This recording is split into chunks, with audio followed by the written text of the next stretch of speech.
ba? Di ba dito?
Hello, everyone. Welcome to the Grand Archive Philippines Regionals 1, because tomorrow we also have another regional. So it's back to back. Great for all of the foreign players coming down here from Singapore and Taiwan and Hong Kong. That it's a back to back regionals. We get to get 2 for 1 on an event. And we currently have, actually, let's see. I mean, we're doing 7 rounds. 7 rounds. Oh, sorry, I should introduce myself. I'm Flawn. I guess no surprise here. I'm the usual caster for the Philippines. We have 115 players, and so that's 7 rounds. Don't have the deck list, unfortunately, so I actually don't know what our matches here. We have Mark from Wolves Den versus Jasper89. Ooh, fire. Fire is not an element we're used to seeing a lot of lately, because obviously, I guess the real thing we have to talk about is what is this meta? It's definitely dominated by, I'd like to say, three decks. It's Astra, Wind Astra, Water Nico, Water Mill, Arasana, and I guess you can throw in Razer Gale there too. So clearly it's a Merlin. Starting off with the hasty turn 1 into Cremate. Obviously not ideal, you would have rather had Cremate float. Hasty Cremate is pretty good, but not when you go first and you can't attack. So this is just cycle. I assume the hand is kind of bad. I did see some fireballs. And woo, Fire Mirror. Once again, unusual. I was expecting to see a lot of water. Oh, Fire Xander. It's a classic. Everyone knows it. Everyone loves it.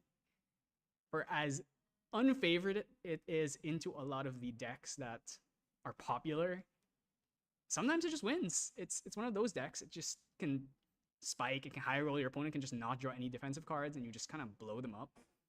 The amount of damage it does now, the Heated Vengeance was added into the game. Pretty scary.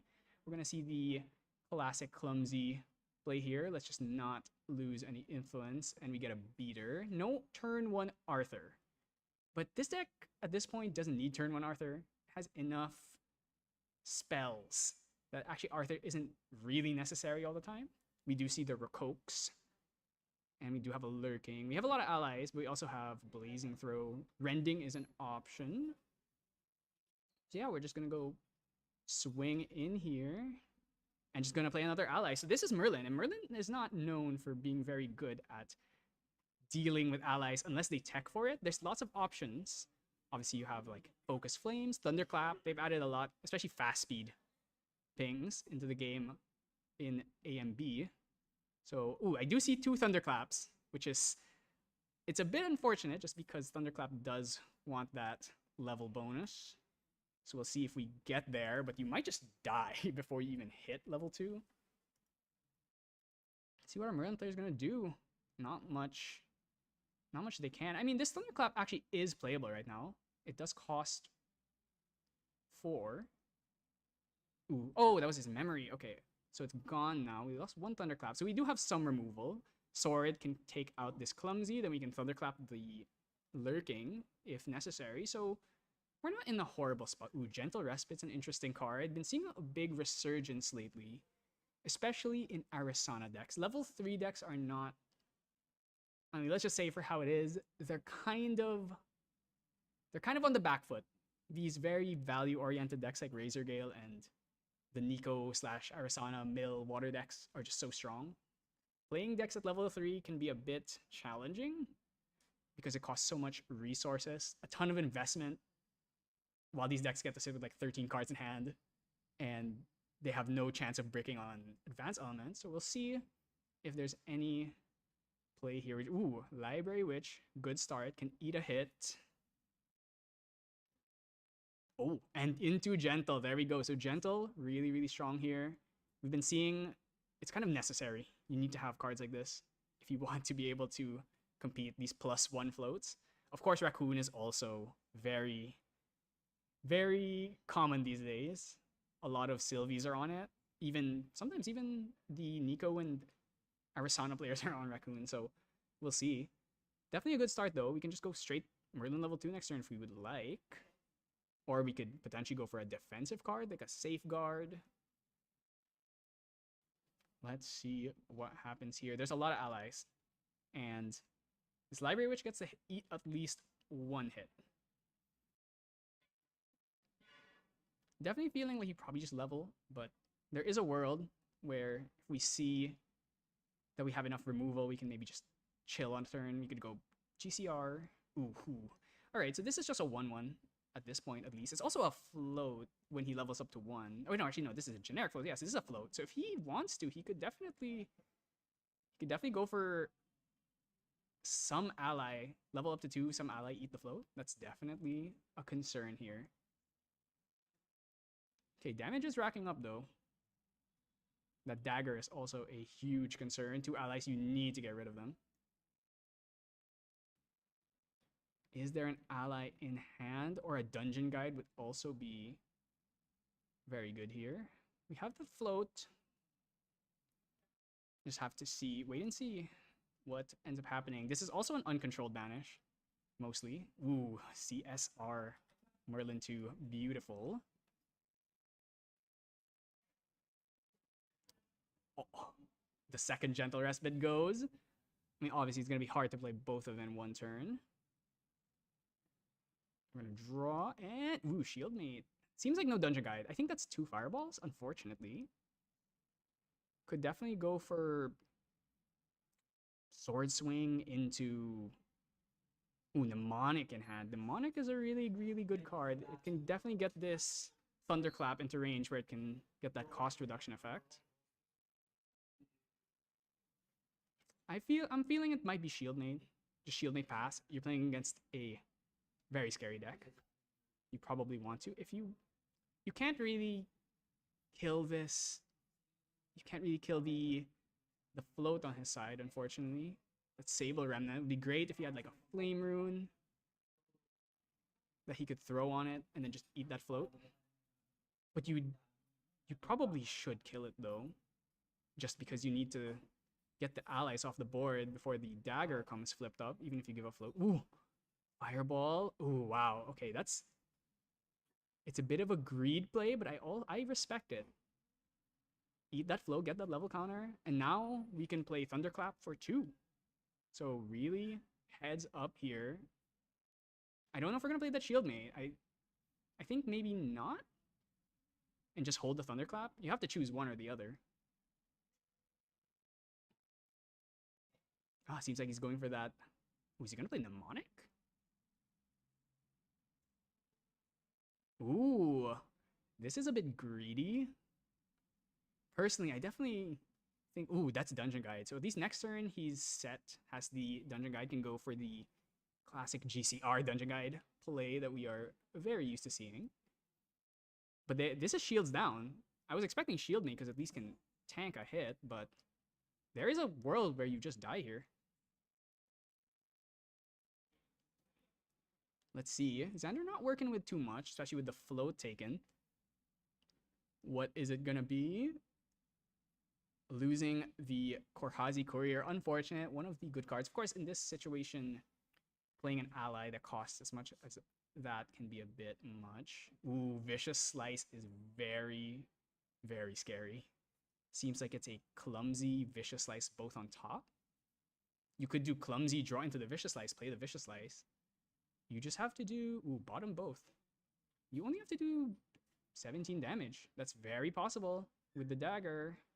We're gonna go for another classic, the Vermilion Decree. Ooh, he sees it. Blazing Throw. We can bring out Mercenary's Blade and throw that Blazing Throw right at him. In this situation as well, we have 1 fire card in grave, so after the Vermilion resolves, we'll have 2. So there's also a big threat of being able to go for this Rending. We could go like Blazing Throw, bring out Dagger, Blazing Throw, and then Rending. It's a big... There's a ton of options. This Dagger's going to go down before the Vermilion resolves. I'm going to assume it's what modes he chooses. Probably damage, draw. I'm going to assume it's probably damage, draw. Unless he doesn't want to risk giving his opponent the exact card that he needs. Maybe there's like a Resolute on the top of the deck. You have to be worried about that for sure. Okay, I mean, this should be more than enough to kill, I would say. This lurking gets to swing for 3. Just have to do 9. Blazing Throw Rending should just be more than enough. Ooh, Fireball, not gonna do it. I think this game might be over.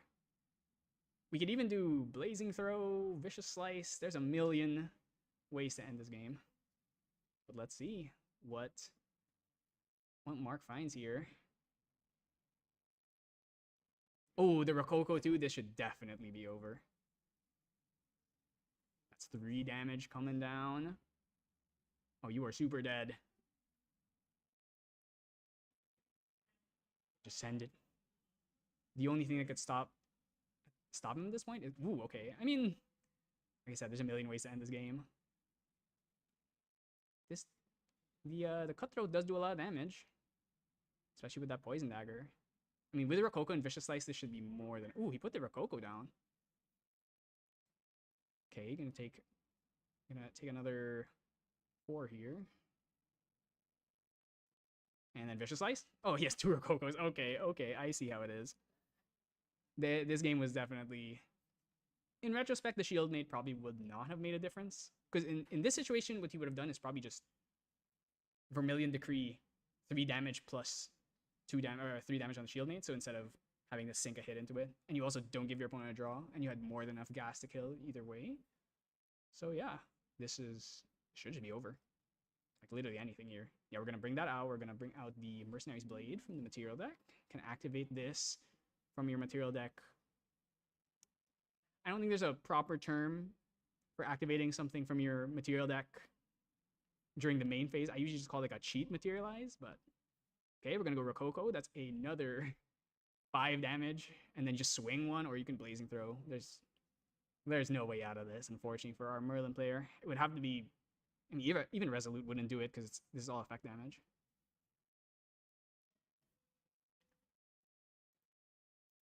So yeah, I mean, how's everyone doing? Hope you're having a great day. Definitely love to see 2 straight days of Grand Archive. Of course, we have Utrecht also coming in, I believe, next week. So there's going to be a lot of content for everyone out there in the coming weeks. And then, of course, we have, after that, in March, we have, I believe that's the national season. April, we're going to have Kuala Lumpur and CNAT. So there's a lot to look forward to. And, of course, the new set in March. That's the really big thing, Abyssal Heaven. We know nothing. We've seen Diao Chan. That's it. Literally don't know anything about the set. They haven't said anything. So I'm definitely looking forward to that. Yao Chan, I have no idea what she does. I looked at her and I'm like, this effect doesn't make sense until I see the rest of the kit and the rest of her cards. So yeah, I mean, if anyone's excited, sound off in the chat if you are going to get Diao Chan or Guaja or both. I think most people usually get both.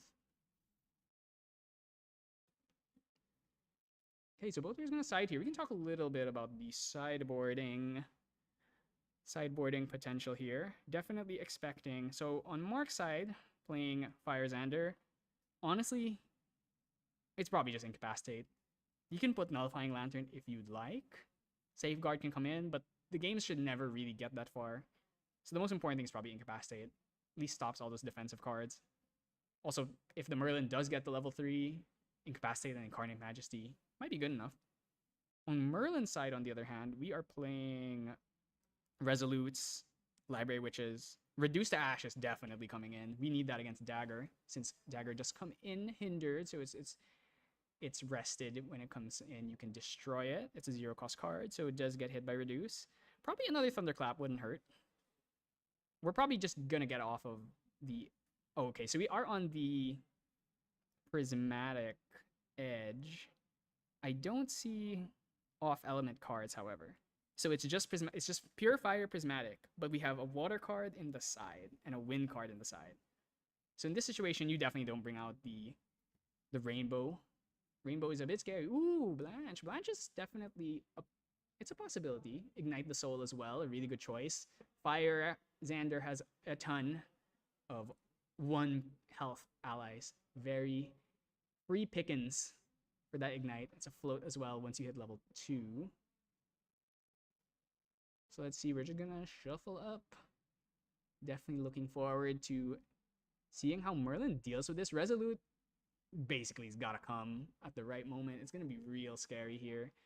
I mean, that's the thing.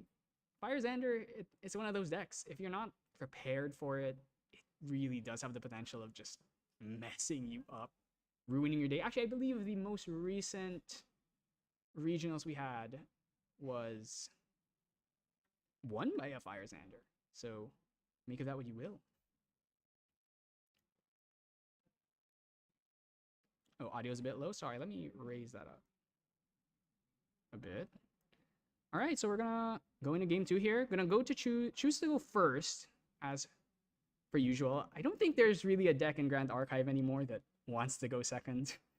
Even the Serene decks choose to go first. It's just the tempo is a bit too important. This is a decent start. We got the Mnemonics and Thunderclap and Resolute and Library Witch and an Ignite the Soul. There's a lot of removal and a lot of cycling. I think we're gonna see a Mnemonic Library, most likely. Or are we going for, yeah, are we going double Mnemonic? That's kind of greedy, but I get it. I definitely see the vision there. Let's see if he's on Indolent Leisure. I mean, usually if you're on Mnemonic, you are, but there is the possibility he's just on it for buffing fireballs, getting Incarnate cheaper.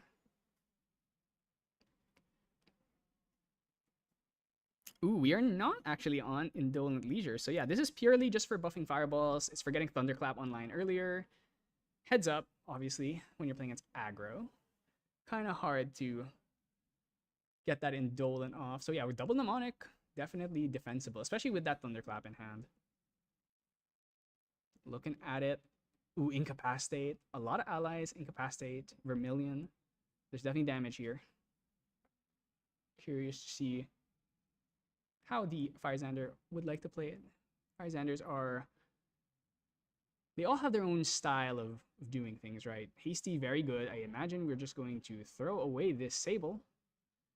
Get that 1 damage. Oh, okay, wait, hello. We gotta do this first. Remember, the on attack comes first, 4 damage. Gotta make sure about that. Ooh. Anything else?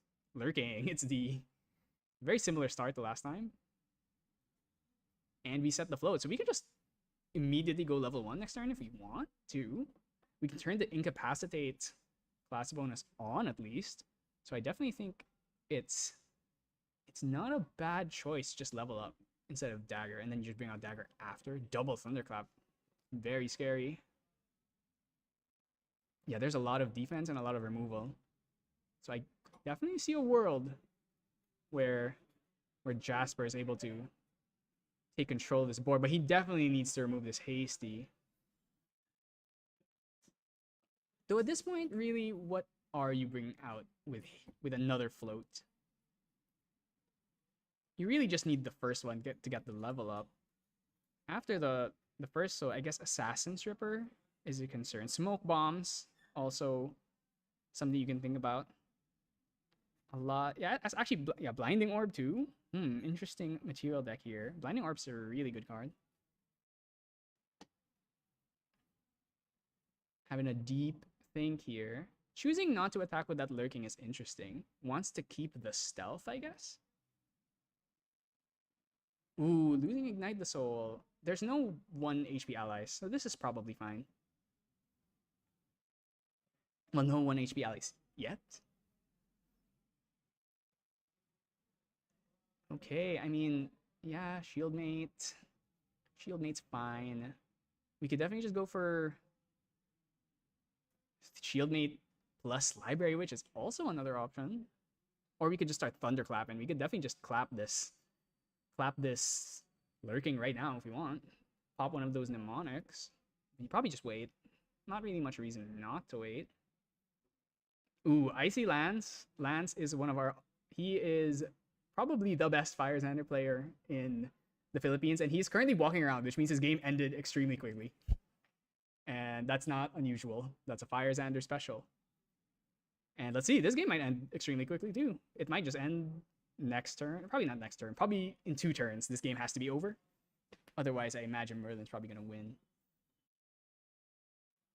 Okay, he's calculating. He's thinking about it. Look at him tapping on the table. I think Shieldmate plus Library Witch is definitely a very defensible play.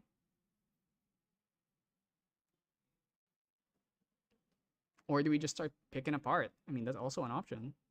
I think holding the Thunderclap might be a good idea, because you never know when Arthur might hit the board. Ooh, feels like he's going for it. Yeah, Witch. Definitely having a deep think here. I mean, when you play against Fire Xander, you know the games are not going to take that long, so it's okay to have a bit of a thing. Going for the extreme turtle line, we are castling. Okay, so we do have an out to both of these. We just go Lurking into Shieldmate, then we go Hasty into... Ooh! Choosing not to level here, I think, might be a mistake, because now we are in a situation where if Jasper levels up next turn, he gets to take that Sable for free. He doesn't even have to really go through any effort to remove it. But let's see if there's a plan. I don't think there should be any fast speed way of removing this float. We're not playing Lost in Thought. Obviously, we're on fire. We don't have any Regalia we can bring out, and I don't think there's any float eaters in this deck. Yeah, we're just gonna remove. Ooh, oh, you can't hit Hasty. You have to attack. You have to attack you have to attack that Shieldmate first. Yeah, okay.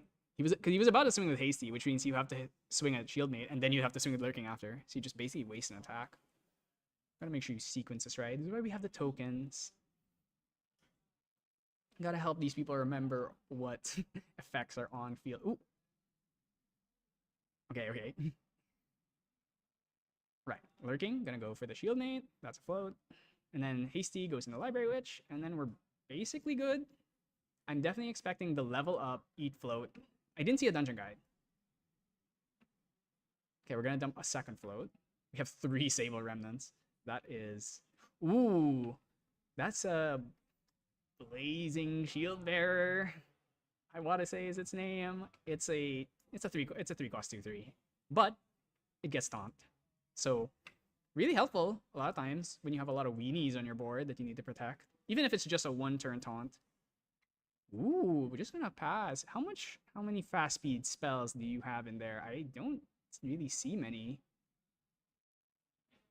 I don't actually. Does he even have a fast speed spell aside from Incapacitate? I want to say no. I see Rending. I see another Lurking. Curious. Definitely trying to play a bit more conservatively, which is not something you usually expect from a Fire Xander player. Alright, what are we hitting? Thunderclap. Ooh, that hurts. Definitely wanted to keep that one. Okay, we're gonna get that. Draw. Ooh, Ascension.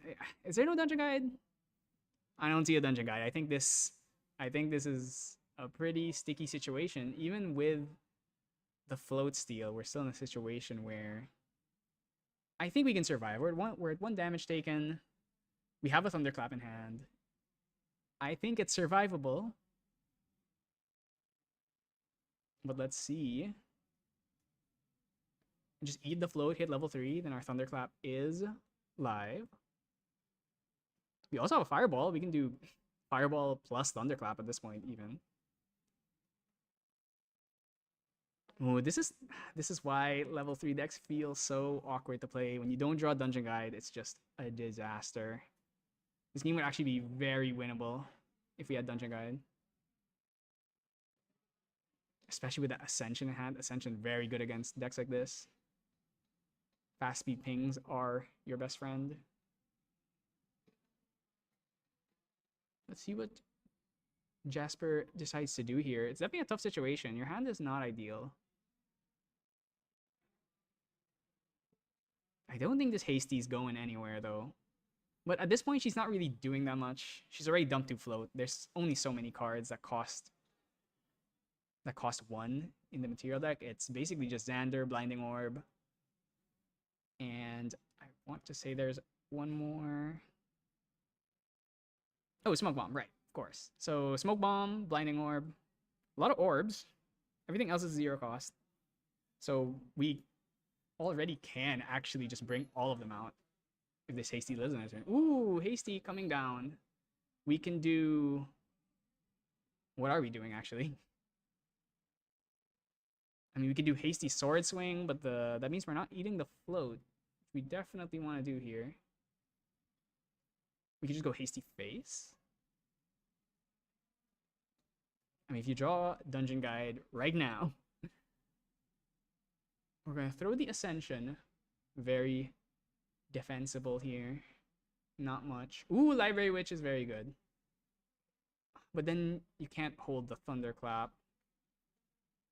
A bit of a tough choice here. Because in the end, you would actually stop more damage by holding the Thunderclap. Because this Library Witch is just gonna get taken out by Hasty. So I actually think Thunderclap is probably... It's definitely it's a -1. But I think you'd save more damage. But at this point, you're one damage taken. I think you could probably manage. But let's see. I mean, you never know. Fire Xander, they're gonna go level up and then bust out Planted Explosive, Blazing Throw, Rococo, and you just die. So, ooh, looking like a Vermilion Decree. Why are we doing this now? Wouldn't you rather do this on the dagger turn? Oh, it's because he had nothing in his memory, of course. No, but he does have float. Yeah, I don't know why we're not doing this after leveling up. So we're gonna go Library Witch, 2 damage, then 3 damage to face. Yeah, like, I mean, we just lost 1 damage. Might as well have done this on the dagger turn. Fireball, not gonna help us at all here. It might be Jover. I'm not gonna lie, it might be Jover. If he lives with 1 life, then the dagger misplay actually matters, but we'll see. What's the fire count in Grave? I want to say it's just 1, because everything... Ooh, Blended Explosives on top. So scary. I mean, you probably... I mean, you can't do it pre-rec. Planted is really good when it's pre-rec. I understand going for Cutthroat here.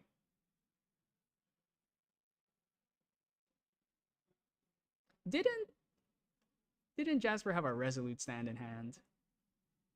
Is that the last card? Oh, wait, that's a Fireball, I think. Maybe he didn't. Maybe I was seeing things, but I can swear that there was a Resolute in there. Okay, 1 damage. We're gonna throw the 3rd Sable Remnant. All the Remnants coming out to play here. Wait. Okay. Wait, before that, we're not gonna pop Dagger? Ooh, okay. Choosing to hold it, actually. Interesting. He doesn't see the kill line yet. I guess I can understand why. Just gonna throw another... Are we hitting Hasty? I want to say no. Yeah, it's just Fireball. He must have put that Resolute in his memory. We can actually get the Merlin... We can actually get another Merlin steal here. Before leveling up, if we want. But we're not going to get the draw. It's probably not worth it.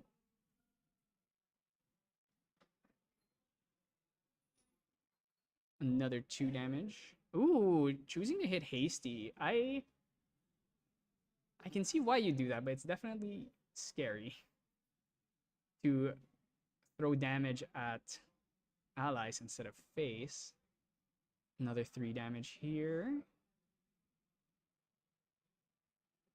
It's gonna be tough to level up. That's the main thing. Don't have that many cards in hand. Have no float. Let's see what Jasper decides to do. I'm definitely expecting... I mean, leveling up just for the... You could lose the Pendragon. This is a banish 3. If you lose this Pendragon, you basically have nothing.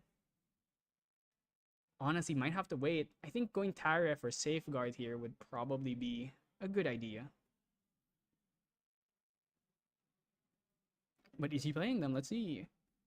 Oh. Uh-oh. Oh, there is no Tariff. Oh, no, there's a Tariff. There's no Safeguard, but there's a Tariff. Oh my god, he's leveling up. Oh, Resolute. Oh no.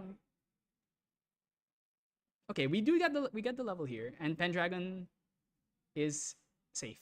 It's actually crazy that the one card he got to keep in his memory was Pendragon. That's quite a stroke of luck, if I do say so myself. Oh, a second Pendragon though. Okay, he's just explain. Ooh, wow, CSR Merlin, CSR Merlin 3? That's Merlin A too, I think. Okay, we're gonna get that recollection. Ooh, draws Dutch a guy for turn. The classic. I mean, what is Grand Archive without level up to 3 and then draw Dungeon Guide for turn? We're gonna swing 3 on the Lurking. That's a free kill. Then we go bring Pendragon out. Probably kill the Hasty. We can't play both Pens. You probably actually keep the Fireball. It's a fast speed ping. Do we just play Pendragon number 2 with no draw? You can't do that. You can't do that. You can't incapacitate a Pendragon.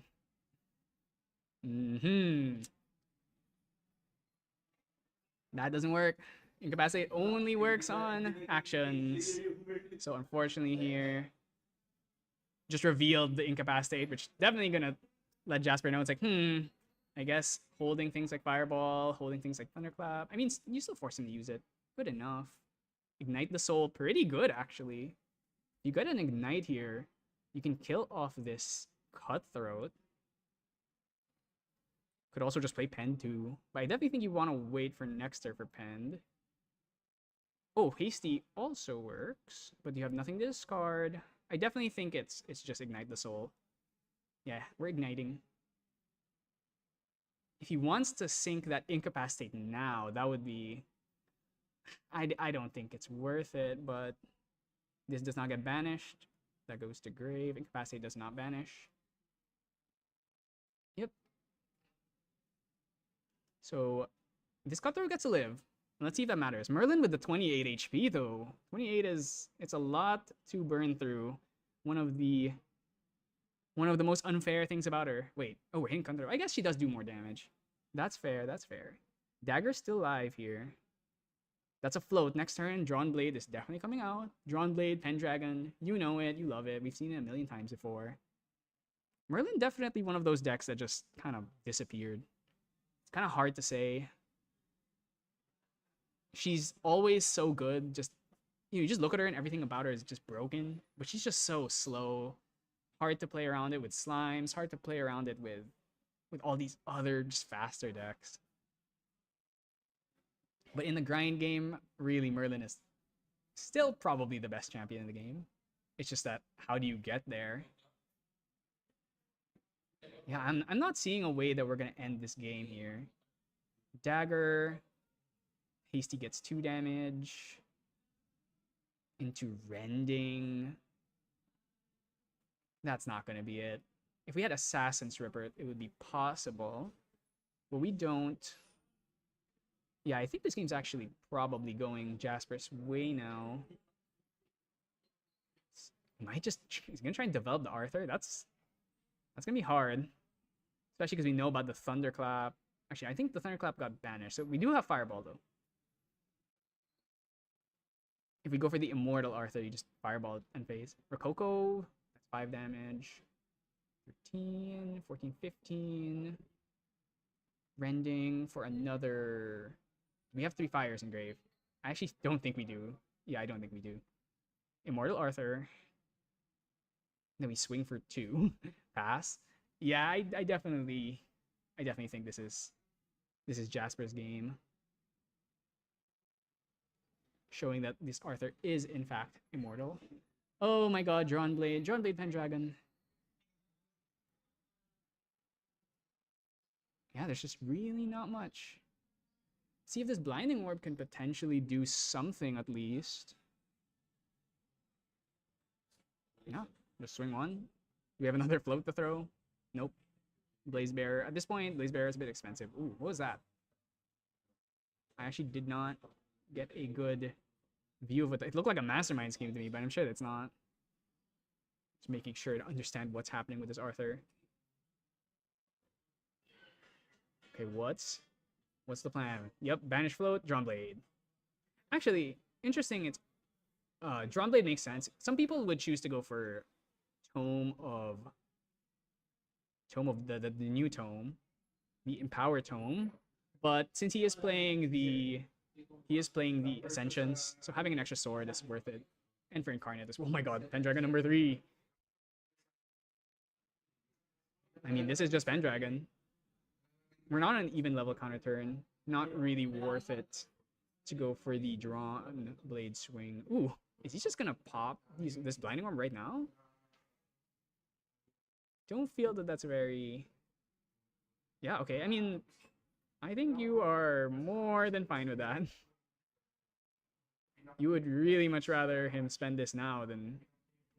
What is that? I still can't... Okay, oh, it's mark the target. Okay, it's foil. That's why I couldn't tell what it was. Alright, so we just go Pendragon kill... Actually, can we win? Pendragon, Fireball? Empower 4, 7... 8, 9, 10, 11, 12, 13, 14, 15, 16, 17. Okay, we're off. He is very close to being able to kill here. Double Empower would put that Fireball up to 11 damage. 13, 14, 15, 16, 17, 18. Actually, no, I think it's enough. 11, 13. Yeah. Double Pendragon here is enough to kill. Pendragon, Fireball? Yeah, this should be enough. Oh, he put it down. Okay, well. I think you're still winning this game either way. You just hold this fire. Actually, he has Thunderclap now. You can just Thunderclap the Arthur at this point. We're just playing the slow, measured game. Yeah, okay. I mean, this is good. We just hold the Thunderclap. We're super safe. There's just this Arthur. Arthur's very easy to kill. Maybe he's thinking about using it now to try and avoid the... No, yeah, you can't use it right now because he's immortal. Mark the target for 1 damage. You probably want to do that. You probably want to do that on the turn itself so you can use your dagger at least. Let's see what the plan is. GCR? Yeah, GCR. Actually, a rending line right now actually would be able to might be able to kill with Impact Hammer. That would have been 10 damage. It's off. It's still off. Okay, so Arthur is no longer immortal. So we are going to throw out that Thunderclap right now. Boom. I actually would have liked to see him hold it for the Arthur attack, but there is the risk of incapacitate. You know the incapacitates are in the deck. But Arthur's gone. I mean, you're definitely sitting pretty. Next turn, it's just the easiest. Pendragon, double fire, and then Fireball. It's just the game's just over. Unless Mark can find a way to finagle lethal right now. Which 18 damage with 0 allies on board. Bit of a tall order.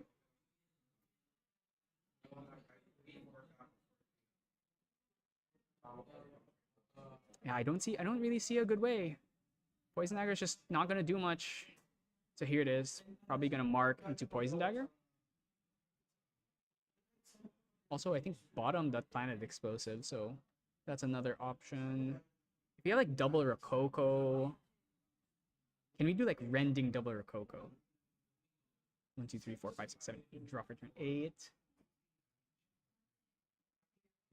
Ooh. If it's rending double Rococo, that's gonna do... If you bring out Verucan Soul Knife, that's gonna do 8 plus 10. Actually, it'd be 9 plus 10 because of Poison Dagger. So it's actually enough. Oh, the mark the target might change the math on that though. That's gonna do 2 damage.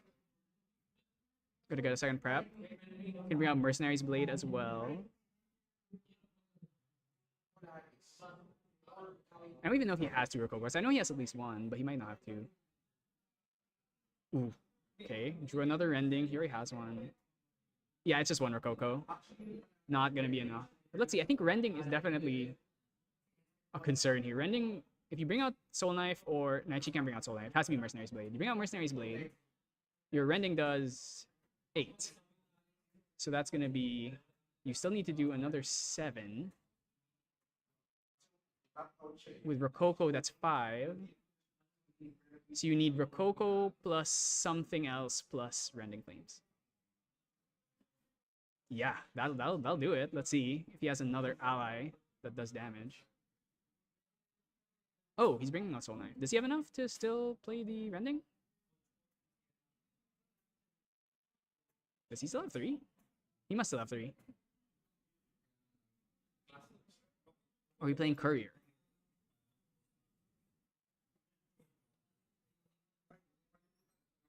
With the Rending coming in, we're gonna banish 3. I assume he has 3. I wanna say 1. Okay, he does.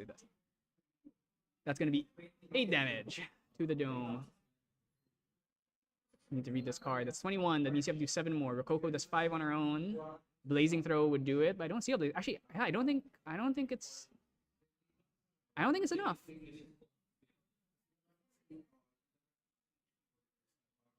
Oh, you know what? This is 8 plus 5, 13. Yeah, no, you should be alive here. Wait a second. Did he take 9? Oh, it's because of the Poison Dagger, right? And Rococo's enough. Yeah, that's 5. Wait, no, he's 1 off. He's 1 off. Oh, shoot. That sucks. Yeah, because that actually should have done 8. Puts him at 21, then 1 from Poison Dagger. Yeah, that's right. Rococo does 5. 1 off. 1 off. That's so sad. Yeah, this is unfortunate. With 15 minutes on the clock, though, you're definitely advantaged as a Fire Xander here. Even if you do lose this game, Merlin's probably not going to win in 15 minutes, but you can definitely win in 15 minutes. Wait, Rococo damage? Oh, his influence is too high. Oh my god. Okay. One of the rare moments where it's like, oh, Rococo's effect just doesn't even go off. What a unfortunate turn of events. I'm definitely curious if there was a world where he could have won earlier. Because he did hold on to that dagger for like 2-3 turns. I feel like there was an opportunity where you could have sent it like in turn 3 or turn 4.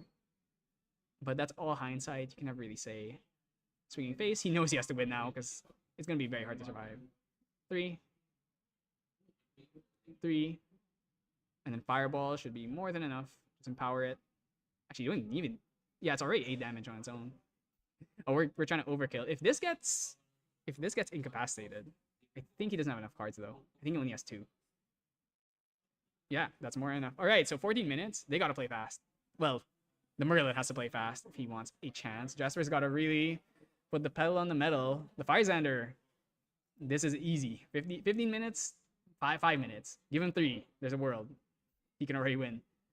So definitely the advantage. If Jasper wants to try and go for a draw, getting a draw this early doesn't feel very good. We are doing 7 rounds, so I want to say 4-1-2 should be the floor to get in.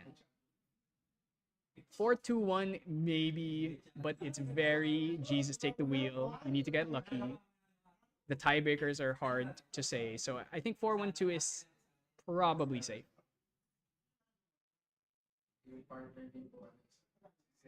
All right, we don't really need to sideboard anymore.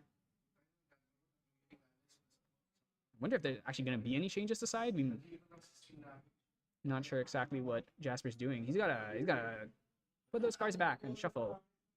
We gotta go. 15 minutes, not a lot of time. We still have overtime as well, so there is some more. Ooh, it seems like it's adding more stuff. I wonder what those are. Maybe some more resolutes, maybe more library witches. Yeah, this just goes to show this is Xander's weakness. He really just runs out of steam. If your opponent has removal, if they have a way to fight for board, it's quite difficult to win. And right now, Razer Gale has very strong allies. Watermill has very strong allies. Arasana has Polaris. There's a lot of there's a lot of board control in the meta. Which is why Xander can have a hard time, but in the end, he just sometimes wins. He just wins sometimes. Sometimes he just goes crazy. They have a miracle run where they keep hitting god hands. Let's see. Definitely curious. You gotta put those cards back in your material deck, sir. I'm definitely expecting the Merlin here to try and play for a draw. Unless it's the potential for a just early fireball kill, like empower fireball. It is a possibility. Let's see what the plan is. Okay, Xander going first, also extremely scary. When Xander gets to go first, it is a completely different game. That's actually why Xander is one of those coin flip decks. If they get to win the coin flip, choose to go first, it's... Well, they don't choose. You win the coin flip, you have to go first. What is this start? Arthur, turn 1. Uh-oh. Uh-oh. I hope you have a way of getting rid of this guy, because that's gonna be a problem. Legitimately, if you have a Thunderclap, you probably just hold it and pay the full 4 cost. You can't let this guy survive unless there's no allies in hand, but that's unlikely. Is there a Thunderclap? Is there a Thunderclap? Thunderclappers? Any clappers? Ooh, Fragmented Spirit. This is one of the new things some people have been doing. They've been playing double spirits. I'm not sure how I feel about it though when you're playing against the aggro deck. Ooh. See? Okay, these are the cards he's keeping in hand. And cremation, hasty. Not gonna keep the hasty. So we're gonna draw 4. We have Dungeon Guide. That is a very big difference. Dungeon Guide extremely important. And let's see what the hand is. I see a Gentle Respite. I don't know if we have time for that.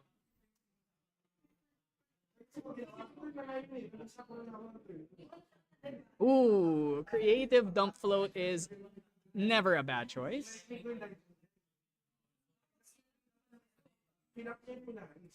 Ooh, we can also do... We can do like Shieldmate. We currently have 7 cards because we started Fragmented. Which means we need... I don't think we can play Creative Shock with a guaranteed float. Unless we just gamble. Putting the Creative Shock down, actually. I mean, honestly, gambling on your Creative Shock is not the worst. It's not the worst thing in the world. Especially when you're pressured like this. I don't see a Thunderclap, so that means this Arthur is surviving, unfortunately. Maybe you want to save the Creative Shock for level 2, so you can get an extra 2 damage ping. That's also another consideration, but at the same time... Oh, there's 2 Creative Shocks. I see. Gonna throw away... What is that? Is that... Oh, I think that's the alt art... The alt art... Honorable Vanguard?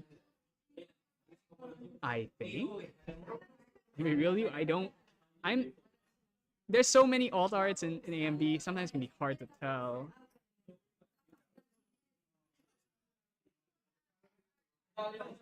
Into Mnemonic. This is pretty greedy, but let's see. We're not gonna die next turn, for sure, but...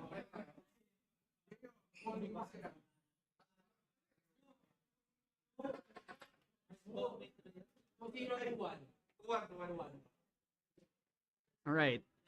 Ooh, marking now. Wait a second. I want to say mark the target is... the prep counter is a class bonus here, so we're just doing it for damage? I think you at least wait for level 1 before doing that.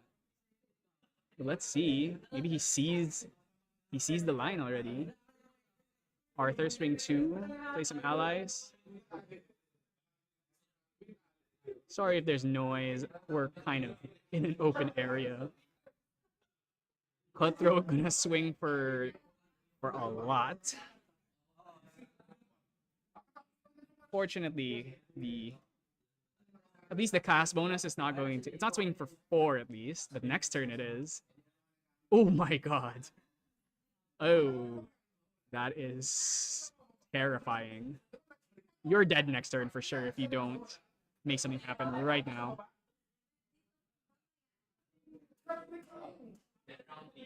Okay, Lorraine can kill one of them, but we need to get rid of this Arthur.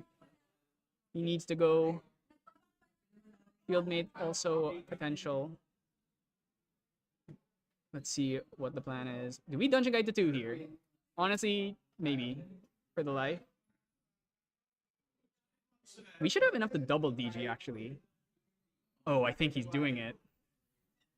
You know, I don't think it's wrong. You also get the fragmented spirit pop at that point as well. No floating on either side at least. Alright, I mean, he's got to play fast here. So, yeah, I think it's the double DG. You know what? I agree. You get to kill both cutthroats with both DGs. Or you can also just kill Arthur. But I think it's probably better to just kill the cutthroats.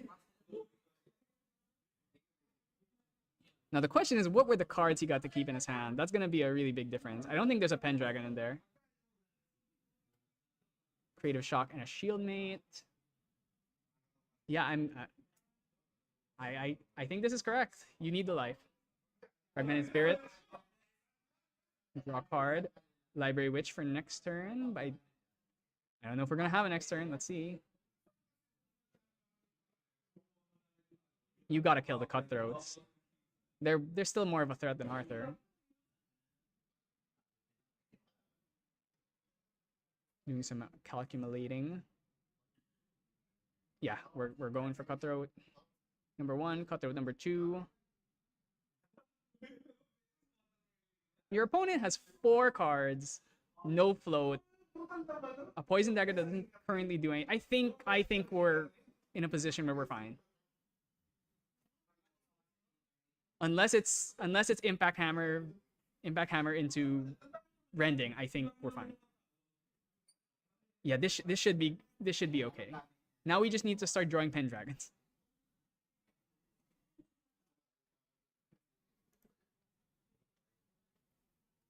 What is the draw though? I mean, Arthur not that scary if there's not allies on board. And playing allies is a bit hard when you only have 5 cards in hand. Well, it's 6 now. Rending. Rending is scary. Rending can do at this point. It's not close to enough. We at least need to be level 1 probably. Courier is it's not that good, but it might be our only option. Don't get the class bonus here.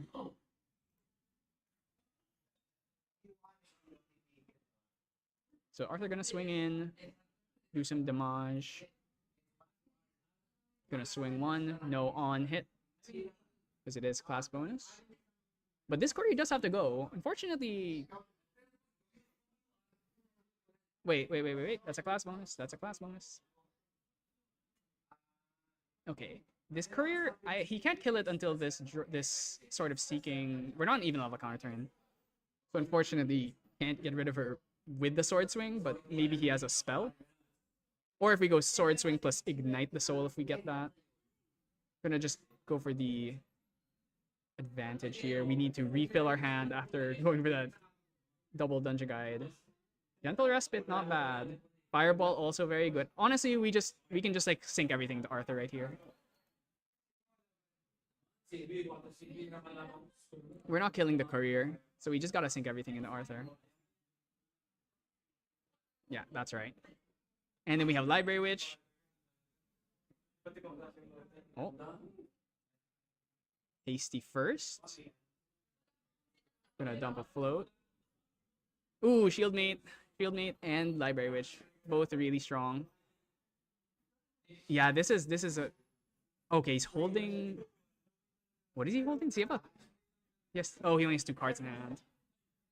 In this situation, I actually would have rather. I would have much rather he go for.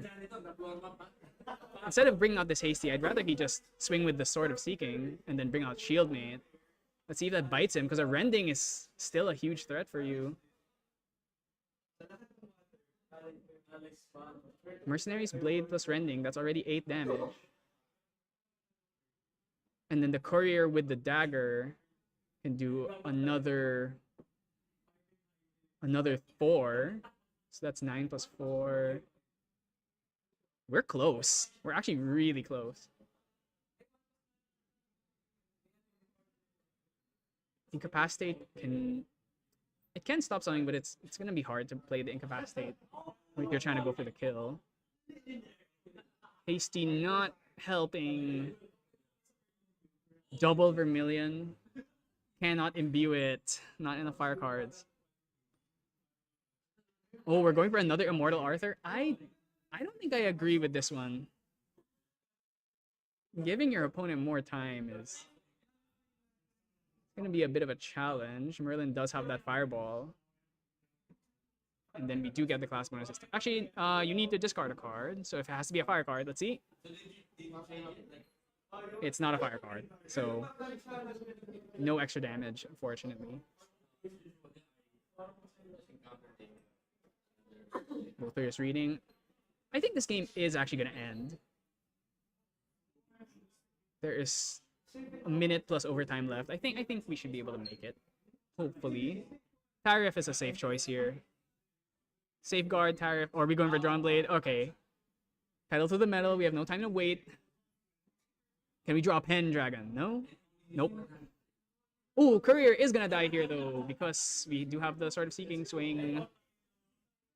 We can just hold this Fireball for Arthur later. Yeah, I think this is looking all up for Jasper.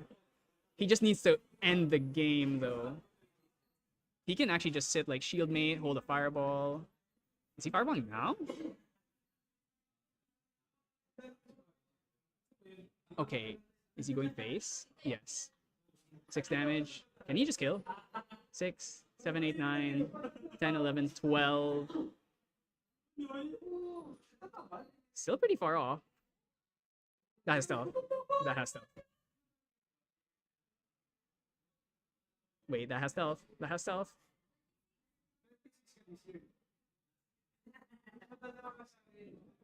Ooh, okay. Fortunately, AC has to go face here. Can't hit Arthur either. Well, you can hit Arthur, but he's immortal. No point.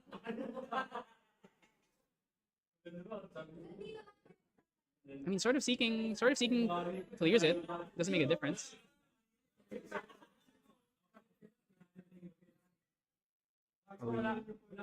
Sword of Seeking swing.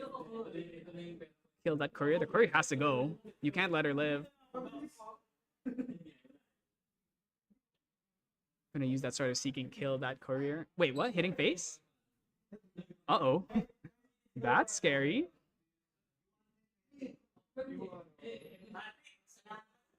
Okay, we're gonna go Witch. Witch is... Oh no, he put the Fireball down. Okay, there's a world where he just dies here. Oh, I'm really scratching my head about the whole Sword of Seeking swing. I want to say he maybe just forgot that Sword of Seeking gives True Sight.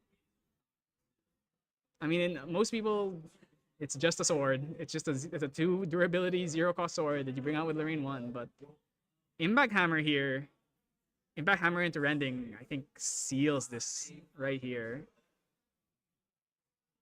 It's gonna be, oh, it's still off, even with Poison Dagger. Actually, the Courier swing will do 2, 17. The Courier on hit will do 2 damage, as long as you have a fire card to discard. So that'll put you at 17. And then Mercenary Blade Rending will be 9. So Yeah, this I think he has it.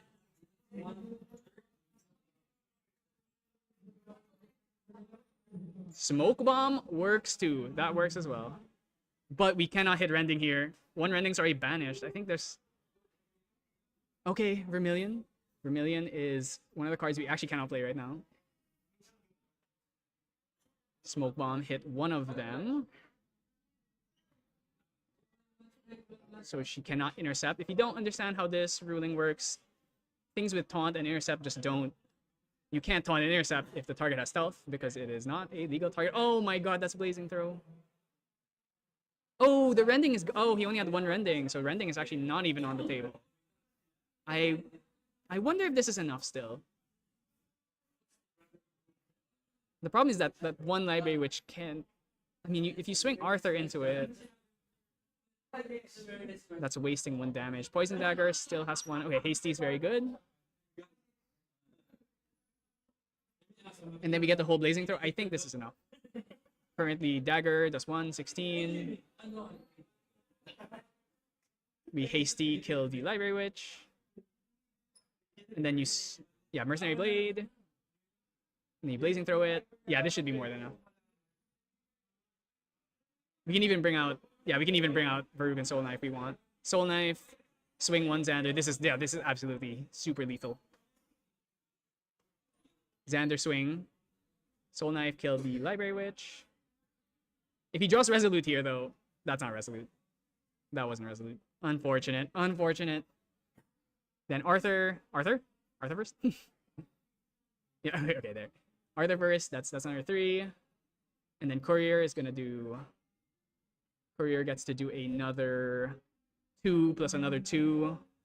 And then Hasty swings for 1. Blazing Throw, that should be more. That's 2 damage. Discard a fire card. 1 hit. Oh, actually, yeah, that's 3. 3 into 2. Draw a card. We're discarding it for sure. Blaze Bear, another 2 damage. And then swing for 2, Blazing Throw. GG. So, yeah, just a bit unfortunate. I definitely think... I want to say this game would have been winnable if the Sword of Seeking was sent to that Courier, because this Courier did 5 damage on this turn. If that was sent to the Courier, I think this game would have been livable, and then you hold the Fireball, save it for Arthur, and I think you would have survived an extra turn. But who's to say? Kind of hard to predict, because your opponent would do different things. But yeah, I mean, that's a good showing of Fire Xander's power. Even if they do hit level 3, if they hit level 3 and they have no cards in hand, it doesn't really do that much. No Pendragons, no Ascensions, no Incarnate. There was a lot of things that would have helped, but I mean, when you're playing fast, you don't have time to cycle and wait. But yeah, I mean, that's a classic Fire Xander memento. Let's see how these Fire Xanders continue to do the rest of the day. It's gonna be hard. There's a lot of water, there's a lot of wind, and Fire Xander despises those decks. Especially decks like Nico can be quite difficult if she draws even remotely well. So yeah, so we're gonna go to a quick break here before the next round pairings come through, and we'll catch you in just a few. Thanks for watching.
Hello everyone and welcome back. We are going to start round 2 very shortly. I'm not sure what the game is. I'm gonna assume it's table 1. And let's see. So looking at the bracket, I was taking a gan. Ooh, I think it's Fred. Farmer Fred coming in here. I recognize that true sight jacket anywhere with the Mark from Solar Game stickers that we got from Nats last year, actually. Good times, good times. Anyone here going to Nats in April?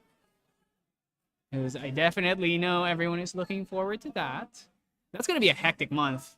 Tell you what, it's Nats at some point in the month, and then right after it's Ascent Kuala Lumpur. The Asians unfortunately get the back-to-back events. So, I mean, unfortunately or fortunately, depends on your budget, I suppose. Oh, revealed his cards. He's playing Water Ari. Oh no. Actually, no, I think Fred is actually, he's on Sylvie. He's on Water, Mill, Sylvie. Because obviously to use Polar Depths, I guess let's just explain what this deck does. So the entire point of the Polar Depth Mill decks is that you have multiple win conditions. You either win through milling through Polar Depths, or you win through milling yourself, getting a 15 float in your grave and then throwing a stratagem that'll just blow your opponent up. Or alternatively, you just win by beating them with Terrapins and Frost Warrens and just controlling the game with a million negates. So that's why this deck is really the deck to beat. The majority of players play Arisana. But some people choose to play Tamer instead. Because Polar Depths is a Tamer Cleric card. So you have to be one of them to use it. But ultimately, it's like whether you value the Cleric cards, so namely Conjure Downpour, the Mirror, the Mirror that can destroy Fantasias is another really big thing. Or would you rather play Tamer? Tamer gives you Bovine, one of the most insane cards in the set. You have Bovine, you have Seaside Ringleader. Mainly those two. Terrapin as well. Those three are crazy. So it's a bit more ally-centric than the Arisana version. But Arisana has Torrential Blast, has Conjure Downpour, it has the Mirror. So it also of course has the Polaris Proxy card that everyone should be very familiar with at this point. So let's see, Fred getting to go first here. You pretty much always want to go first. Lets you do anything you... Ooh, let's look at this hand. I see a Song of Frost, Terrapin. Ooh, that's the turn 1. He has two Polar Depths. That's actually kind of crazy. This hand's not actually very good. He's just gonna send it. Yeah, he's gonna go immediate double. So okay, this hand is both good and bad. It's good in the sense that he opened two Polar Depths, but he doesn't have a mill card. No Frackle of Rain. I didn't see a Bovine. I didn't see a Frackle of Rain. I didn't see an Icebound. So he's gonna have to draw something in probably the next turn. Oh, he's playing against Merlin. 2 Merlins in a row. Interesting. So let's see how... I mean, Merlin, fortunately, is one of those decks that you have a lot of time against, but Merlin's also a deck that you can't give too much time. Otherwise, it becomes a bit of a struggle. Fortunately, the one thing about Merlin is what you can do against her is mill her out. So 2 Polar Depths is a good start. If we can get some mill started, we can actually realistically just go for a double or triple Polar Depths into mill strategy. I imagine it's just GCR here. Of course, can't go for the usual play is backup charger, but we went all out for these. Oh, Frackle of Rain and Bovine. Okay, we're saved. The game is saved. Do we send the Bovine here? We could send the Bovine, but would you rather give it the level 1 buff counter? But I think you'd rather give the buff counter to the Terrapin. Terrapin, a very big card for these strategies. It's humongous. And you're playing as Merlin. How is Merlin ever going to kill a Terrapin that has Spell Shroud? Basically has to go Prismatic Edge and then swing with a sword just to kill it. Yeah, so we're just going to go Rain. Yeah, this is exactly what you need to do. You're also not killing the shield mate, which means it's not doing anything. There was no cremation. And then next turn, we either level up... Actually, no. We're going backup charger next turn. Backup charger, hope the middle float off your fractal. And then after that, you level up, then you go Terrapin. Oh, Kong Ming. Okay, so this is a Kong Ming Merlin. Have to worry about Mantra. Most Merlins will still be on the Lorraine package for the early sword, for the tempo. But Kong Ming has her advantages. One, she's mage. Turns on all your mage class bonuses earlier, so Creative Shock actually can be used as a ping spell. Second of all, Mantra. Mantra's really strong, heals a lot on the deck that can gain infinite levels. Sorry for the glare. Those are just 3 fractals. It's rain and 2 Piplups. Alright, so, I mean, does our Merlin player really have much going on here? I feel like maybe not. Merlin is a deck where sometimes they just don't do anything. Oh, it's Kevin.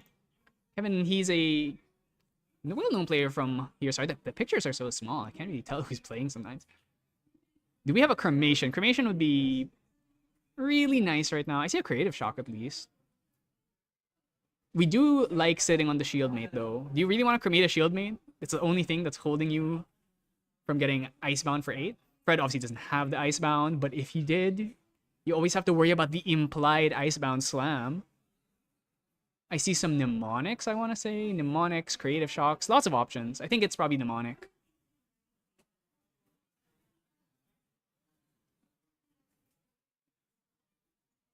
He's thinking about it, thinking long and hard.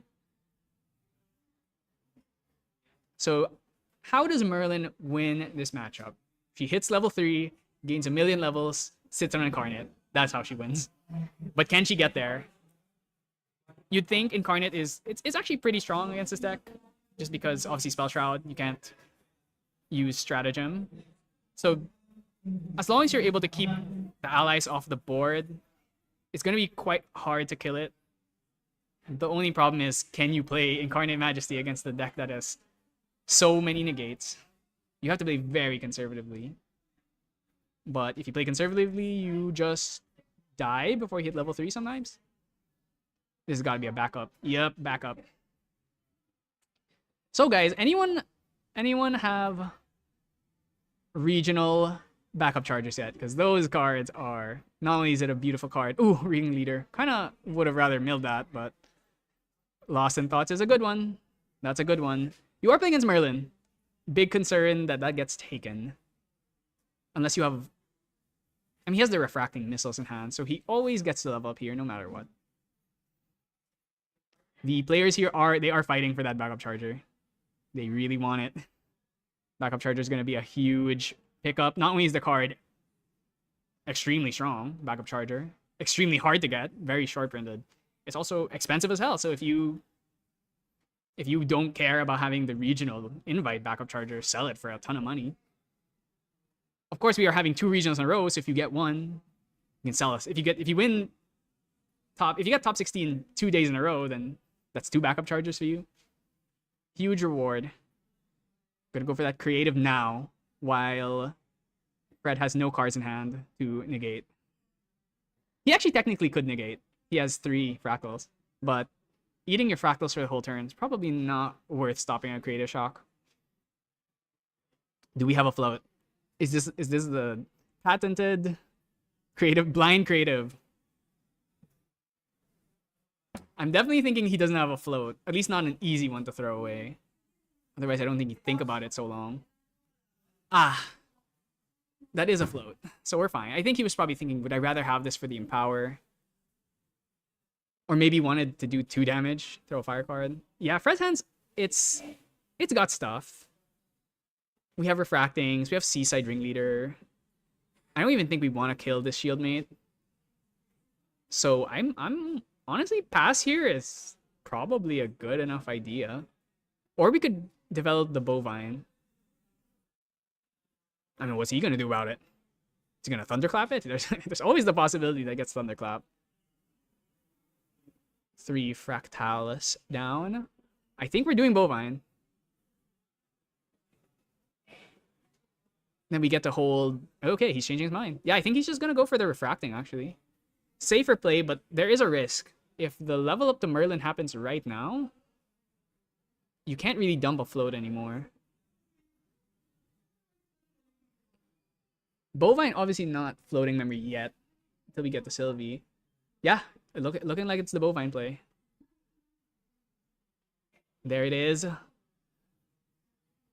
Fugitive's favorite card. Bovine. Ooh, Seaside Ringleader. Okay, Icebound sucks, but Seaside Ringleader is a really good hit. Actually, honestly, as a Merlin, you maybe just eat this before he gets a chance to activate it. This is definitely the deck for gamblers. If you love just random milling, this is the deck for you. We're gonna throw out this Ignite the Soul right now just to do damage. I mean, there's no world to negate this, right? Yeah, his negate is Cerulean Decree. Cerulean Decree not very good against floating because it doesn't banish like the other negates. Alright, we're gonna go Merlin level 2 here. No float to eat, but we can eat that Ringleader. So we're... Oh, right, there's Lost in Thought. Sorry, it was not on... Oh, he was probably separating them. Okay, so that is... This is a really good start for the Merlin. You have a Shieldmate, and you got to steal a float. Let's see if there's anything we can do. No sword means we can't kill this Bovine, at least. Unless we have another ally to bring out. But if this Bovine sticks, that is gonna be a huge problem. That is a Purge into Flames. Very good card. But against this deck, it's a bit hard. The allies can be a bit beefy. Of course, the 4 HP Frostwarns. Humongous Terrapins. Not the easiest thing in the world. I imagine we're just gonna go for an end phase Refracting Missiles here.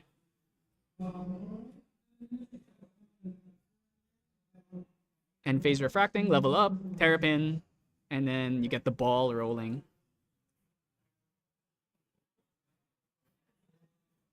Or we could go... I think there was a second Bovine. We could do Bovine number 2. Always an option. Refracting here actually does a ton of damage. That's 4 damage. We can just kill Hasty. Or I guess we kill Shieldmate, maybe? We hit phase? That's also an option. Maybe we just go for early stratagem kill. Just not enough float yet. We do have 1 water card engraved. These Polar Depths are not really live.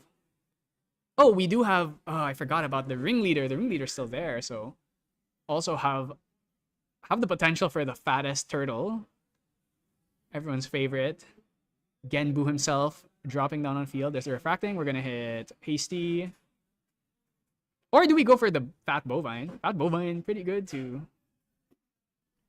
Sylvie 1, get that. Put next buff counter on next animal we play. And then we pay 2. Use the Seaside Ringleader's effect. Oh boy. This is massive. That's 2 buff counters to the next animal. We know there's a Terrapin in hand. I want to say there was a second Bovine. Yeah, I think if Merlin's able to stabilize here, this game is probably going to go for a... This is probably a deck out win off the Polar Depths. Title Lock, very good. What was the mill? The mill was Frostwarn. Unfortunate. Sometimes this deck just doesn't give you what it wants, right? I know everyone has experienced an Icebound and then just go 5 non-float. It happens to all of us, even though it's extremely rare. Honestly, I don't hate just sending that turtle down. That is basically impossible for Merlin to kill. Outside of a massive investment of like Ascensions and even like a Purge and Flame.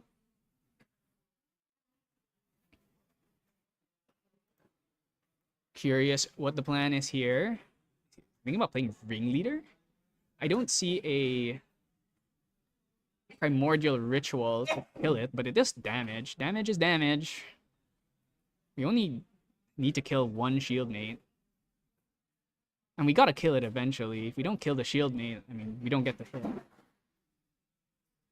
What's the plan?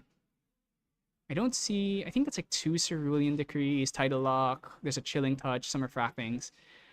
Not the really big ticket crazy cards yet. Swinging 1. We're gonna mill first.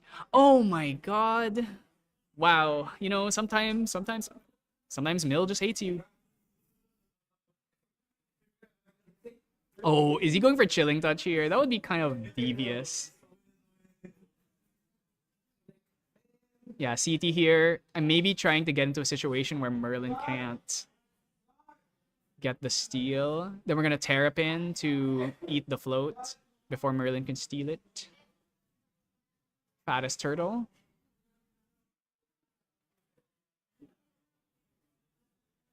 We're gonna get an extra draw. This is the fattest Terrapin of all time. Ooh, draws Frost Warren. That's absolutely getting played next turn. Assuming we mill a float. We can even just refracting. Do we even kill the shield mate? He's not even gonna bother killing it. Very measured game from Fred here. He doesn't want to give it. Oh, maybe changing his mind. To refracting. Bovine number 2. Oh lord. Alright, then we kill the shield mate. Yep.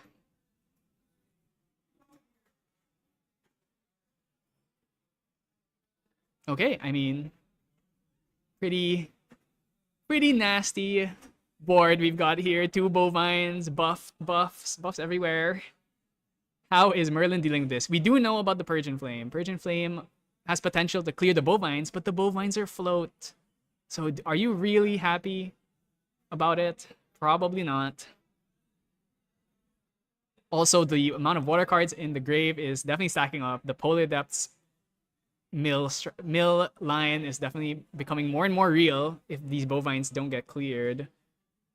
Shieldmate gone. Once we draw an Icebound, that's also a massive threat. Curious to see if Merlin's got anything. This is why Merlin is struggling right now. She just takes too much time, doesn't put pressure. All these really grindy level 1, level 2 value decks can really just overpower you. She also still doesn't have a great Slime matchup.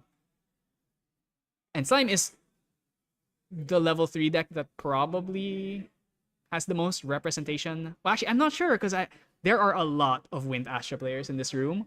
Almost every single player I know from Singapore is on Wind Astra, according to people. It's very popular there. So curious to see. I actually would love to see a Wind Astra. It's my favorite deck right now. Porta Counter, actually very surprisingly strong addition to the deck. Some are even on Dawn's Reversal. That ALC Altar definitely coming in clutch. Gonna throw out that Mnemonic Charm. Nemo. We're gonna get level counter. We're gonna eat the Ringleader just cause. Even level counter draw. Yeah, we just don't have. I don't think we even have a Pendy. Actually, Pendy not really doing much when you're not on Lorraine yet. Oh, he had Dungeon Guide in hand and he chose the hard level. I guess just knew that he doesn't have time. Blanche really strong against water in particular, stratagem decks, but refracting is a card. Negates exist. Sometimes it's just not on the table. Alright, we're gonna go for the Mnemonic, it seems. Popped it? Did he pop the Mnemonic? Oh wait, no, I think that was... Sorry, I didn't know what he just removed from field. Shieldmate. Gonna do something. Ooh. Anti-Ascension tech. Obviously, this mirror is not actually here for Merlin. It's really here for Razer Gale decks, Wind decks. I mean, it also works against water decks. Oh, a mill. Float. Yeah, but this is gonna stop Ascension. And obviously, you can't know your opponent's on Ascension at this point yet. What are these mills? Not very good. I mean, it's not the worst. You know, sometimes a wise man once said that 99% of gamblers quit before they hit it big. So we're just waiting.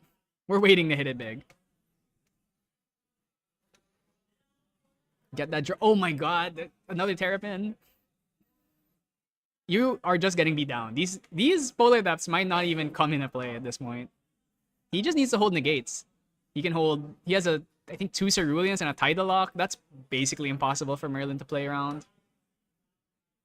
I do see a Stratagem in hand, so Stratagem is definitely a concern. I definitely expect the Purge in Flames to come down, but it won't even kill the Frostwarn. Like, you even need to invest a Sword Swing just to kill it. We're definitely not in a good spot. Not even an even level counter turn. Let's see if there's anything that can be done here. A lot of cards in hand, but they just don't do much. It's a lot of float. It's a lot of filter. No pend. Still no pend. Mnemonic. Are we going in Mnemonic into Purge? Ooh, he's just passing. Oh, wait. How are you not just dead here? How much damage is this? 1, 2, 3, 4, 5, 6, 7, 8, 9, 10. 10 damage. If Fred is not able to do 10 damage, that's a... Refracting? Oh, he's just gonna pop the Scepter immediately. Yep. Surprised he didn't keep the Refracting in hand, unless he already has another one. Probably wants to hold the negates in case of Resolute.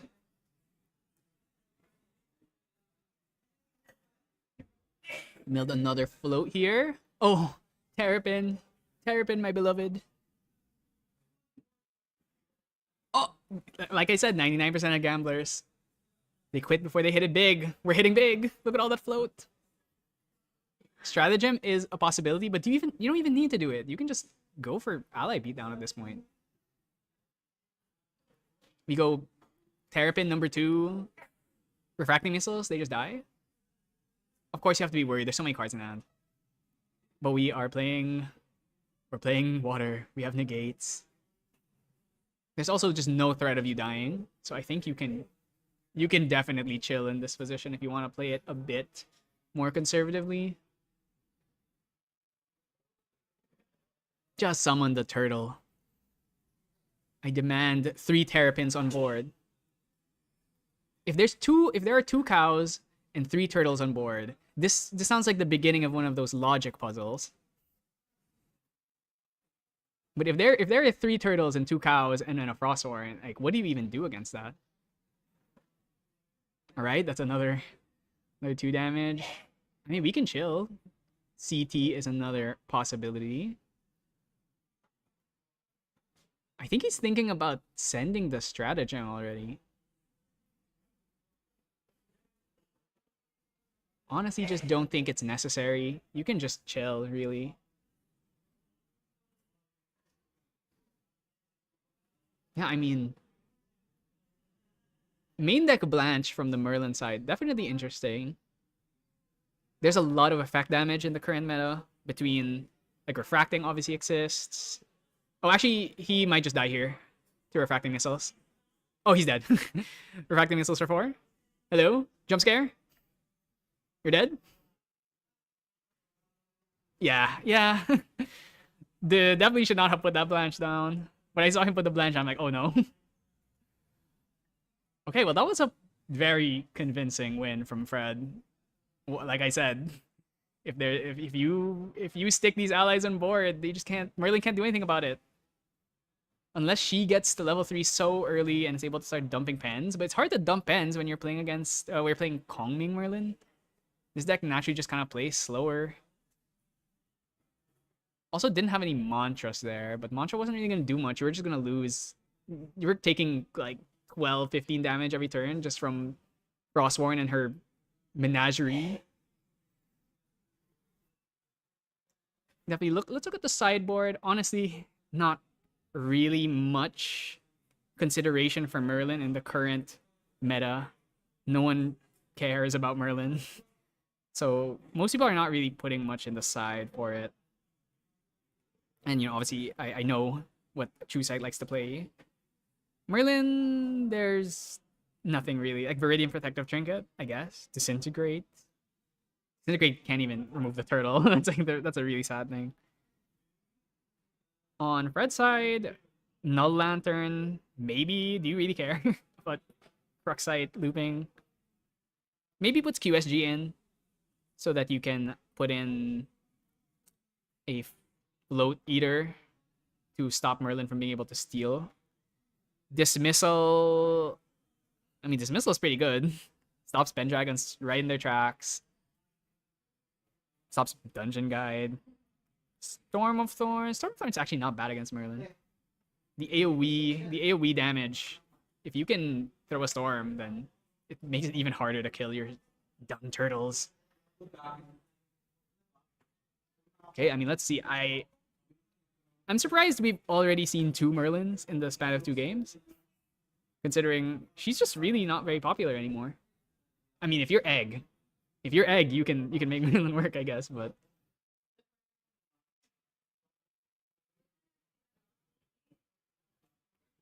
though Ken is a die-hard Merlin player. He's been playing Merlin for as far as I know. I've never seen him on anything else. Yeah, the water mill decks are just so strong. I actually really quite like this Tamer build. We're not on Alan, by the way, so it's just pure Sylvie. We don't even have a level 2. Alan's just kind of low value. His effect will almost never go off. It's like just Song of Frost. Oh, this hand. This hand looks kind of bad if there's no Creative Shock. Shield may pass. Okay. No Icebound, at least. You can be secure in that. Draw 8. Is there an Icebound hand? Nope, but we see Fractal of Rain. Fractal of Rain, Lost in Thought, Fracturize, Terrapin. Not bad at all.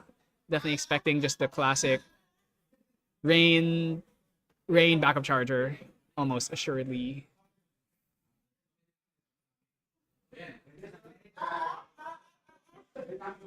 Ooh. Asking for the spirit to be... That is a proxy spirit. Is that a water? Is that a water spirit inside of it? I mean, it is normal spirit. It's not fragmented. People do love blinging out their decks with proxy cards. It'd be kind of nice if we lived in a world where everyone could just have their whole deck be proxy cards, but obviously kind of hard to make that a reality. But that's always why it's so fun when you get a new proxy as evolved. Because it means an extra card in your deck that can be customized however you like. Fred is gonna go for, I imagine it's just Rain. Rain pass, backup charger into Fracturize. Sounds pretty good to me.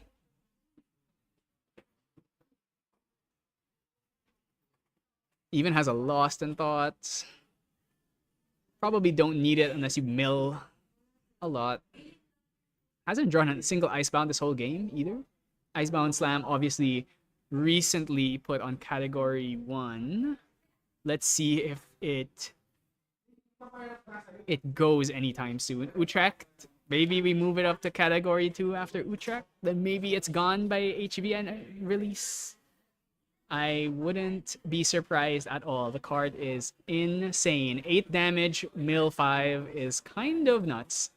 I also think Fractal of Rain is one of the craziest cards ever.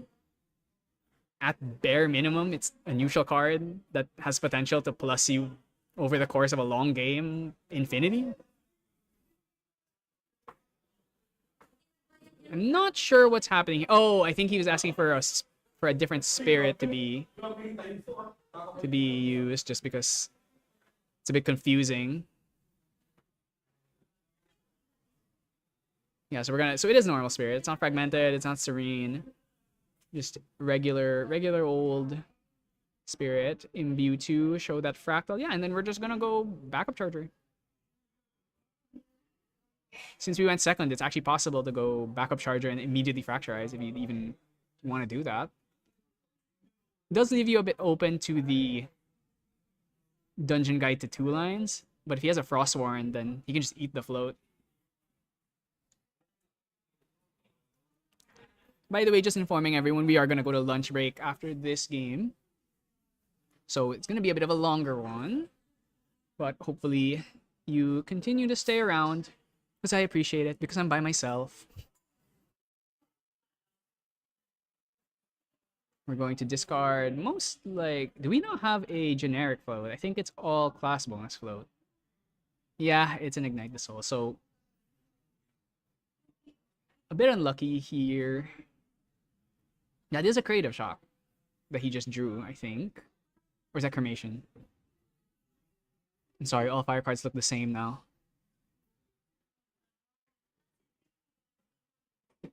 I think Fred might be thinking about leveling up early. No, we just go backup charger for sure.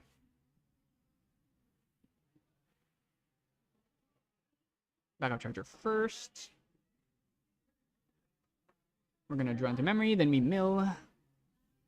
Let's see what the mill is gonna be. Oh, it's Icebound Slam. Okay, honestly, Icebound Slam, Icebound slamming a Shieldmate, honestly, probably worth it.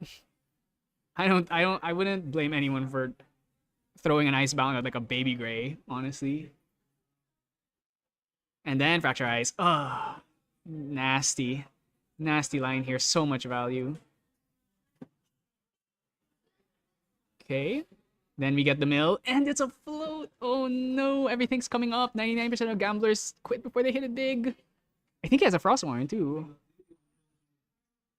Oh yeah, I think that's 2 Frost Warrens. It's either 2 Frost Warrens or it's 2 CTs. Oh no, that's a Frost Warren. Uh-oh. We clear the Shieldmate, I guess, so that we can clear the way for this Icebound Slam next turn.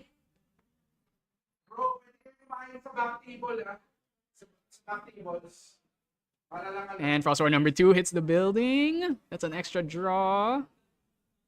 Oh god, this is so rough. How do you deal with 2 Frost Warrens and a Rain this early? I think that's gonna be a bit of a hard sell. Merlin really not good at clearing board unless she just draws Thunderclaps. But Thunderclaps still a -1.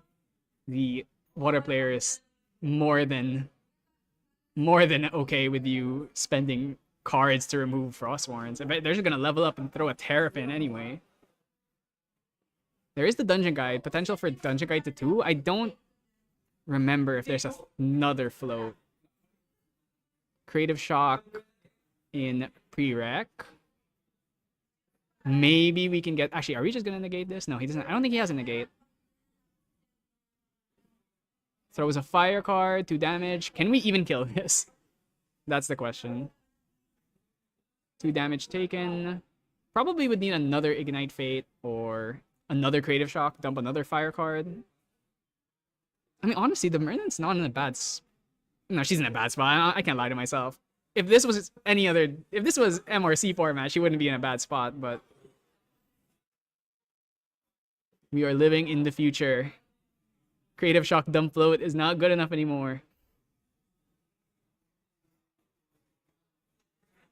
Can we kill this Frost one? 2 life left on it. Would have to be like a Flame Ruin, or another Creative Shock, or an Ignite Fate. Actually, I'm not even sure if Ignite Fate can hit allies. I've never seen anyone actually play that card. Ooh, is Sunburst. Oh my god, this is a card I've never seen anyone play. It's like if it's empowered, it becomes fast speed. It's basically just another kill spell.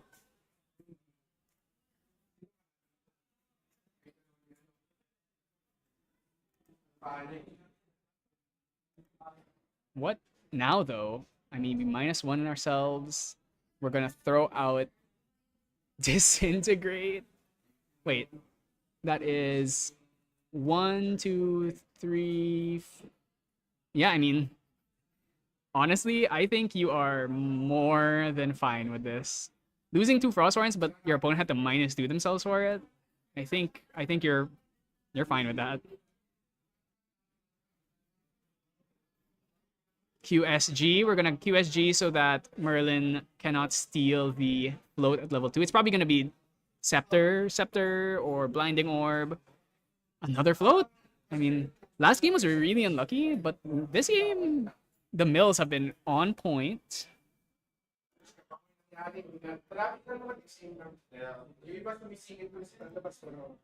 Let's see what Fred is going to do here? He might just do nothing, to be honest.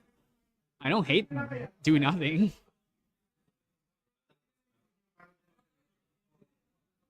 Oh, Icebound actually is kind of good right now. It's gotta be the Icebound, right?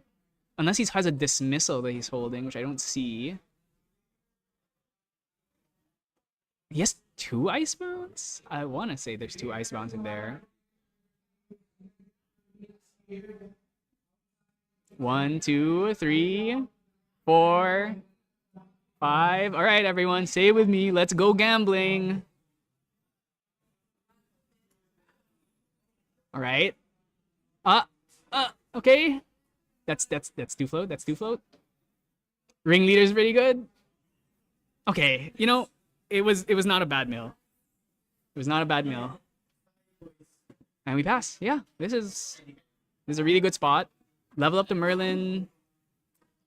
Merlin is going to get a float here no matter what, because Merlin does not target.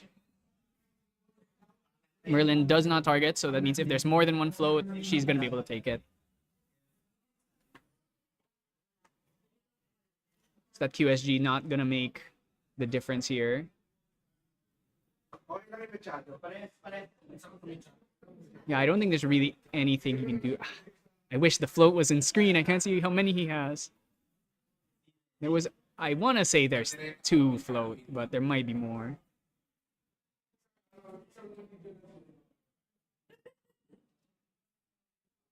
Oh, is he want a Lost in Thought actually? He could go Lost in Thought and then play the QSG. Lost in Thought for 2. I don't know how many float are in there. Lost in Thought for 2, QSG, eat the Lost in Thought. Now you have no float. That's assuming he has 2 float. I actually don't know how much float he has. He's just gonna let it go.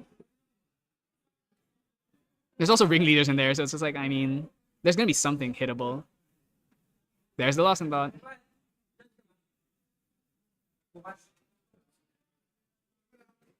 Draw DOS.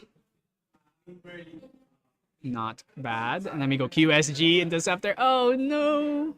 Alright, his only choice really is to hit the only choice is to hit the ringleader.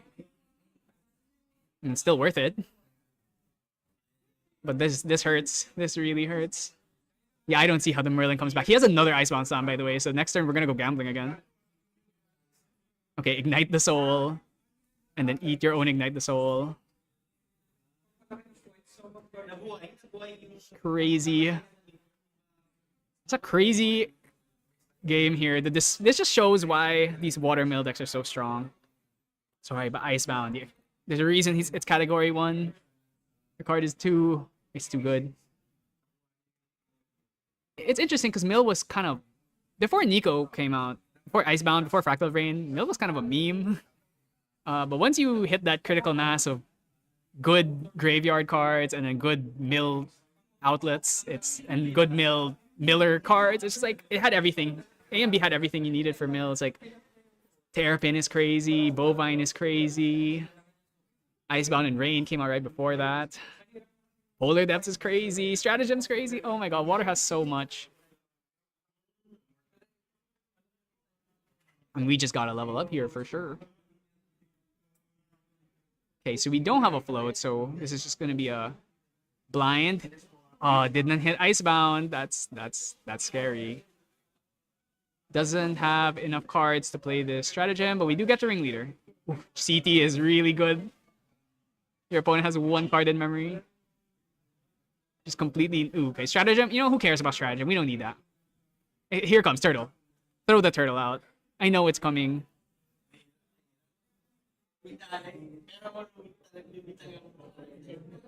I mean, he's thinking about it. If there's a way to win, or does he want to just go Icebound? I mean, honestly, you could just go Icebound here.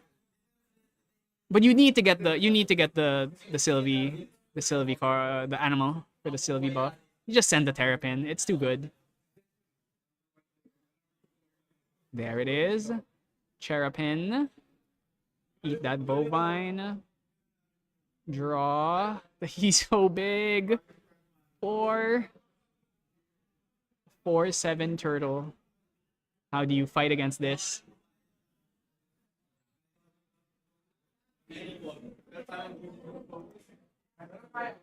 I mean, at this point, Fred can really just sit and do nothing, hold negates, and he's probably fine.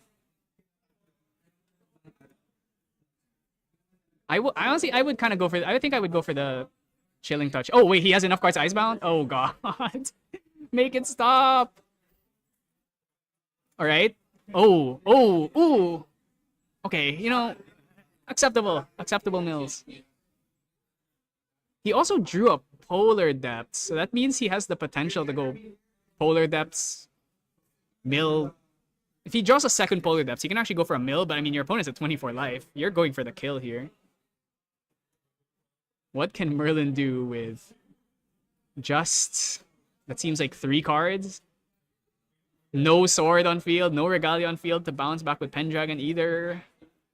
Tough spot to be in. We're at least even level counter, but this Terrapin is staring you down. 7 life Terrapin, kind of. House of Mystere, why it went to category 1 when there's Nullifying Lantern? Well, for one thing, you can't bring out Nullifying Lantern early enough against a turn 2 Icebound Slam. So if your opponent just goes second, has the nuts, and they have it, they just still hit you for 8. And the thing about Icebound is the damage isn't actually the most important thing about it. The most important thing is the mill. Like if you get Null Lanted, you just start hitting allies with it, and it's still good enough. Of course, the thing about it's a high variance card. If you mill 5 non-float, 5 non-graveyard effect cards, you mill like 4 stratagems and another Icebound, you feel bad, but the high end, and actually even the low end rolls of Icebound is usually still pretty good. As long as it's not a disastrous Icebound, it's usually fine. And it does 8 damage, so it's just like, you can't really just say, oh, just bring out Null Lant, because spending a turn to bring out Nullifying Lantern, that's a big investment. Materialization is really important in this game. The game has gotten pretty fast now. Spending a turn just to do that is usually not good enough. Alright, we're gonna bring out the mantra here, heal. I mean, you still need to kill the turtle. You still need to kill it. Also, there's still no regalia, so that means your Pendragons don't do anything. I just don't see a world where the Merlin's able to get out of this. If Fred already has the stratagem, he can easily just win now. Okay. Shield bait. Alright, yeah. Shield bait can stop a Terrapin swing, I guess. But it doesn't stop Ringleader into Bovine, which I'm pretty sure Fred has a Bovine in hand. Safeguard Amulet, we're playing safe. Fred knows he's going to win this game in the long run, so there's just no reason. Yeah, we're going to go Ringleader. Oh my god. Okay, milled the Polar Depths. Unfortunate, but Polar Depth, we don't need it anymore. It's not really necessary to win the game. We're just going to win. Beseech? The problem with Beseech is it's a -1. So it's like you're -1ing yourself to bring out Nullifying Lantern, and I think if you do that against a water player, they're like, awesome. Oh, Terrapin number 2. I mean, yeah, this game is pretty over. Actually, Icebound is the worst. Icebound is worst against other water decks because it's very hard to Icebound against water. They just need any negate that's not Cerulean Decree or Dismissal or Song of Frost too. There's also Song of Frost. So there's a million ways of stopping it, which is why some people actually just side them out in the mirror.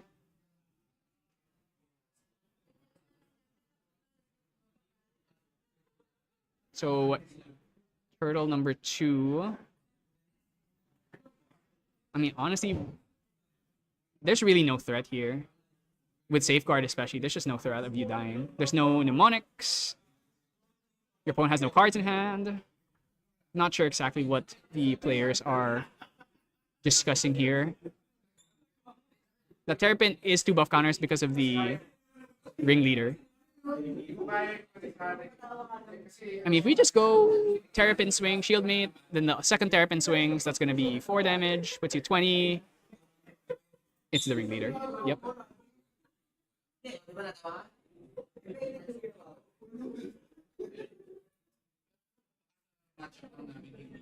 Oh, are they talking? No, the Sylvie level 1 was earlier, so yeah, okay, I'm not sure. I'm not sure what they're talking about, but I mean, yeah, I think in this position, there's a lot of ways of winning. Honestly, refracting missiles into Frosty is also enough.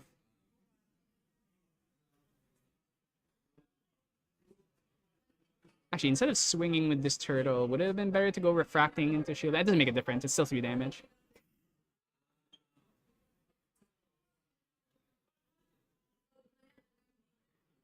Hmm.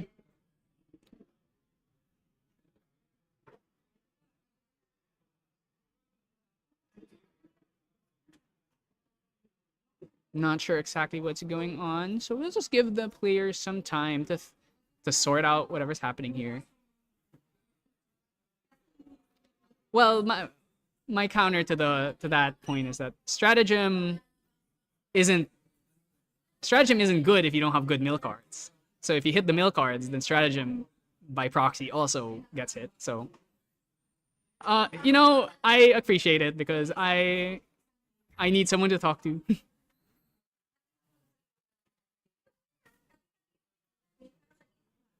All right, so Shieldmate gonna get taken out by the Terrapin. Then Terrapin's gonna swing for 4, and then we're gonna go what? Frostwarn, refracting into Frostwarn. Terrapin number 3, maybe. I'm not sure if we have enough to kill, but I want to say we do. But at the same time, you really have no reason to rush. You can just take it easy. Refracting would do 2, Frostwarn would do 3. Okay, I think we're off. He can just hold, pop the scepter on end phase, and he's chilling. We're gonna bring out Tome here, most likely. Tome of Sorcery.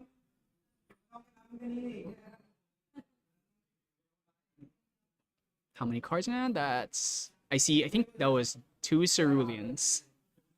2 Ceruleans. I don't think I saw like a Tidal Lock.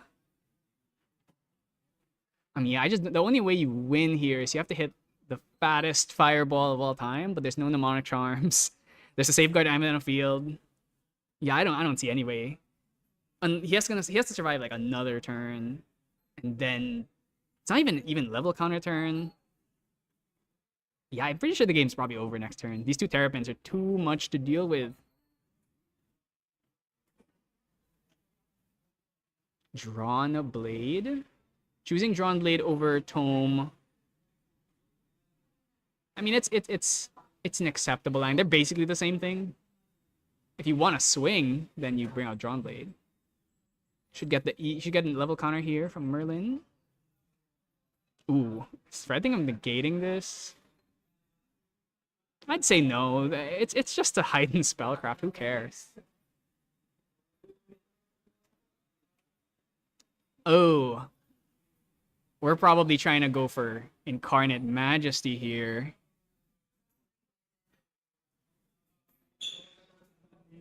Yeah, I think we're definitely trying to set up an Incarnate here. Trying to get a big Empower.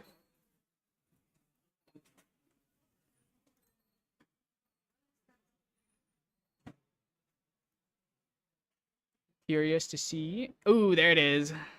Negate. Incapacitate does not work against Icebound Slam. Incapacitate only works on action cards. Icebound Slam is an attack.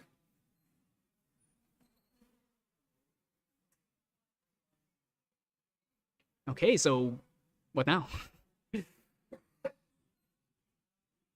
We still are holding enough cards to play that another... Actually, no. He doesn't have enough to play another Cerulean, but if he has a Frostbind or a...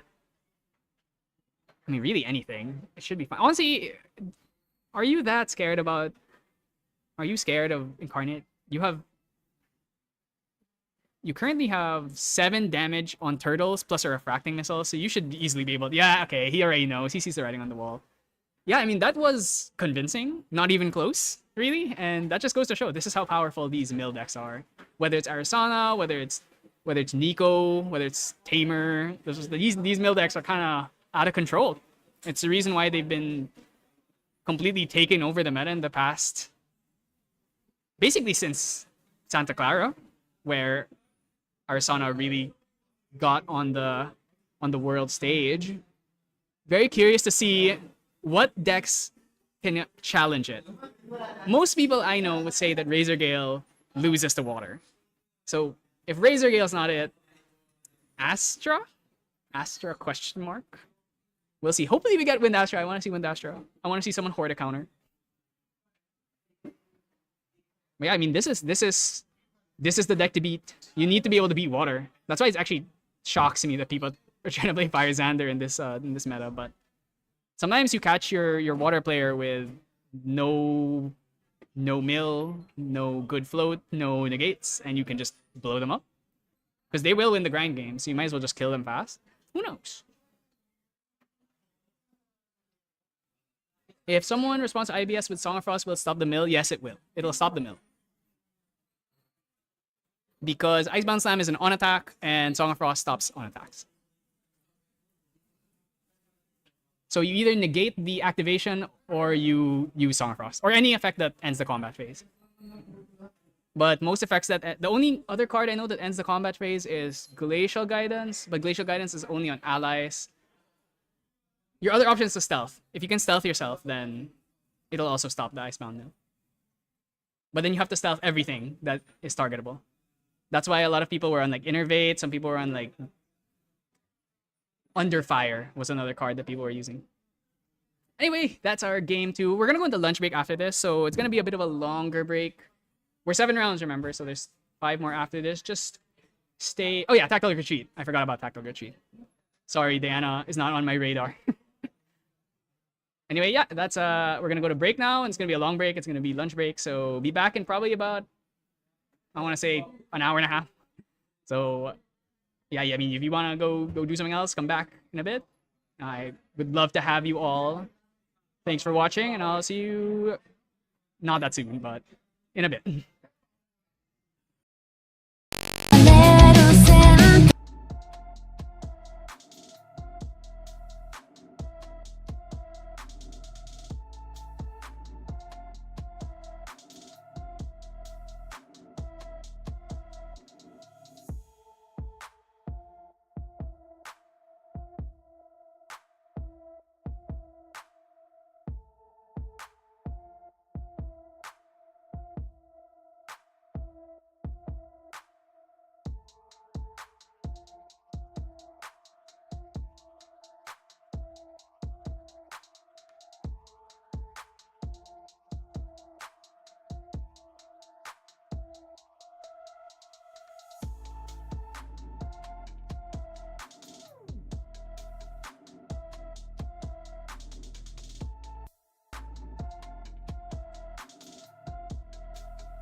everyone? Welcome back. We are back from our lunch break, and we've got a slobber knocker of a game for you. Right now, we have Aaron Quarax versus Kaloy, aka Otoro, who is playing Wind Razer Gale.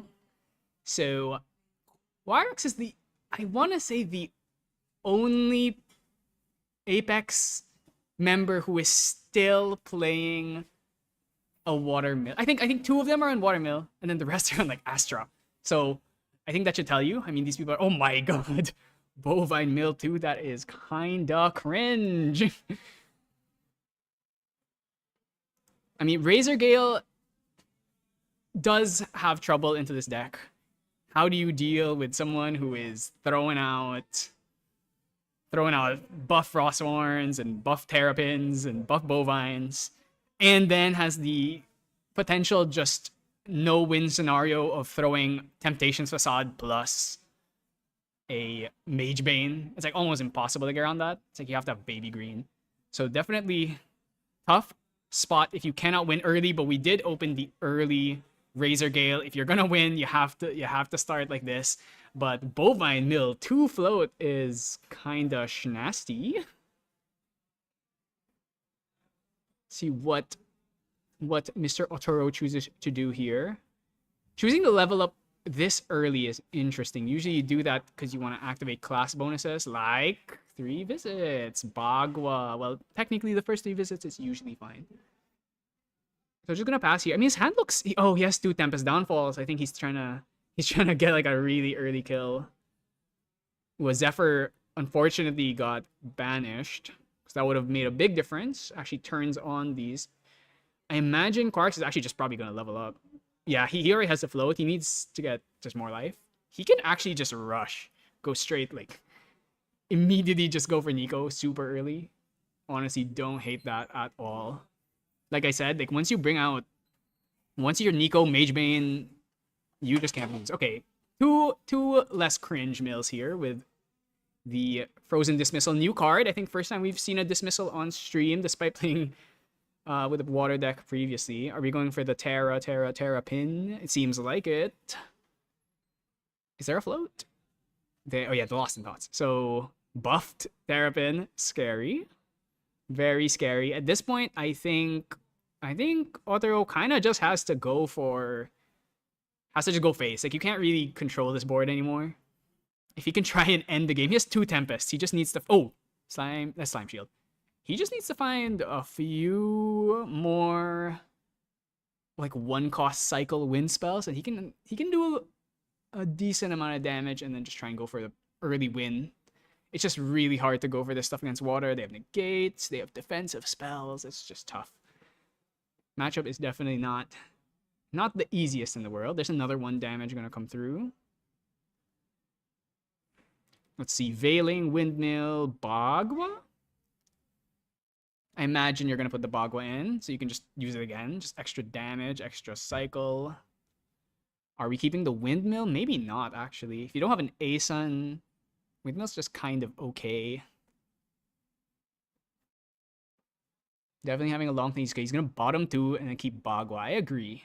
We need to look for good cards. We're gonna go backup Charger here. We're charging. We have a lot of Veilings, so at least we're fine on that end. Cyclical Breed. Ooh, Razer Gale number 2. How greedy of a person are you? Are you gonna really play Razer Gale number 2? Oh, he actually does have an Asun. I wonder if he drew that. He might have drawn that off of the backup Charger. He's playing the Razer Gale. He's doing it. Okay, you know, pedal to the metal. Hope you just don't die next turn. Currently, if you get hit by Terrapin for 3, Bovine for 1, puts you at 7, Icebound Sun for 8, so you're still alive. I don't see a world where you die here unless you get like... Yeah, I'm pretty sure he can survive this turn. But let's see what Korax has in store. Fracturize his own Power Cell, the classic. Have you ever seen a water move better than this? Now, are we gonna just see the level?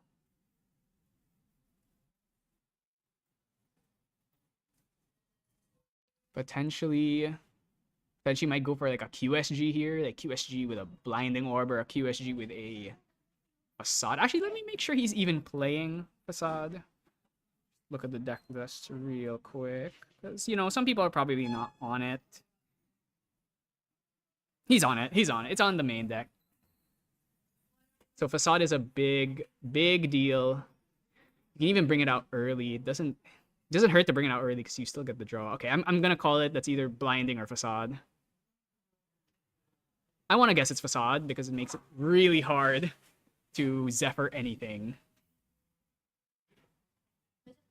Bovine. Ooh, float. Alright, so we're very set up. Pin for another 4 damage. Or 3 damage. We're actually quite fortunate to have this 3 visits. The extra healing coming in pretty clutch here. 2 every turn is nice. Also getting the damage off. Double Razer Gale. If there's any way that Water's gonna win this, it's through. Or Wind Kongming is gonna win this if they hit double Razer Gale. 2 Tempest Downfalls in hand already. There's a lot of potential damage. A Bagua here. 2 damage. Into like a Fairy Whispers, another 2 damage. 5, 6, 7. And then your turn, you just have to find like Zephyr plus 2 Tempest should be close to enough.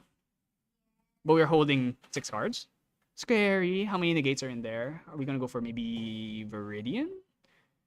Viridian is probably not enough to stop it. There are 6 cards in hand. I'm gonna say maybe Water Bubble. Yeah, that seems about right. I actually didn't catch the start of the game, so I'm actually not sure if Quarix is on Serene or not. Bagua. 5. Let's see. What do we see? Ooh, 3 visits. Actually, he didn't play the 3 visits last turn. I think he might have forgotten. Because that's just free damage. You should have taken it. Fairy Whispers here. If it gets negated, you're fine with that. Yeah, this is a really good start. Oh, that was Cloud Striker. I think he added the baby green. Yes, baby green. You need the baby green in case they bring out Facade plus Mage Main. You need to have baby green. Cyclical Breeze, not a bad one. That lets us do... If we can get a suppress here, we can do crazy things with Tempest, Cyclical Tempest. He's very close to being able to end this. You just have to worry about negates.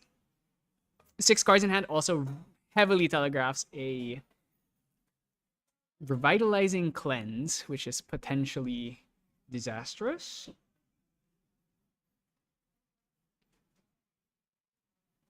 What's the plan here? Asen, kind of hard to play without an ally that's good. No Baby Grays, no Windmills. Also, not really that good anyway in the face of Terrapin. Oh, he does have a Windmill. Okay, so that's another 2. I imagine we're just hitting face. At this point, you really just need to kill as fast as possible. There's no intercepts on field. It's free. Or do we go Asen, sit on Asen? That's negate fodder for days, though.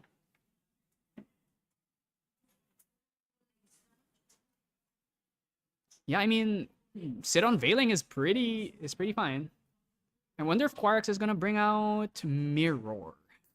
Definitely a possibility of that. Actually, let me check if Mirror is even in the main. Mirror is a pretty important card in this matchup, just because Veiling is a card. Veiling is a card you really need to worry about. Let's see. I see there is no Mirror in the deck at all. Honestly, you actually don't need it. You can win without it, especially when you're playing Nico. But it's just player preference, I'd say. Frostbind in hand. Fracturize, Frostbind. There's a lot going on here.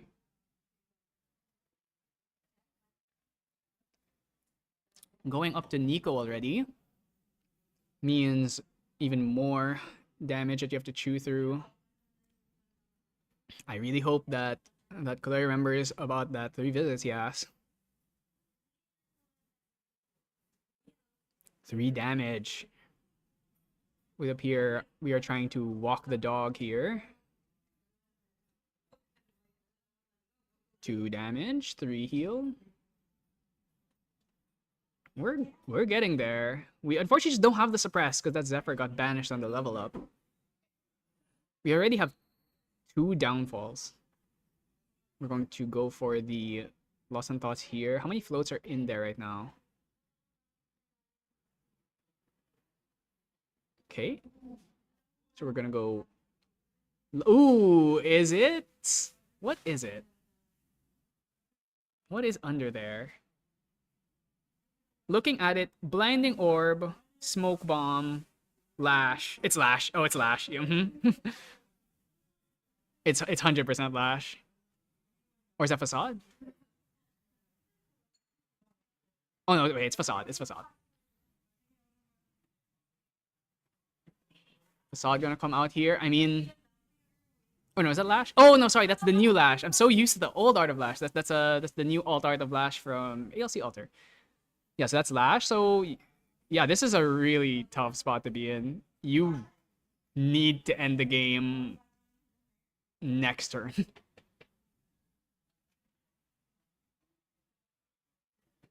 Lash should be healing 2 here in total. Just take 2 damage and then heal 2 for each ping.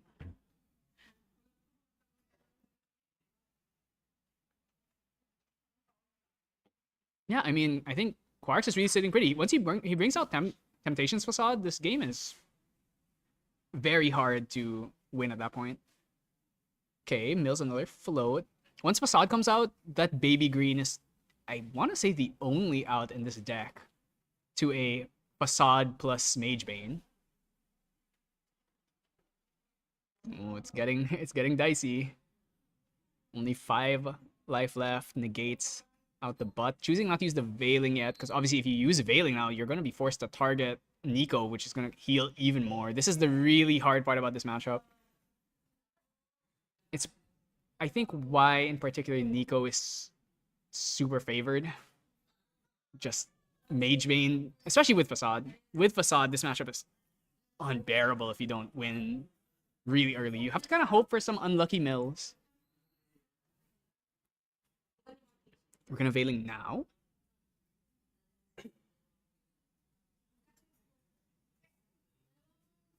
Okay, so he's gonna either have to hit himself or hit Nico and heal her even more. Really tough situation to be in.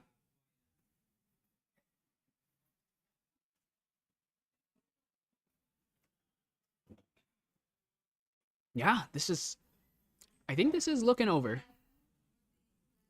It's looking pretty over to me. If I was in this situation, I'd probably scoop and go to game 2. But I don't know. Let's see if he has anything.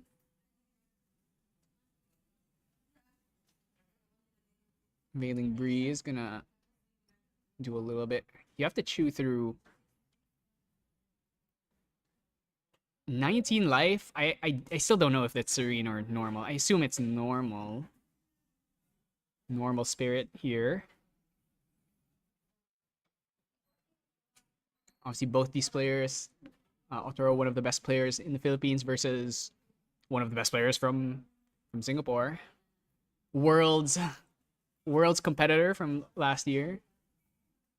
Oh, it's just so rough. You just can't use any win cards right now. You're just gonna keep healing unless you start damaging yourself.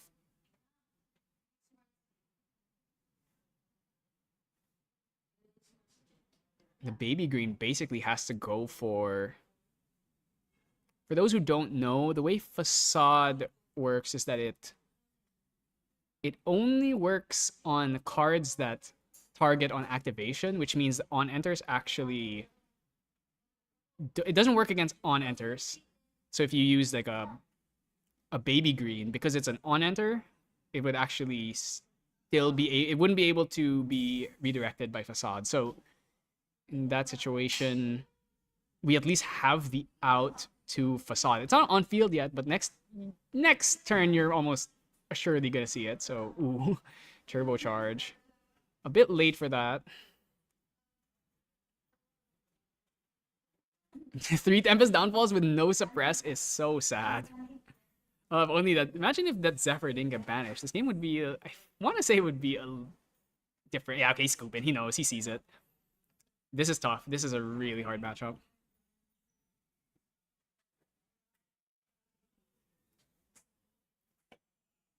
Razer Gale, a really interesting deck. Obviously, when AMB released, when we had Santa Clara, Razer Gale, Vanitas, and Kongming both were in the meta, though Vanitas was the far more popular choice. Just really dominated that. I want to say it was of the top 32, what, like 22 or something Vanitas is. Not a great spot to be in. So then they immediately, after the tournament ended, just kind of hotfix errata the way that 3 visits work, which kind of pushed people off Vanitas completely. Because a lot of the benefits of Vanitas is coming from the fact that you can just dump your Razer Gales really early, and then just as soon as you see 2 or 3 visits, you just win the game. But now the 3 visits can't be spammed all in one turn. They all moved to Kongming because they wanted to take advantage of Tempest Downfall. So the whole idea of this deck is you just chip with Razer Gales and ally swings, and then you go suppress something, either with Ventus or with Zephyr or Verdigris Degree, and then you just immediately go whack them with a 3-4 Tempest Downfalls for a bajillion damage. Unfortunately, that's not a very good strategy against the deck that has a card that heals 2 every single time they take effect damage. So let's see. I mean, one thing you have going for you is, of course, Wind has a lot of Fantasia removal. Scatter Essence is a really good card. It can help you get around things like basically Fractal of Rain. This deck doesn't play Polydepths, so it's mostly just for Fractal of Rain. Actually, I do know there are some Water players that choose to remove Fractal of Rain when they play against Wind, knowing that they're going to put Scatter Essence in the deck, which is a really heads-up play, obviously. But, you know, I have seen a game where I've seen Razer Gale versus, it was Tristan. And the Tristan player had 4 Scatter Essence in hand, and the Razer Gale player had 0 Razer Gales on field. I was just like, wow, this card is so good when it works, but Scatter Essence can be a bit of a dud if they just either just never find their Fantasia or they don't play them knowing that you have it.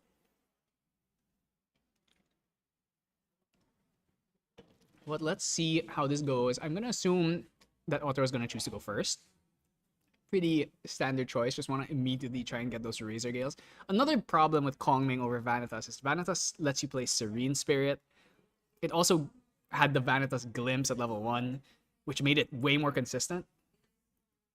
You just didn't need the extra damage from Tempest because of the way 3 visits work. But now that you kind of lack that burst that you used to have, that's why everyone basically had to move to Kongming.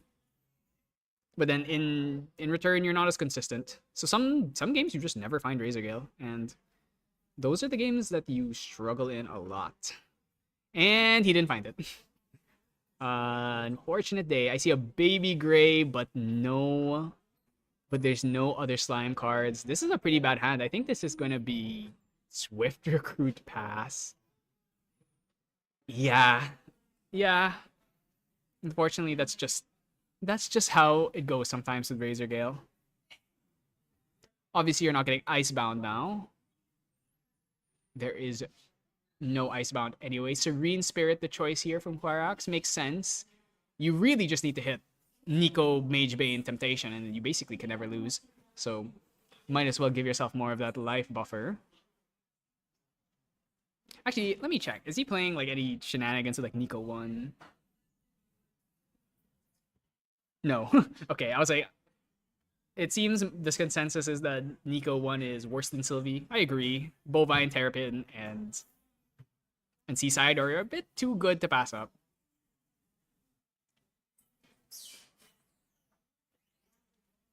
Looking at Quarax's hand. Huh.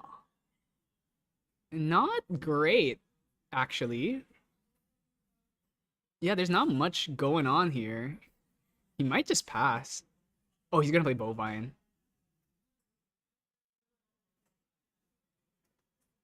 Yeah, it's gonna be a Bovine. Let's see, can he get another Epic Mill? Okay, that's 2 float, 1 class bonus, 1 non. Get to go Ba-Cha here. Get maybe try and draw into something nice, because both seems like both players got kind of awkward hands, but obviously Bovine, when it hits, it hits. Dream Fairy, not bad. Ooh, ooh. Oh wow, that is a turbocharge. Turbocharge into Dream Fairy is a potential line here. If you just want to get rid of the Bovine without killing it. But honest, can he even kill it? I don't see another ally.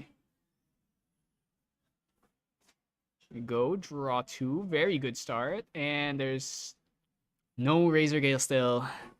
You know, Razer Gale as a deck, sometimes it just doesn't work. I mean, it's the same thing with water. If you don't see Fractal of Rain, Icebound Slam, Bovine, the game's gonna be pretty hard. Gonna bring out his own backup charger, which is the regionals backup charger. Obviously, they had their regionals before ours. I believe they also went to the Malaysian one, so we're just gonna hit Swift Recruit again. Wow, okay. 3 floats so far.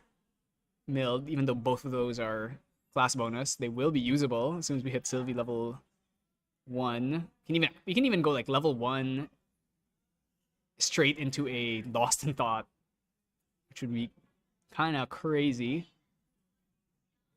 Frostwarren is good. Now we don't have a float to eat at this point unless we can dump. Do you have like a Chilling Touch or something? Refracting Missiles. That's another option.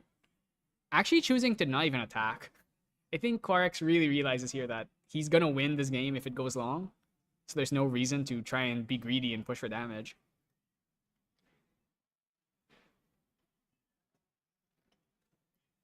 We got a filter. Go for that Fairy Whispers. Oh! Oh! Wow. He's gonna downfall. He's really downfalling this. I mean, you can't really allow allies to stick on field. They're a bit too dangerous. If Otaro can get like a Windmill, we can kill the Bovine at least. Go like Swift Recruit plus a Windmill or a Baby. I think that he has a Baby Gray, but he doesn't have a Baby. He doesn't have other slimes to take advantage of. So we're just gonna go immediately this. Water Bobble. Quarex is still in Spirit, so we can't do shenanigans with the release to deny the Bobble draw. No Fairy Whispers, not negating this. Absolutely not. Razer Gale. There it is. Ooh, Raccoon kinda goes crazy here. We're gonna add that Razer Gale to our hand and then draw into Raccoon. Raccoon kill these 2 floats when they're still not float. Lost in Thoughts isn't gonna work. Honestly, a really good. And then we can kill the Bovine too with Swift Recruit plus Raccoon. This is a pretty good swing. We also have Zephyr. We can Zephyr our own Raccoon, get more float down. This is a really pivotal turn, I think. I mean, you gotta go for the Raccoon play. It's too appealing.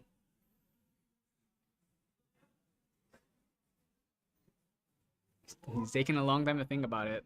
It's like, is it worth it? The fact that these floats are still not class bonuses is a really big thing. Okay, so we're gonna go for the Windmill. Choosing not to play the Razer Gale. I think that's correct. Wants to kill the Bovine first.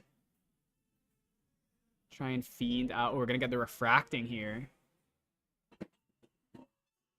Are you gonna reclaim this? I actually don't think you do.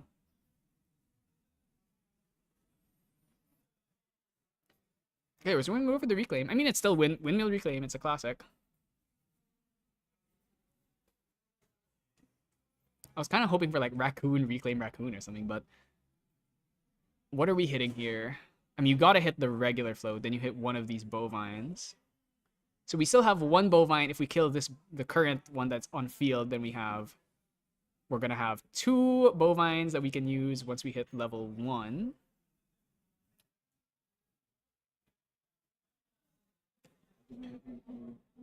And we just gotta kill it. Okay, that's what, 3 cows out of the deck already? I'm gonna go Lost in Thought end phase just so we get a controlled banish here. Ooh, he drew Icebound Slam for turn? Is that... That's an Icebound... He drew Icebound Slam for turn. That's actually insane when the Swift Recruit is tapped. Can he play it? I don't know if he has enough cards to... Oh, he does.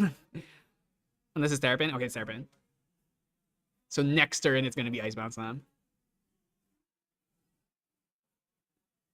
That's a pretty fat turtle. We're going to kill this raccoon now before it has any chance of getting Zephyred or Reclaimed or any of that stuff. No float in grave after that one bovine's been taken. So I think at this point, we could go for...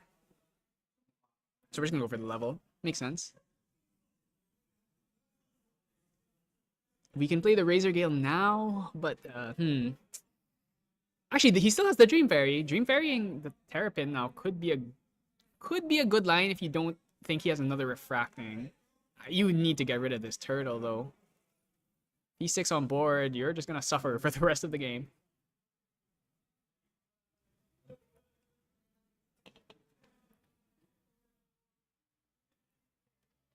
And this is another issue with Razer Gale decks compared to when you play Cleric, Vanitas.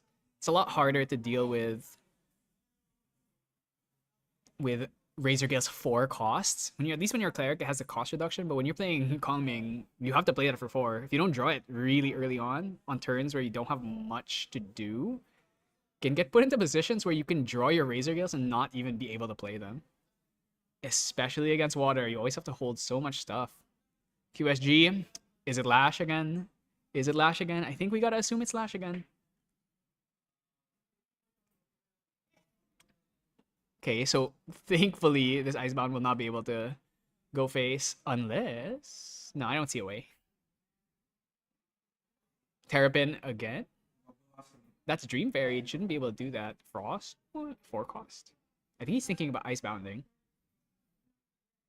Yeah, actually looking at Quark's hand is not very good. I mean, he has Icebound, but I think honestly Icebounding this Swift Recruit might actually be worth it.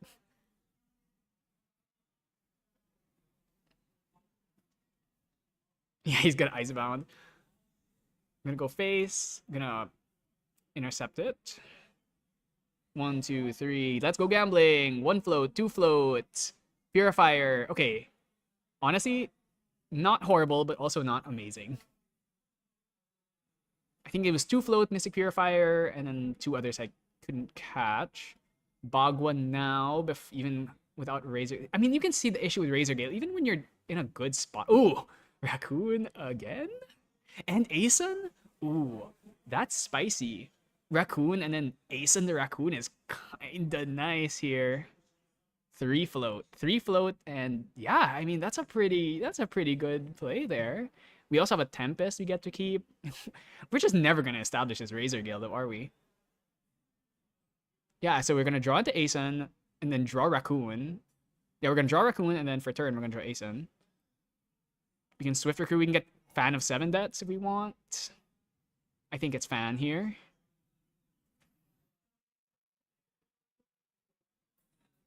I mean, there's nothing else to use your float on. You might as well just get Fan. Yeah, he a fan, he a fan, he a fan. We almost never use the effect of Fan. I mean, you actually could with Bagua, where you go like face north Bagua, so you can is it north? The effect of Bagua that lets you make it a bad reclaim, basically. A possibility. It can happen. It can happen. I think we just go Raccoon Asen. It's too juicy. He can't resist Raccoon Asen here. Not even a lot of cards in hand to go for the Lost in Thought. Oh, Quark's so unlucky. Just where's the Fractal of Rain? Swing 1, Raccoon. Oh, we're not. Oh, but playing this Windmill means you can't go Raccoon Asen though.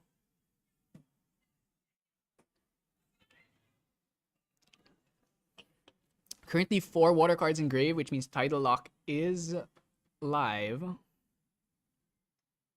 So we're gonna go Asen, put back Windmill, and then play Raccoon. Seems like that's the line here. We're gonna keep the Asen awake, I assume, to have an Icebound blocker. This is pretty good. I don't know. I still would have rather done Raccoon Asen though, considering there's no Fractal of Rain. If you just keep denying float, you put him in a very hard spot. If he has a Lost in Thoughts, he could at least save one of them. So we're going to eat 2 of the... Oh, right. I forgot. The QSG's on field. So we're going to bring out... We're going to bring that out. We're going to eat the other one. So we still have 1 float. Raccoon, swing 1. All right. Well, this game has to end through allies at this point, actually. In this position, I think you actually swing with the Asun. Because it's going to be hard to win with a Mage Bane on field. I guess at this point, he's still not Nico. And as long as you can keep him off Nico, you can still win this game. But he's going to go Nico next turn. And he still has Serene. There's too much of an HP buffer. Going to be really hard. Once we get to level 3, it's or level 2 Nico, it's going to be a bit hard to get through Temptation plus Slash. We at least have, I want to say we have a baby green. Yeah, no allies. That's the thing. This deck is really, or this matchup is a very ally-centric one. Whoever controls the board. Water is just much better at it because Terrapin is a crazy card and Seaside Ringleader can make any animal fat. The Raccoon gets to stay though, and that's good. Ooh, Downfall is nice. Downfall is really important to have here. I want to say we have a Suppress. I think we have a Zephyr.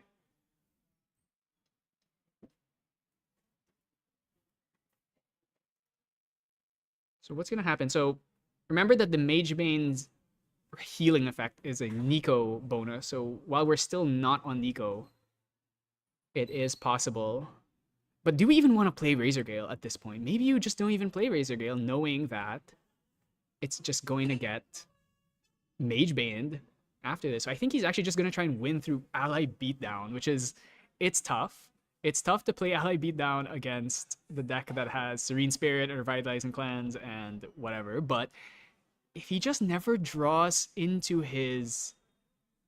If he just never draws into more Terrapins and Frost Warrens, there is a world where Kaloy can win this. Is he going for Asun again?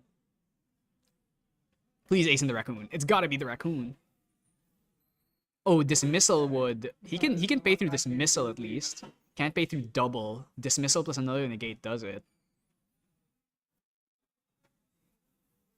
Oh, you gotta add the Raccoon back, please. Please add the Raccoon.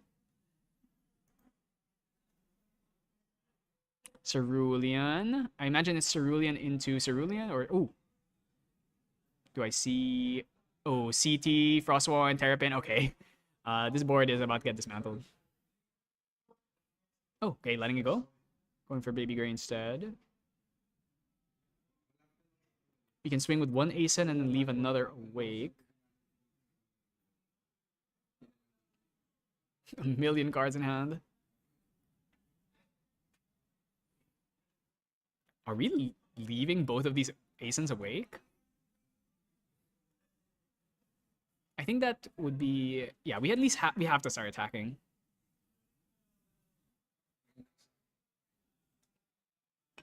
I'm gonna leave 1 just so we're not... I actually really think we should be swinging with Asuns. The Revitalizing Cleanse. Probably need to bring out Mirror even at this point.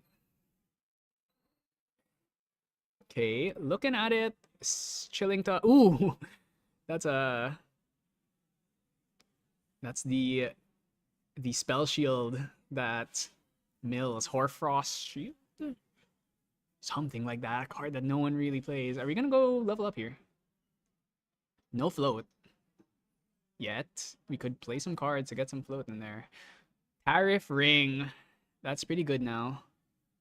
At this point, not really much in the way of spell damage. It's all just allies. Icebound Slam. It's okay. He is rewarded for not using the Asun there. I see Ringleader, and a Terrapin. We have the Chilling Touch at least. We can go to Chilling Touch, Terrapin. Not a bad line at all. Or we just Icebound here? We could just Icebound here.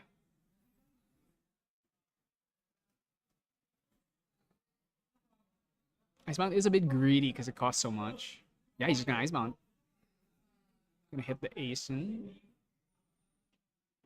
Wait, which Asen are we? Oh, we're hitting the rested Asen. Okay.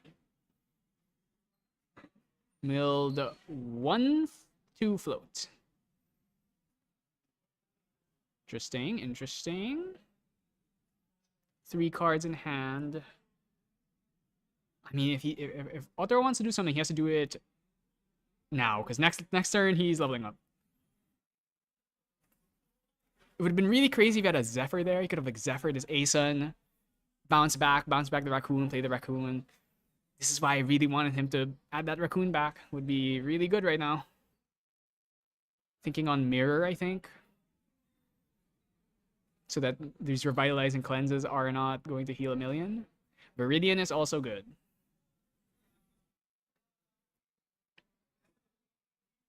In this situation, there's pretty much nothing Aaron can play that he can pay through with Viridian, unless it's just Lost in Thought for 0.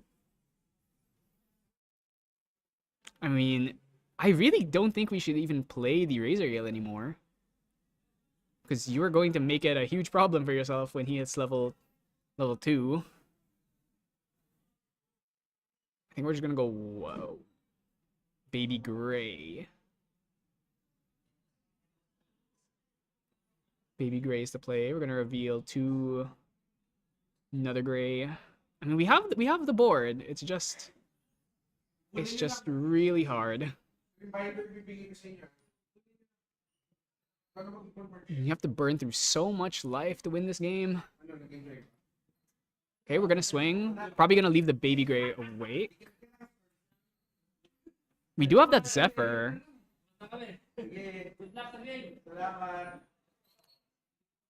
Would you guys hate me if I said that he should Zephyr this Raccoon?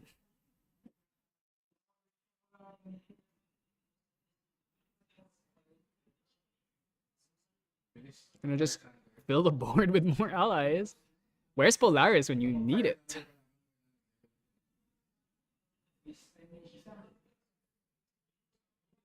I kind of want him to Zephyr the Raccoon. Oh, he's doing it. He's doing it.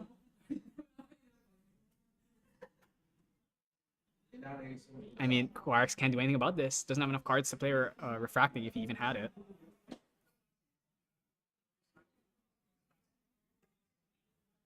Okay, I'm gonna eat that float. This is what you need to do. You need to rely on a lot of just board control, graveyard control. You know what would have gone crazy right now? Cleansing Reunion, actually. He can't. I mean, he can go up to Nico. It's even without the float. I don't think it's the craziest thing in the world. Yeah, Scepter is really good now. The draw 2, even if it's not a free one. Ooh, the Ringleader's okay.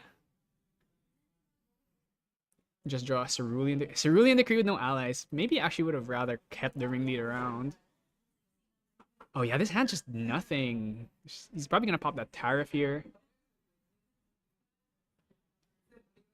We gotta go Mirror, I imagine. Can't keep letting these Revitalizings go. Or are we gonna go Verdus? Ventus? Ventus is yeah, we're gonna go Mirror. Can't keep letting these Revitalizing Cleanses go. We're gonna pop that Tariff Ring, so not really much we can do. Verdicrous Degree, that's a suppress. It's another way for us to get this Raccoon cycled again. Also a suppress that will allow us to activate our Tempest Downfalls for free. We're eventually going to reach the point where we have like 4 of them. Still 12 damage, as long as we're not yet on Lash mode. You can actually chain your Tempests in a way where the heals you kill before the heals happen. We're just gonna play another windmill. Ooh, 3. Oh, Verdicrous. What are we hitting here? Raccoon. Yeah. Is there even a floating card in grave? I want to say there's not a floating card in grave right now, but there probably is if he's doing this.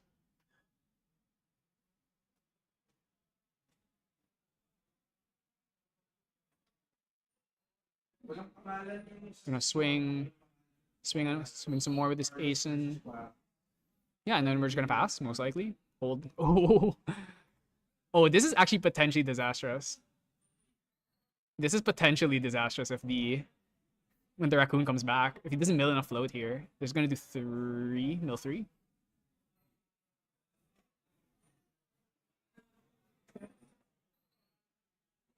Oh, right, there's the power buff. So only one float, it seems. Oh, he's conceding. Wow, what a well played game by Otero there. Like I said, this matchup's really bad, but if you can engineer this kind of situation, that's how you win. You need to just go raccoon control, basically. Raccoon control, just keep destroying everything. Use your Fantasia removal and everything. Just keep him off Fractal of Rain, basically. If Fractal of Rain was in play in this game would have been completely different. So just like how the Razer Gale players will complain when they don't hit Razer Gale turn 1, the Nico and Mill players will also. It's their other card that they really need to hit. The difference is that Nico has a lot of cards that she can hit. Bovine plus Icebound plus Razer Gale, or not really, Fractal of Rain plus Ally with Primordial Ritual. There's a lot. Razer Gale, like, you just have to hit Razer Gale. But you can see it can win without it. As long as you get the board control. It's not common that you can control the board against water because their allies are just so good. Gets to go first here, choosing to still play Serene. Wait a sec. Ooh, this hand's kinda bad. So it's a good thing he's on Serene. Oh, is he actually keeping it? Oh, I think he's keeping it. All right, I mean, and ooh, Storm of Thorns, not what you want to see. Oh, okay, never mind. He has Fractal Brain. Sorry, I didn't recognize it. I'm not used to the nice art here.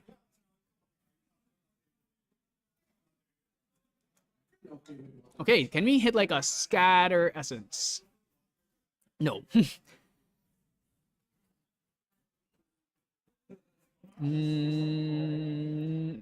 This hand looks aight. Are we doing Swift Recruit Pass? Name a better combo than that. We have a Baby Gray. We really need another slime. Then we can do the little trick. The Baby Gray, reclaim the Baby Gray. So that you can get the draw even without the extra slime. It's just kind of risky because water has refracting missiles. But mill the float, but it's a class bonus float. It's also the float that is only, oh my god, if last game he didn't open Fractal of Rain, this game he's got Fractals for days. Okay, I mean, I'm gonna have to just hope that he's able to get around these. Can he hit like us? Actually, I gotta check. Is he even playing Scatter Essence? He's got 2 Scatter Essence in the sideboard. And none in the main. So he only has 2 Scatter Essence. That's the issue. He's gonna have to just find them. Not what you want to see. We're gonna go Swift Recruit again. Oh, this is such a bad start. Yeah, I don't know. I'm gonna have to say I think this is probably going Quirax's way based on the current situation. There's the classic Fractured Eyes. Are we going straight into Sylvie, or do we go for Immediate Facade? Interesting choice. I thought maybe Scepter was another possibility there. Ooh, okay. Still only class bonus float. We can at least be a little bit happy about that. Obviously not ideal, but 3 fractals. I think we're playing that cow. There he is. I mean, surely this time it mills a float. Oh, ooh. Still no non-class bonus float. All right. I mean, a really slow game, but when someone opens 2 Fractals of Rain, the game is eventually gonna reach the point where it's gonna start exploding. We gotta draw our way out of this. Yeah, unfortunately, Carlos just has a terrible Terrible hand here. No Razor Gales. He doesn't have enough slimes. Ooh, right there's the Razor Gale. A bit late. There's the slime. So we can now do our stupid slime strats with the gray reclaims.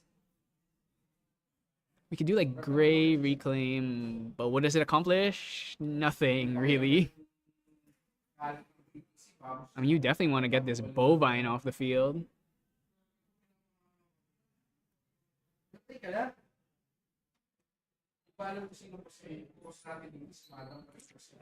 Ooh, I think we're gonna ace in the Swift recruit actually. Refracting missiles. Yikes!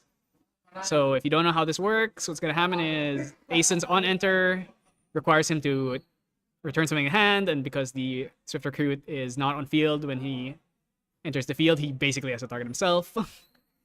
So the reason why Asen can be a bit of a struggle to play when there's a lot of fast speed pings. There was actually a point in time where people would play Mark the Target in Merlin just to kill squirrels so that Asen couldn't bounce them back to hand. Oh, there's a float we hit. Yeah, I think this game is looking kind of over. More float. Ooh. Ooh, cringe, 2 float. Yeah, this is I don't see a world where Carlos can crawl back from this one. 1, 2, 3, 4, 5. 5 float. He can start dumping his turtles, his frosthorns, and there's just nothing he can really do. Lost the thought for 2. Okay, only 2. What are we trying to draw into? Oh wait. Oh no, he used the fractals. That was lost the thought for 5. Okay, well.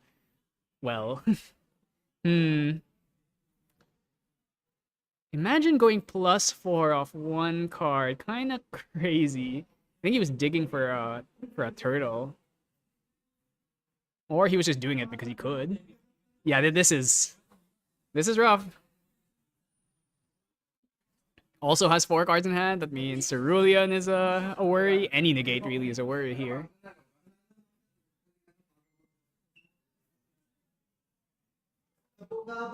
Most likely just gonna bring out the fan. Use that Swift recruit. That's not gonna do it, unfortunately.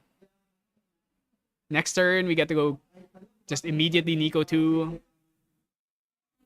Or we can go QSG with a Lash under it if we want. No raccoons either. We're gonna reveal 2 slimes. Got that baby gray draw off.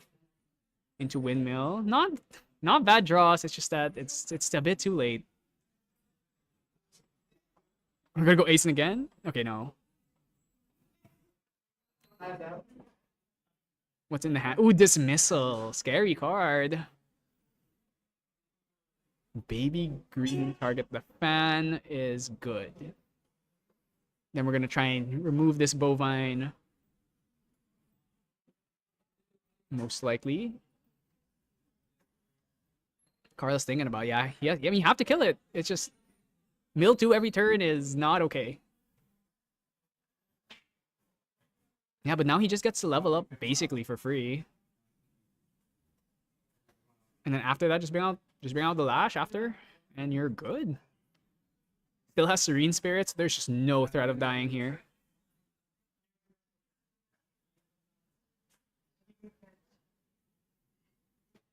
And I think he's thinking about it. Yeah, he's just gonna go Nico. There's just no reason not to. We also turn on that. Actually, this is actually ideal just because we have that Storm of Thorns, so we definitely want to have something to use that Storm of Thorns on. I mean, there's always Ravishing. Ravishing is always an option. But he doesn't even care about these slimes. Swing face. Revitalizing Cleanse in hand too. Ooh. 3 down. Frosthorn? Ooh, Ringleader. Are we gonna Zephyr this? No, we're just gonna let it go. He's an Icebound. Is he gonna Icebound? Wow, he's just gonna pass. Yeah. Writing's really on the wall here. 3 visits, we're gonna heal. Is there anything we can find? Reclaim is not going to be good enough. Reclaim, there's a... I want to say there's a Veiling.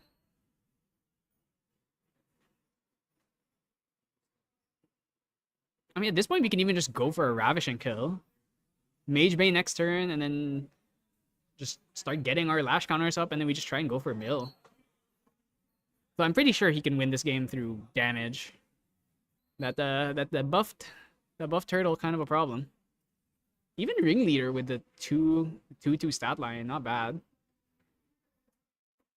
Might see a Raccoon here.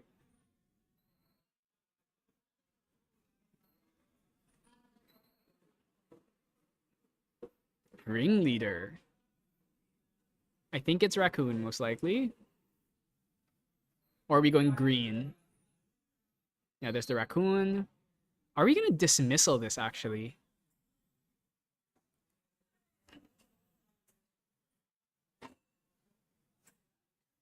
Plus that Storm of Thorns.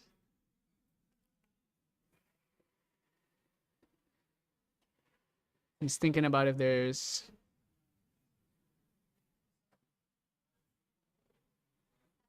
Okay, Raccoon gonna kill this Storm of Thorns. Okay, we can reclaim it back to try and save the Raccoon, but I don't think that's good enough. Especially because I don't think there's another card that uses float in our material deck left. Okay, Raccoon again.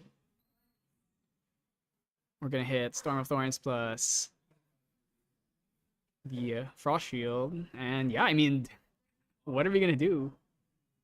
Didn't even swing with... Oh, right. Storm of Thorns is live. At this point, a Ravishing kill is very much very much a possibility. That's gonna be Lash right under this, almost assuredly. Mill 2. Okay, we're out of float.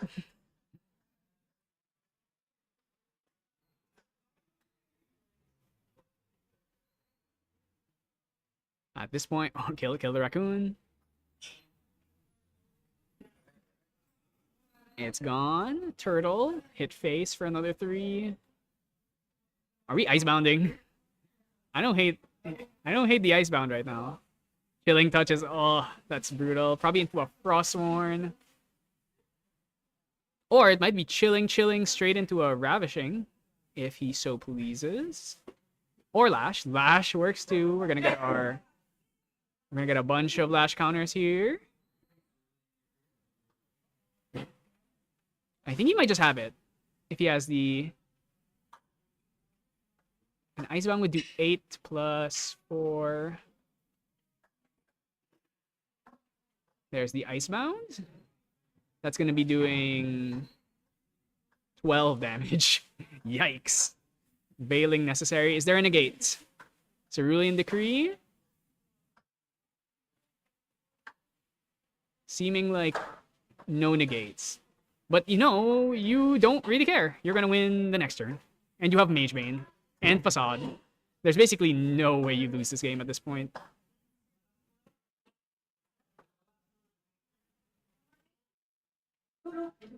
Lost in Thought to get more power on our Lash counters. So now we're at 6, which is going to make this hit extremely hard. So that would be 6 power Mage Bane plus 8 power. So even if it's a block 6, yikes. So it's still 8 damage in the end. Are we milling? Seems like a no. No reason not to mill at this point, really. Yeah, Carlos knows there's just no way he's winning this game.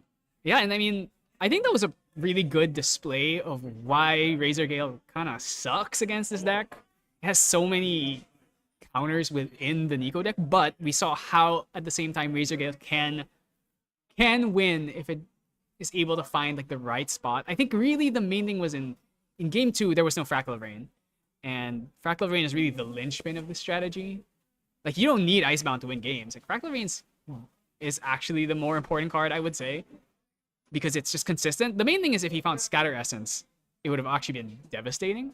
So Wind has a lot of outs to these water decks, but I think in general the water pool is just so strong. It's really hard to compete with that. But yeah, I mean, this was a pretty good game. I mean, it sucks to have to run into your worst matchup so early, but definitely hope to see more of Carlos. I'm not sure how many Razer Gales are actually here. It doesn't seem like a very popular deck in PH at least. Most of the people I know who are threats are on some water deck, either Nico or Arisana or Sylvie, some kind of variant of that, or they're on Astra. So yeah, we'll see. I mean, we're gonna start hitting like those top tables. I'm definitely waiting for the Wind Astra games. Come on, where are they? I want to see Arisana Horde to counter someone. But yeah, I mean, that's the game. Womp womp, Razer Gale. But we're gonna, so we have like 3 minutes left in the round plus overtime, so we'll probably be back in about 15-20 minutes for round 4. We are 7 rounds. That means there are 4 rounds left, counting round 4. So just stay tuned and get ready for more action. I will request an Astra game if there's someone who is still high up. But yeah, I'll see you in a bit. Thanks for watching.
Hello everyone and welcome back. We are going to start round 4 in just a bit, and we've got a good match for you.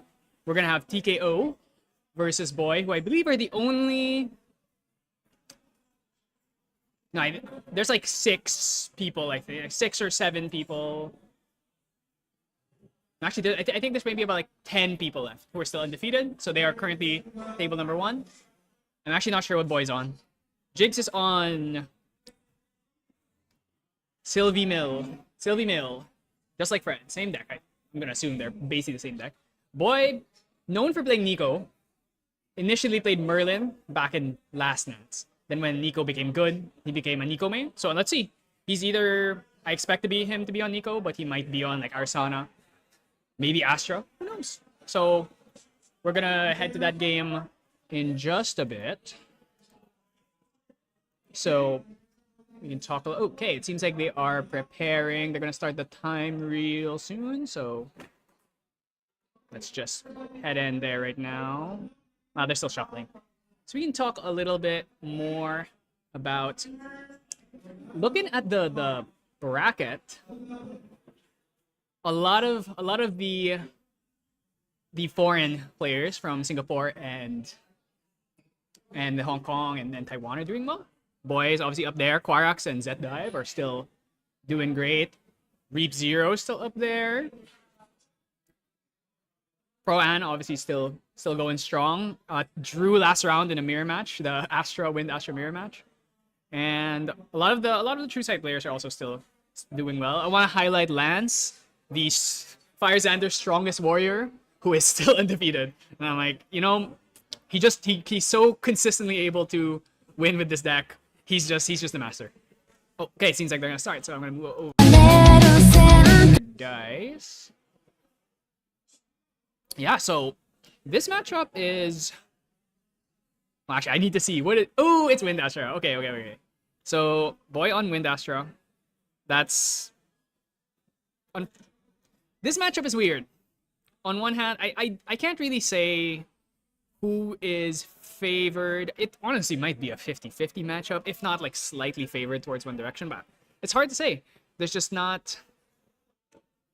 If you look at the stats, it says that the water deck should be favored, but you can't really just trust stats blindly. Obviously, that's like if it's every single player in the world, not necessarily the toppiest of players.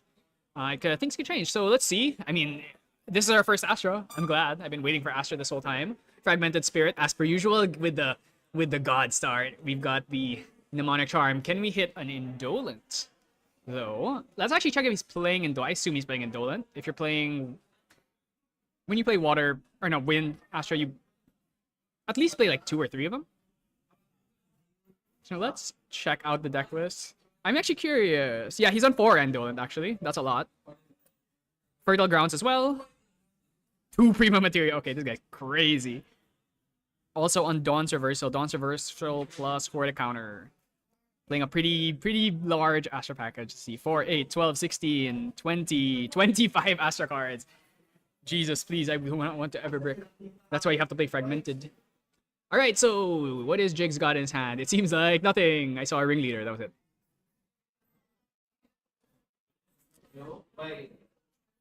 We're just immediately gonna go for that level up. What's the damage? If we can get a Cosmic Bolt hit here. So what I learned from speaking with the Wind Astra players is they do not care about Polaris getting fracturized. They just take it.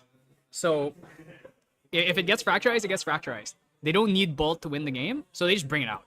And I think that theory is very sound. Because in the end, these decks don't really hit high HP numbers, unless you're playing against Nico. Might be different when you play against Nico because she has Serene plus 25 health plus slash. But we will see what happens here. Oh, Indolent means that's definitely telling me Indolent's coming. Pop that Mnemonic, 3 cards, Indolent. This is basically the best start you could possibly have. Well, the only other start bet in this is probably starting with a Fertile Ground on field. But very good, very good. Of course, how many did we mill?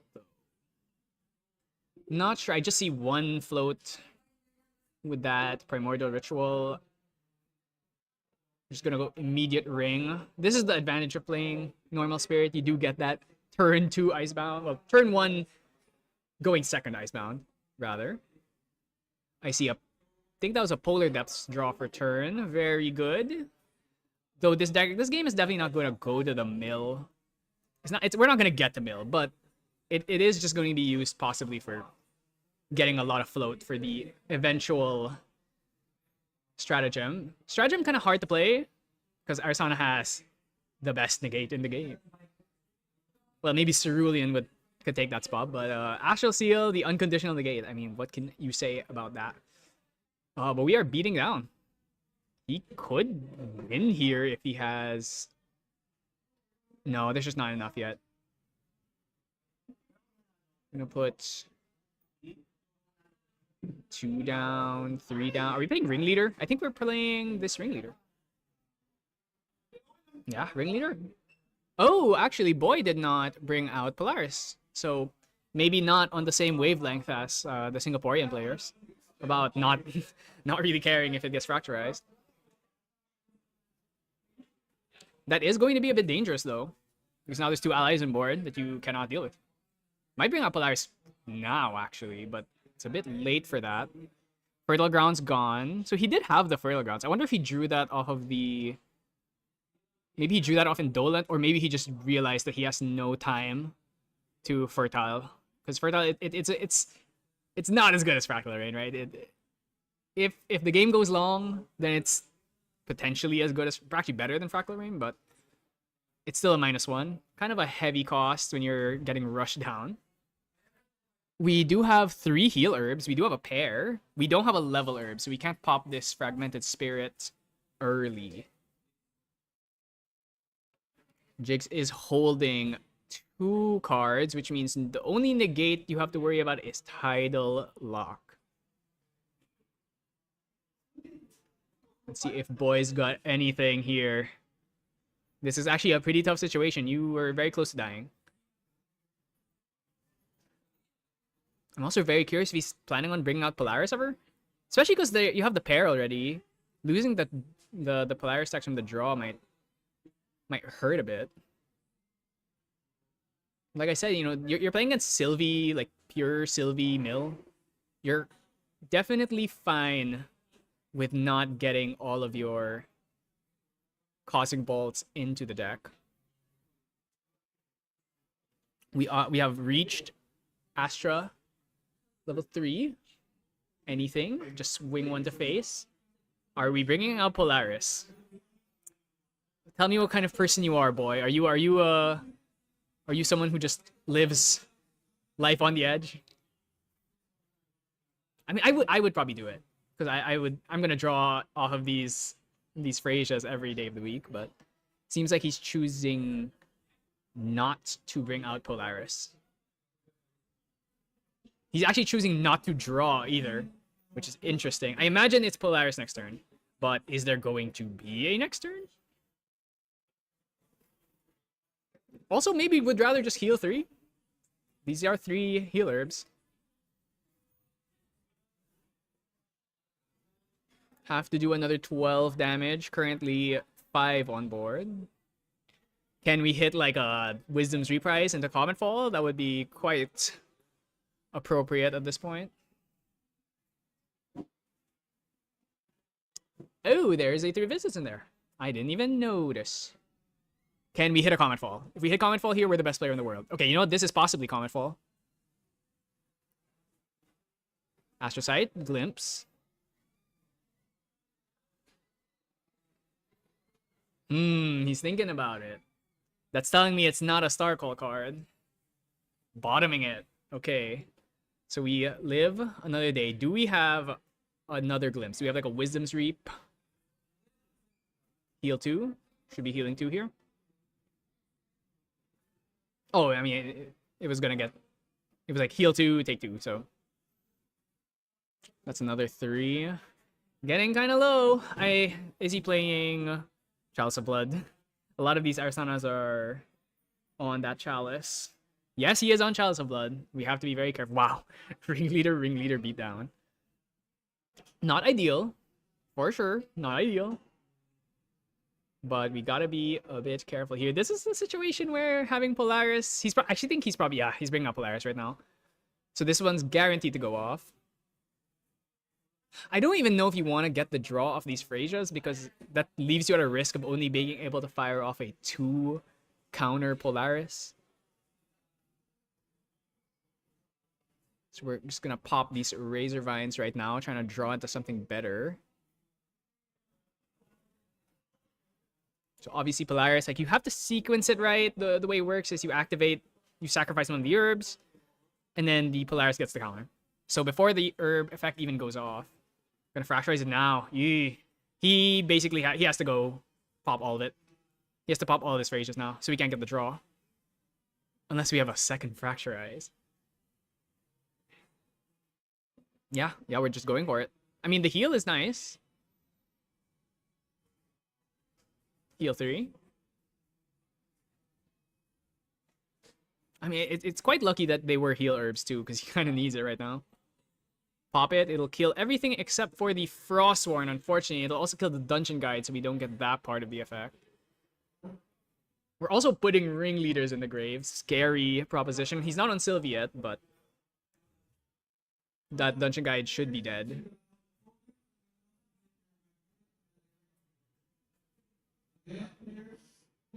Now, boy, definitely on the back foot, but you just have to understand about Astra is that once they reach this point, they can absolutely take over the game.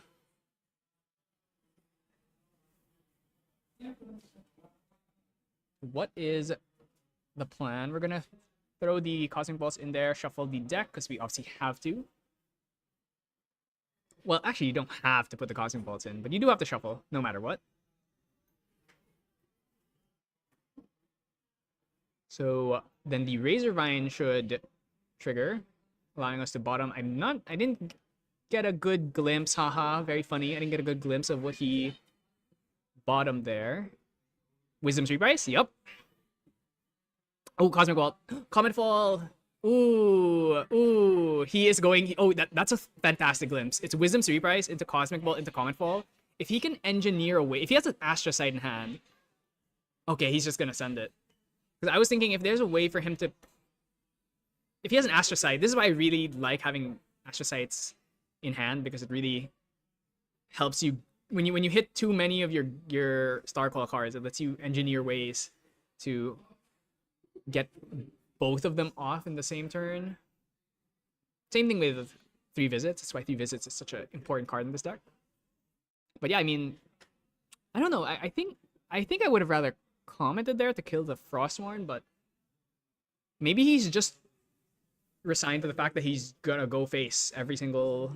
He's just gonna try and kill, and we all know how fast Arisana can end games. If the slot machine's hitting right, she will just blow you up. If you hit 2 Cosmic Balls every turn cycle, that's just gonna be a little bit hard to deal with. Obviously, no Astra Scope yet, so we're still fine. And then, did he just pass? If he just passed here, then that's definitely signaling to me Nascent Barrier. Negates, most likely. Nascent Barrier. Maybe like a Fast Cure.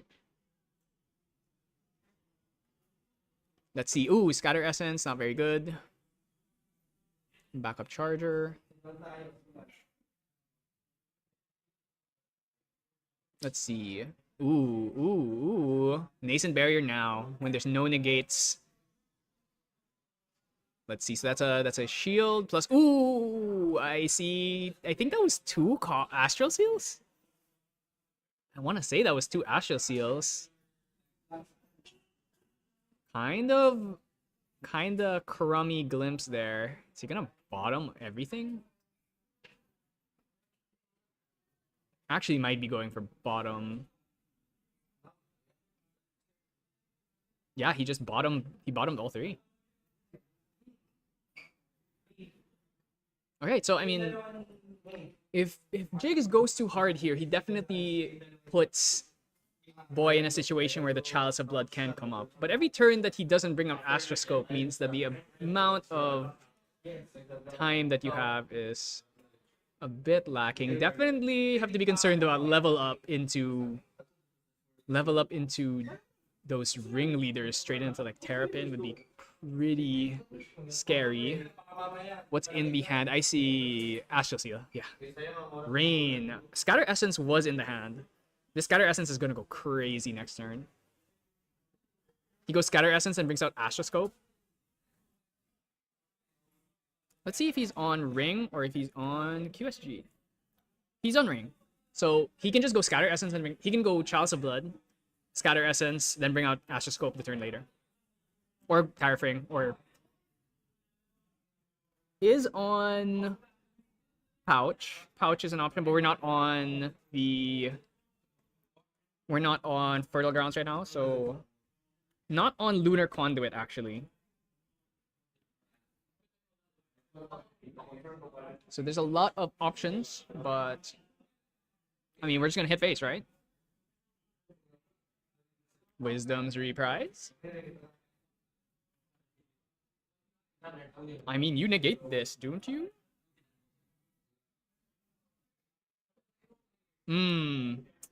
Not the best. He's just gonna keep another Wisdom's Reprise on top. Draw it next turn. I think we're probably going for Tariff here. No Tariff. Maybe Pouch. Safeguard, Pouch. Backup Charger, not really great when you don't have 3 cards in hand. There's a lot of options. I mean, just GCR actually is probably the best bet. Scatter Essence. The next turn, bring out Astroscope. And you're sitting kind of pretty. You have another Wisdom's Reprise to try and ding another Bolt or Comet Fall next turn. Yeah, we're just gonna go Ring. I agree. We agree. Anything he can play at fast speed? I don't believe so, unless he has another Wisdom's Reprise. Drop return. We are stabilizing. He really would like to hit another 3 visits at some point. Really nice here about right now. I think that's Scatter Essence, based on what he's putting down. Scatter Essence goes kind of crazy. There it goes. Scatter Essence. Get that Fractal out of here. Does Jigs have anything? No, he has no negates. And then you pass. You pass and sit on your Wisdom's Reprise. Try and go for a Comet Fall. Fracturized Power Cell. Yeah, I mean, there's no way you're Astral Sealing this. Yeah, we just move on. Move on to the next turn. You are still very healthy. 10 life, and actually, maybe actually want to take damage. So you can get this. You can get your Chalice of Blood live, but at this situation, you're actually probably hoping for a... You're probably just going to go Astroscope. Double... Ooh. Oh, Comet Fall. Very nice. That was a... I want to say that was a just complete blind RNG Astrocyte.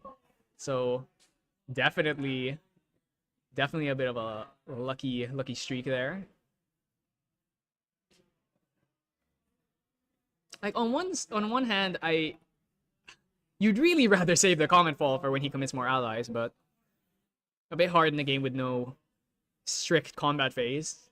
Makes it very difficult. You basically have to take that Frostborn damage every single turn. Do you negate the double buff counter Terrapin? Actually, triple buff counter Terrapin. Probably yes.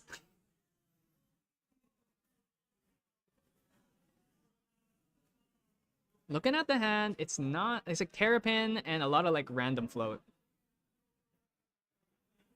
I mean, I'm Astral Sealing this. I'm Astral Sealing this every day of the week.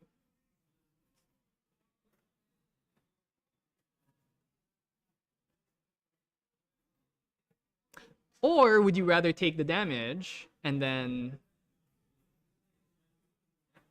So it's going to gain 3 buff counters. 4, actually. It's going to have 4. It's 3. 1 from Sylvie, 2 from the 2 ringleaders, and then 1 from its own effect. I mean, yeah, if you take the damage here, you can put yourself in a situation where you can get into Chalice. You take any more damage. Are you really gonna Chalice though? You really need to bring Astra Scope out already.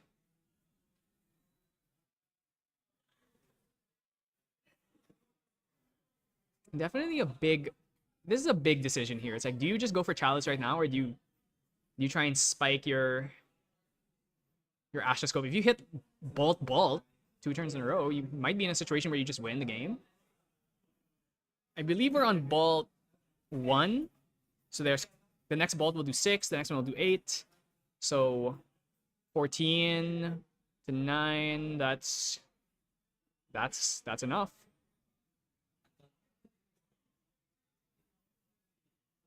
Of course, you have to be worried about negates. Negates are always a big concern when you're playing against any water deck. Currently has 1, 2, 3, 4. I want to say that was seven cards in hand. Potentially, I am looking to the side and I see Zed Dive and Quarax having strong reactions towards each other. I'm gonna guess something happened in their game. Not sure whose turn it is right now. I'm assuming we're still on Jigs' turn, thinking, or is Boy? No, Boy is thinking about his materialization. I mean, it's a really big decision. Yeah, I Chalice in this situation, I can't really say it's wrong. Is that Fertile Grounds? I think kinda late for that one. Are we gonna Wisdoms now in pre-recollection? I definitely don't hate that. Yep. We have enough cards to pay for potential negates. Dungeon Guide, Fast Gear. Ooh, those are stinky. Very stinky. That was Fast Gear, Dungeon Guide, Mnemonic Charm. I think he kept... Did he keep Fast Gear or Mnemonic? Maybe he kept Fast Gear to try and heal? But I actually think he has more influence than Jigs at this point. But I can't tell. Ooh, he has 3 visits. Okay, okay. That changes things. That changes things.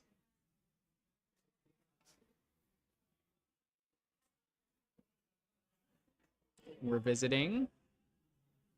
Astra Sight, very good. Can we hit Cosmic Bolt, please?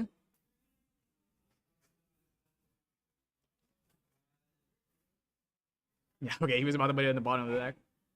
Nope, not what he wants to see. Draws another 3 visits, it seems like to me.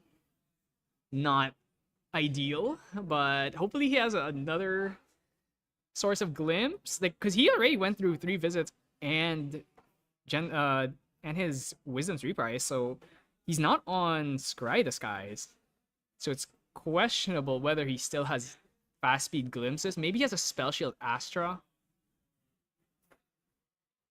Horde counter also obviously something to think about.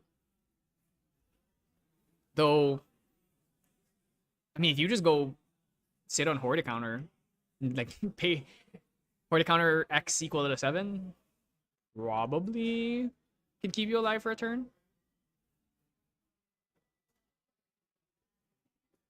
Next turn is definitely the Astra Scope turn. I mean, you just have to bring it out at this point. This Terrapin's kind of a problem.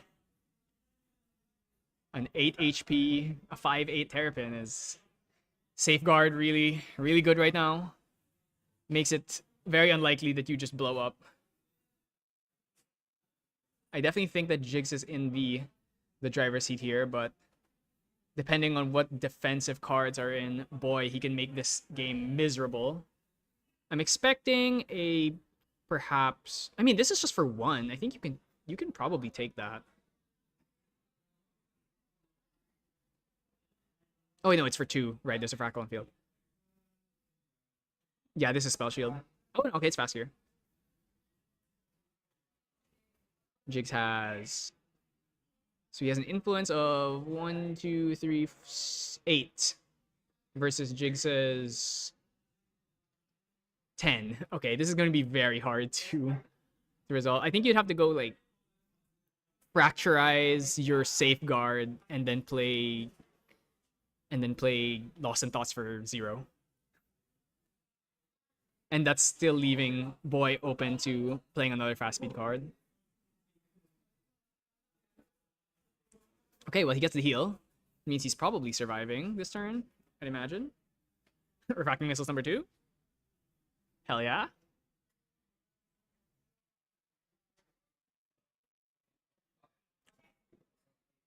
I kind of feel like you'd rather hold these, though, to try and pop spell shields.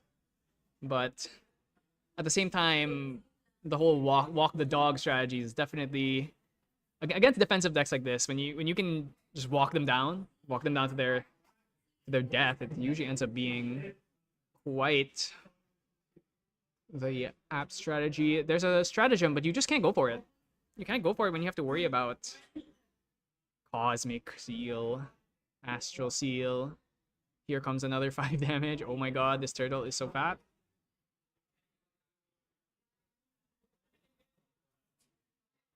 Okay, I mean, we have reached the point where our refracting missiles could potentially just, out of nowhere, end the game.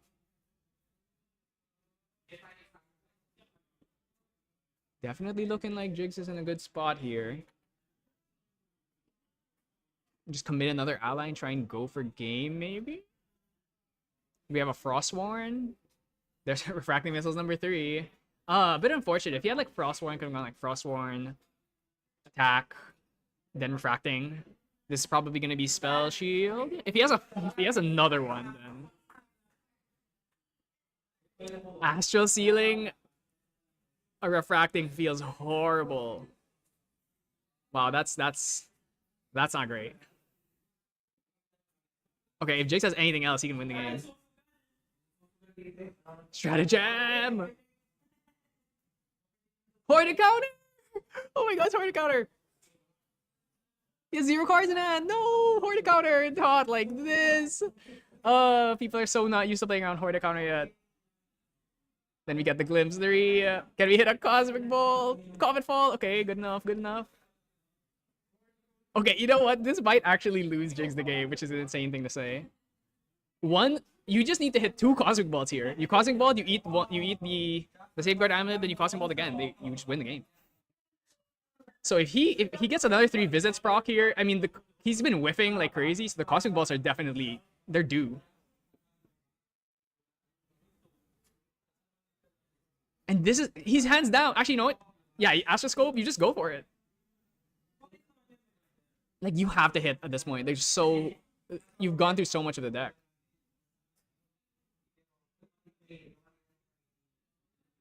I mean, I think you go for the 3 visits.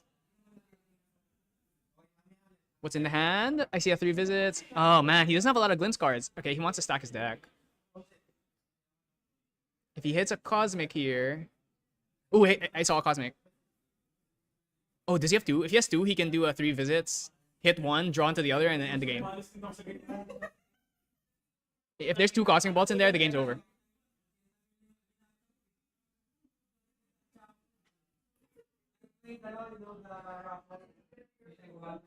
Two on top. Huh. Okay. Draw for turn. He's gonna go play Cosmic Bolt and then 3 visits right after. Cosmic Bolt is gonna come in for 6, which is already lethal. Force to pop the Safeguard Amulet, and then you go 3 visits. 3 visits here, and then draw to the other into the second Cosmic Bolt. Actually, you don't even have to. You can just pass turn and then do it on his turn. It's super over. Unless I misread what was on top of this deck, I believe that should be 2 Cosmic Bolts. Because I don't see a world where you keep 2 on top. So yeah, there in response, 3 visits, Cosmic Bolt. Even a Comet Fall would end it. Here, there's Cosmic Bolt. Wow, the Hoarded counter actually coming in insanely clutch there. This was looking so over. The Hoarded counter. The herbs. Nah, I love this deck. I love Astra. I'm so biased, but I think this deck's so cool. The Hoarded counter actually came in insanely clutch. That's the thing. Free negate. A 0 cost negate, potentially. 1 cost negate. It's like you can just catch people so off guard, especially if you start with a Fertile Grounds and you get your opponent in a situation where it's like, oh my god, any moment I might just get a Hoarded counter for 4 or 5 for free, or it's just such a crazy. And then it glimpses, like why? I don't know I'm complaining though. I like Arsana being good. So yeah, I mean that was a really close game though. I want to say if Jigs didn't go for the stratagem there, I think he actually wins that game. I think it was quite greedy to try and stratagem when I think it's because he's just not used to people having Horde counter. As he sees their opponent only has 2 cards in hand, it's like, what could it possibly be? It's like, oh, right. Horde counter's a card now. So as far as sideboarding goes, let's look at it. What could they possibly be throwing in here? Boy is on Serene Wind on side. I don't think that's gonna come in. Personally, I don't think that's coming in. Blanche, maybe, but I don't think so. Maybe. Potion of Healing is another option. You just need Survive. Scatter Essence definitely coming in. Astarte, no. No, probably not. Meteor Strike? Maybe. Maybe. It can destroy Fantasia. Beseech. Actually, Beseech is probably coming in. Beseech, so you can bring out Polaris. Another option. On Jigs' side, Dismissal is a weird one because it only works against Dungeon Guide. I don't think it's worth it if it's only for Dungeon Guide. And then Cleanse. I think Cleanse is definitely coming in. Cleanse is a really strong card against this deck because, I mean, Arsana does a lot of damage. But Healing 6 often will put it outside of the ranges. So we'll see. So, ooh, is he siding out his Fractal Rain? I want to say he sided out Fractal Rain. Worried about the Scatter Essence spam? Gonna put in Dismissal, Song of Frost, QSG. Interesting. Yeah, he sided out his Fractal Sovereign. He knows he can't rely on them when Scatter Essence is probably at 4 after the sideboarding process. I mean, it's like I said, it's a very heads up play to remove your Fractal Sovereign. Actually, Boy is on. He's on 2 Scatter Essence in main and then 1 inside, so he only had 3. But still, it's very likely he sees at least one of them, especially with Fragmented Spirit. I'm curious if Boy's gonna choose to go for Serene here, but I don't think he will. Not against this deck. I think Serene is really just for aggro.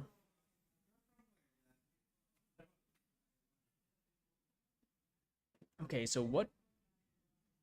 Jig's most likely gonna go second, I imagine. Time is also a concern. 30 minutes on the clock. We know how slow these decks can. They can end games really fast. There was no ice. Well, there was an Icebound. There was an Icebound actually. So Jix kind of has to end this fast because if he wins this game, but there's not much time left, they're just gonna draw. But they're both undefeated, so a draw doesn't hurt that much.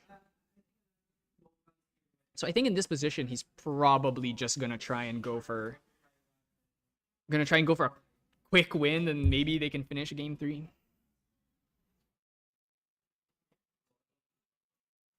At the same time, Astra also can end games fast if they just hit the nuts. How many Cosmic Bolts can we find in a short amount of time?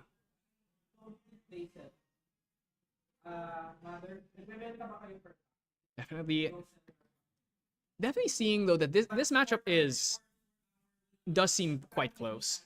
Even if the Astra player won there, it was extremely close.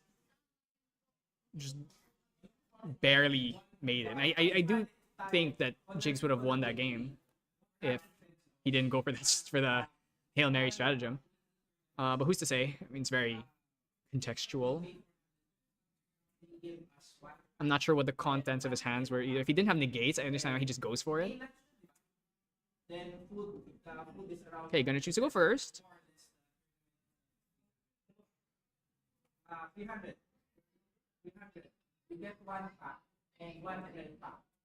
Seems like there was a missing card. We're just gonna completely reshuffle.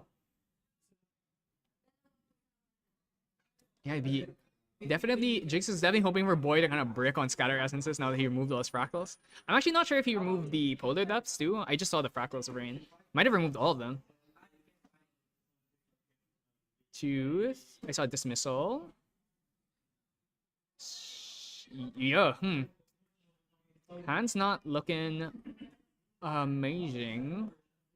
Bovine is actually probably, well, you're going first. This might be a do nothing pass turn. Do nothing pass, backup charger. Or we just go like a bovine pass. What's Arsana gonna do? She's not gonna kill the bovine. She has no allies in her deck. I mean, I'm down for just bovine. Hell yeah, hell yeah. Get the cow out there. Bovine into backup charger, and then we're chilling. We even have the primordial ritual as a potential out in case, I don't know, Arisana is crazy and goes for like a stifling trap. Okay, there's the fragmented spirit. Oh, that's looking like is that a bottom 6? 1. That's okay, it's a bottom. He's thinking about it. It's one of the big skills of this deck is knowing what to bottom and what to keep. So demonic is a good start. This is gonna potentially buffs up your Dawn's reversals, your nascent barriers. Also gets yourself in a position where you can get an indolent off. So very versatile card at this point. Also, sometimes you just use it to play Wisdom's Reprise early. Power Cell gonna come down. Gonna swing 2. Let's mill. Mill. And oh, yikes. Yikes. Not good. Ringleader's fine, but Icebound kind of sucks. Kind of sucks to see that go so early. I mean, this bovine's gonna stick around for a while. I wouldn't be that worried about it. Can't use any Frosthorns though till this float is gone. Ringleader, let's go. Ringleader bovine beatdown. The carnival is here, the zoo. Alright, seems like that's it. Can we get like a fast cure off maybe? I don't think so. Yeah, so we're just gonna level up here. If he has Indolent, this is gonna be a bit crazy. Astra Sight, not beat up about losing that. And we're hitting Mana Root. Frasia. So that is a level herb. We are in a position where when we hit level 2, we could get the instant pop off. 2 down. 3 down. Indolent. Wait. You have to pop the Mnemonic Charm first, though. Okay, it's General Respite. 3 to 5. Can Jigs. He has a Lost in Thought. No, it's actually 7 to 5. Very difficult. He would need to go Primordial Ritual and then play 0 cost Lost in Thought. Yeah, I mean, Primordial Ritual on your Ringleader is not bad.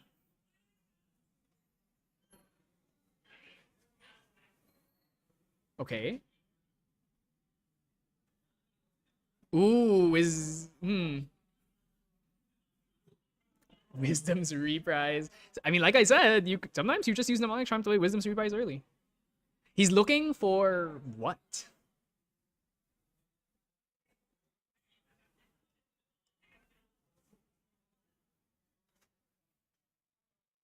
Because this is still gonna draw a card into memory. So it doesn't really change the math on it. Frostbinding this. Paying for it. Beseech. These are all pretty good cards to have right now. So currently it is 5 to 5. Bottomed all 3 of them. Doesn't really want them. Yeah, I mean this is a pretty okay start for Arisana. Forced out quite a bit. And Jig still hasn't found. Ooh, is that Icebound? That looks like Icebound to me. Let's go gambling. That's Icebound. Let's go gambling.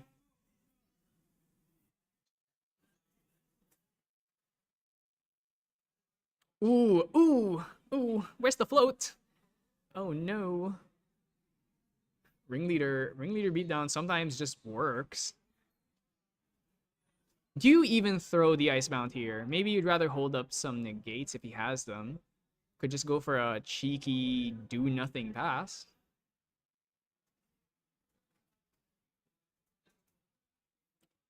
Boy did see a Beseech in that Wisdom's Replies Grimps, and he chose not to. I want to say he bottom 3, but maybe I missaw. I feel like you keep the Beseech so you can Beseech your... Yikes. Okay. CT gonna come out. Cosmic Bolt. Oh, be careful. That Conquering Bolt's banished.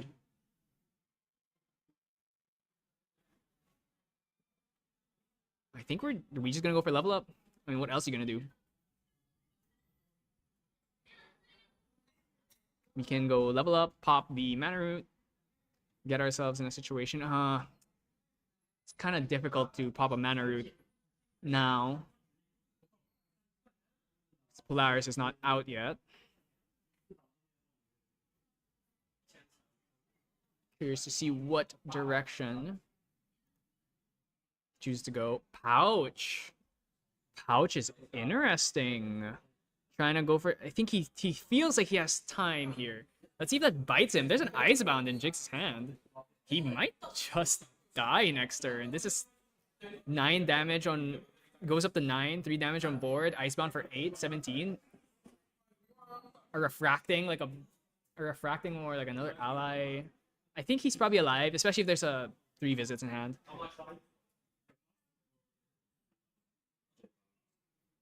Wind Resonance. Can we find anything? Icebound number 2. Okay. I mean, this bovine is... It's surviving. Take 1, mill 2. That's a stratagem. That's a loss. Okay, so we have 2 lost in thoughts. That's 2 float plus a bunch of... I think we had like bovines too. So we have a lot of float. 1, 2. Oh, we also have CT. It's like 5 float in there. Should not be hard to get the levels now. You know, we're in a scary situation. We're level 0. Parasana just goes levels up and hits like 2 Cosmic Bolts in a row. Like 3 Cosmic Bolts in a row, you just die.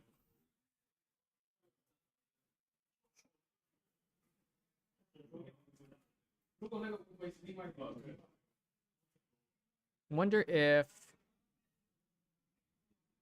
he's holding a fast cure, actually. No, it's nascent. He does have 3 viz. So we're gonna do another 8 damage here. Let's see, what is the mill? How much float are we hitting here? I mean, we've hit more than enough float to basically do everything we need to.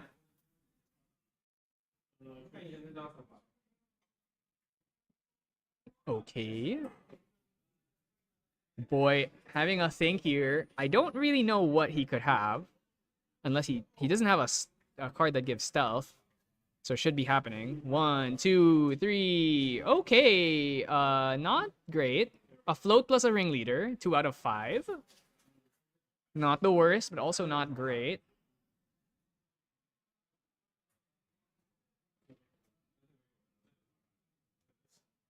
That's you have 3 heal in the form of 1 Phrasia plus a 3 visits.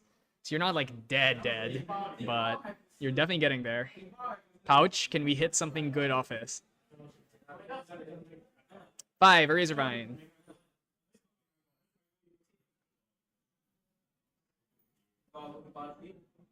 Okay, are we leveling up now? We have a very controlled banish. We do know that's a Cosmic Bolt that we got from the Killing Touch, so it's actually, if it's double, if it's, yeah, if this hits the Cosmic Bolt, that would be ideal. Oh, okay. 3 visits is good too. I mean, obviously, you'd rather get off multiple uses of it, but not the worst. At least it's free.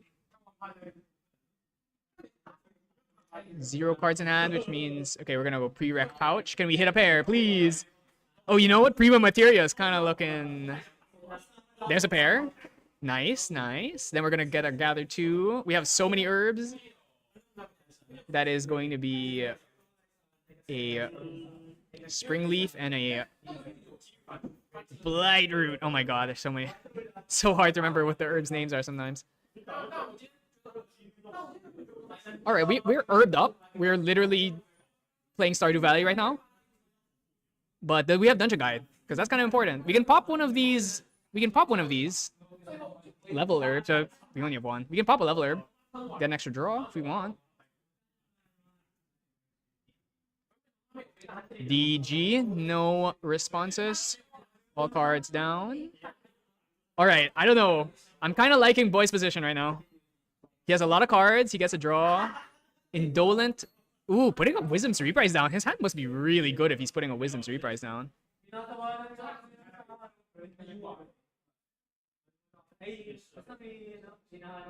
Are we gonna bring up Polaris? I kind of want to see Polaris just bring it out now. If he Fractalize it, I think you're fine with that.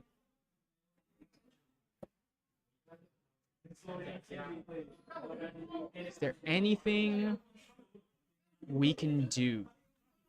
Or are we just gonna pass on this? I think he's thinking about the herbs right now. Has a fast cure. Fast cure definitely would help here. Yeah, we're eating the herbs. Doesn't even want to bring up Polaris. He's like, I already have 4. Oh, you know what's? I'm just saying, Primo Materia.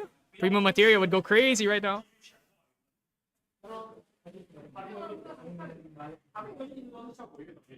I do believe there's a second Icebound Slam, so he might just die here if it's not Spell Shield Astra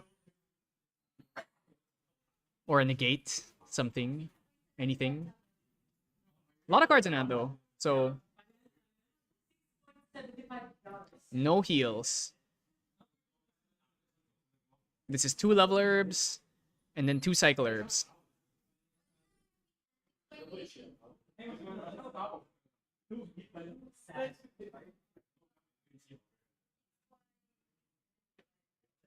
Okay, what is he gonna bring out here?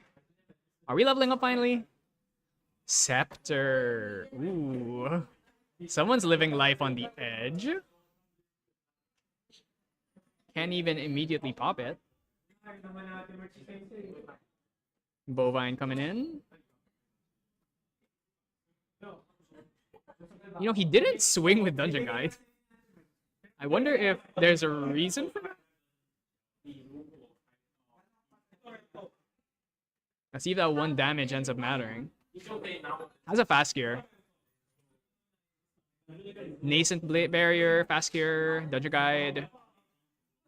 Might go fast gear into Astroscope here. Oh, actually, no, he's at 2. Oh, God. Are we about to get chaliced? If he just negates this into Chalice, I think he's like in such a good spot. Horde counter? Horde counter? Horde counter? Frostbind? No, wait, he can't be Frostbind. Horde counter? Horde counter? Okay, Spell Shield Astra is also really, really good. We're gonna... That's gonna be 8 damage, so we're gonna Glimpse 8, honestly. If you can engineer an insane scenario here where you get like 1,000,000... Oh, that's kind of a... That's not amazing. He could actually go for a stack. He could stack the deck in a way where he... Because he does have a 3 visits currently in his banish. So he could bottom a bunch of the shit cards and then just stack the deck in a way where he can go like get this Astrocyte off. It's one of the things I really like about Arsana. So I think a lot of more inexperienced Arsana players will just shotgun throw the Star Call, like the Cosmic Bolt. Every time they see it, they just throw it. But sometimes it's actually better to stack the deck so that you can get really important cards. But I think he might just send this.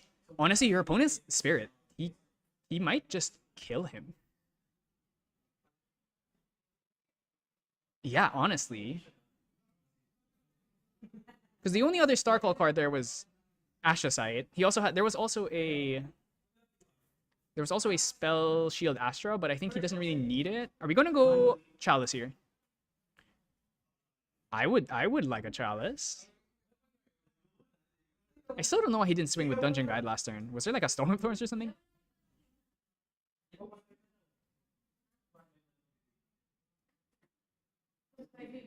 Primo Materia would still go absolutely crazy here.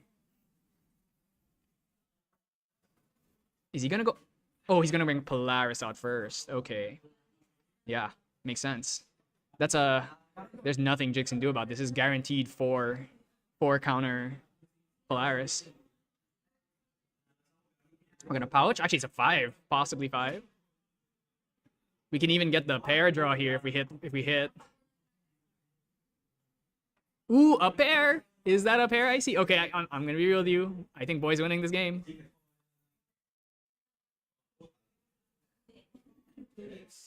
He does have to worry about that Lumina though. Level up Lumina kinda slaps. But he has heals. He does have a 3 visits. We cannot forget about the 3 visits.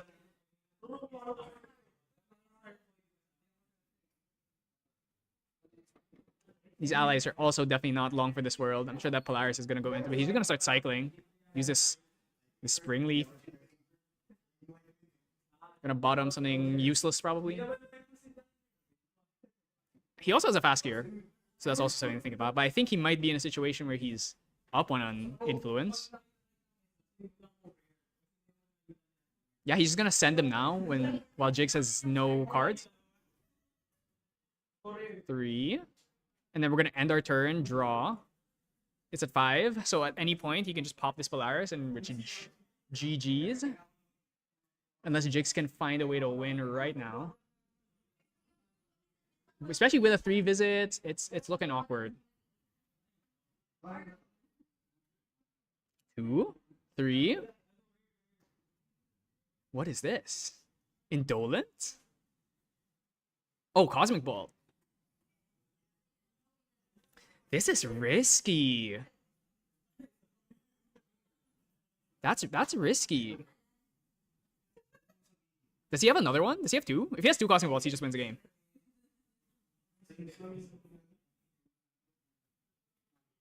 Okay, I mean, let's see if it pays off. 3 visits now. Oh, he's just going for it. If he hits Cosmic Bolt, he just wins the game. He might have like Wisdom's Reprises. He might have like 2 Wisdom's Reprises and he's just gonna like YOLO glimpse and see if he can find it. Especially if he's putting in 5 Cosmic Bolts, you're probably hitting. If you glimpse 6, 10 deep, you probably hit.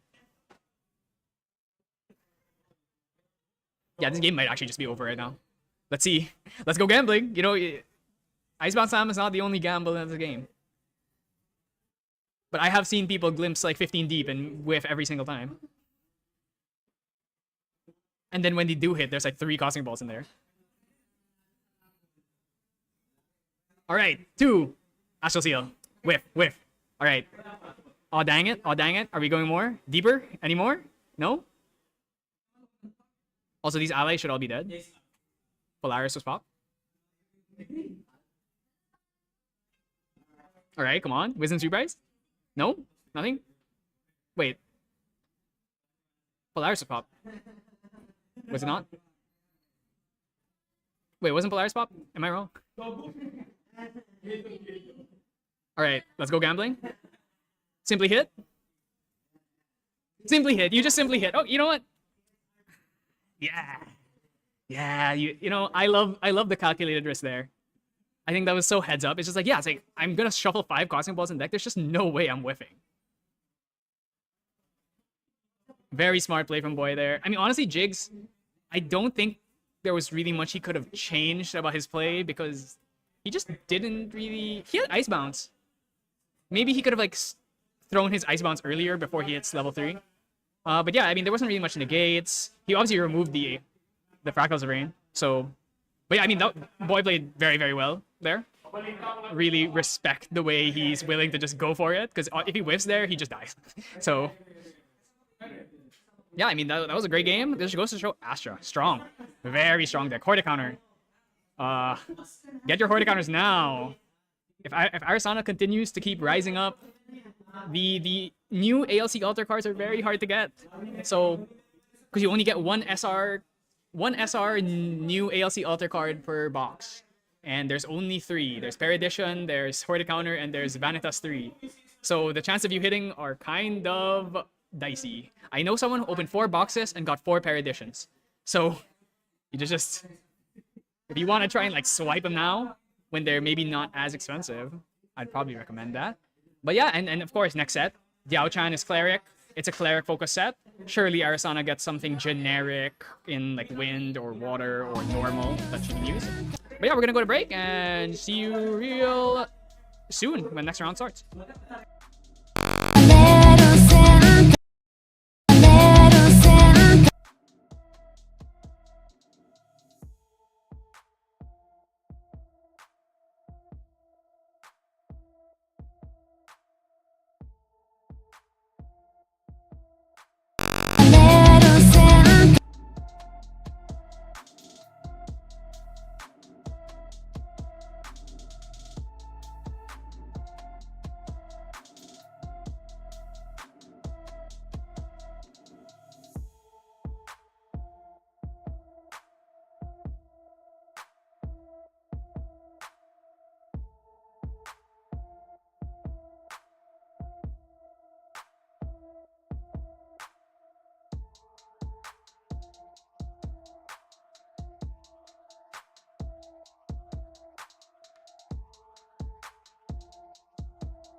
Hello, everyone. Welcome back. We are going to start the 5th round of the Philippines Regionals 1.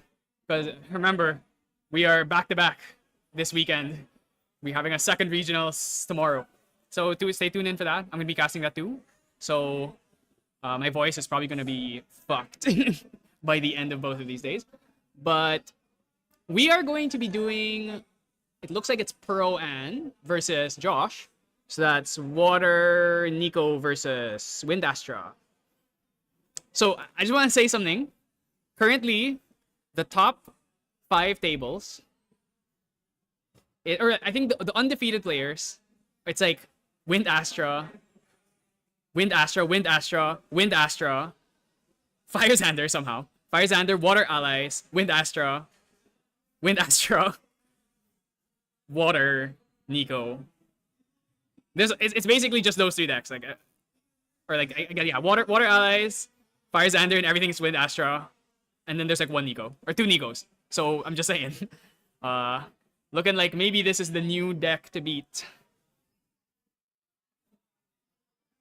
Yeah, this is. I mean, it's telling. It's telling, and the fact that a lot of the best players, like Apex Players Guild, one of the best teams out there, being so pilled on Wind Astra that a lot of them are on it. We're gonna move on to the match now. Welcome to. So it's Spawn versus Josh. These two very well acquainted with each other. Played each other in Singapore. Actually, they both made top 8. So this is actually a kind of a rematch. Even though they didn't meet in top 8, they met before top 8. So let's see. This is a matchup we just saw. I mean, it was that one was Sylvie, like Sylvie Mill. This is Sylvie Nico. So different. But I mean the decks are kind of the same, right? Like they're basically the same. Ooh, you see that? Look, Boan is a herb border. Are you guys herb borders, or are you guys like you carry around your herbs so you can have foil herbs with you? I know someone who has a full set of foil herbs. You know, I think it's definitely more of a G move to have a bunch of herbs that you carry around and take up a ton of space on the field, but Boan's efficient. He just wants the board. Let's look at the hand. I see Scatter Essence. That's very good against this deck. I see Mnemonic Charm. Yeah, I mean, Mnemonic Charm pass is pretty good. And then next turn, we get to go level up straight into Gentle Respite, and then we're chilling. Or be Scatter Essence, and then Scatter Gentle even, if you want to. Ice Bounce Slam, boom. 8 damage. Okay, let's go gambling. Oh, okay. 2 float, and a class bonus. I mean, we just have to level up here. If you don't level up, you just die. The second Ice Bounce Slam. Where the counter? No, not where the counter. 5 and 6. So that's 2 Cycle Herbs. No healing, Sag. I mean, this is just Gentle Respite Pass, most likely. Do we have an Indolent that we could use? I don't. Oh, Fast Cure. Pretty good. Yeah, see? Like I said, Poan is the type who... He told me he doesn't care. He's going to bring Polaris every single game. He just brings it out. Boy obviously had a different style. He was trying to guarantee that it goes off. But just different philosophies, I suppose. Very good start, though. Mnemonic straight into Gentle Respite the next turn. Good start. Good start. But let's see. If the water player just pressures enough. I remember there was also a Dungeon Guide already. So, Juan is set. He is super set. Maybe a Frozen Dismissal could save Josh here. I do know he plays 2 in the main. Do I see a Dismissal? I don't think I saw one. I saw Terrapin, and man, you know, all the wind cards are green, all the water cards are blue, all the fire cards are red. And sometimes it gets hard to see, especially when the camera quality is lacking. QSG, what could that be? Facade, potentially. Mage Bean, potentially. Maybe a bit early for QSG though. Actually, that's most assuredly Blinding Orb, right? That's gotta be Blinding Orb. Actually, I think I did see Dismissal. I think I saw dismissal. So if he has dismissal blinding orb, it's basically like guaranteed. There's no way he can actually pull this off. Oh wait, no, he doesn't have dismissal. Never mind. That might have been ringleader. Okay, I mean, the Polaris has survived. So scary. Your opponent also went hands down. Cosmic Bolt. Banishing the Cosmic Bolt is also super lucky. No pairs, but can we preem? Can we Prima? Actually, is he playing Prima? I'm a Prima Materia hater, but that's just me. He is not on Prima Materia. Yeah, he's not. So this is just unfortunately... Oh, no, he did get hit a pair, right? Did he hit a pair? Yeah, he hit a pair. Okay. So, I mean, this is... We're chilling. Dungeon Guide to 3. Pop the Fragmented Spirit. Draw your thing. You have 4 counters on your Polaris, and you're chill. He even got 2 Cycle Herbs, which are like 2 of the better ones to have. And then you just pop the board. Very... Oh, you know what I see in head? I see Horticounter. He doesn't even need to he can just use the Horticounter. He can just sack the 2 herbs. He can draw 1 here and then sack the 2 herbs in the Horticounter. Kind of nasty. I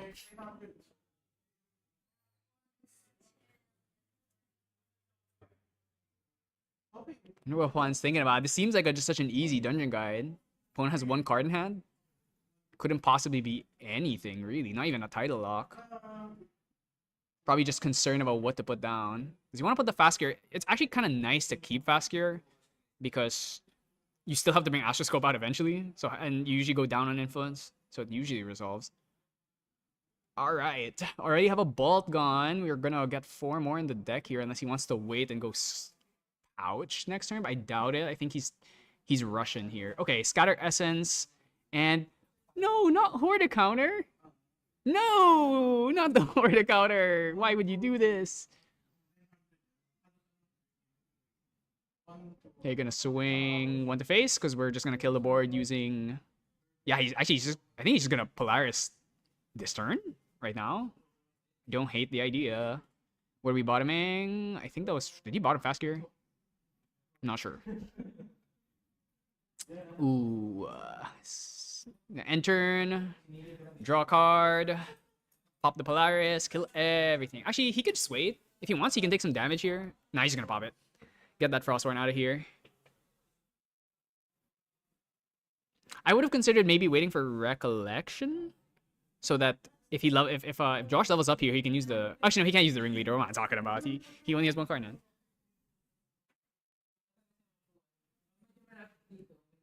Shuffling in 4 bolts. When you pop Polaris early too, that means the density of Cosmics in your deck is just so high. It's like you're almost assured to not whiff too much. Also need to worry about the Mnemonic Charm. Mnemonic Charm is going to allow Poan to get a really fat 6 block Nascent Barrier. I don't believe he's playing Dawn's Reversal in main. Yes, he's playing a 1 of Dawn's Reversal in his sideboard. Very funny. The 1 of. Oh, another thing that's interesting about Poan's build is he plays a 1 of Lunar Seer.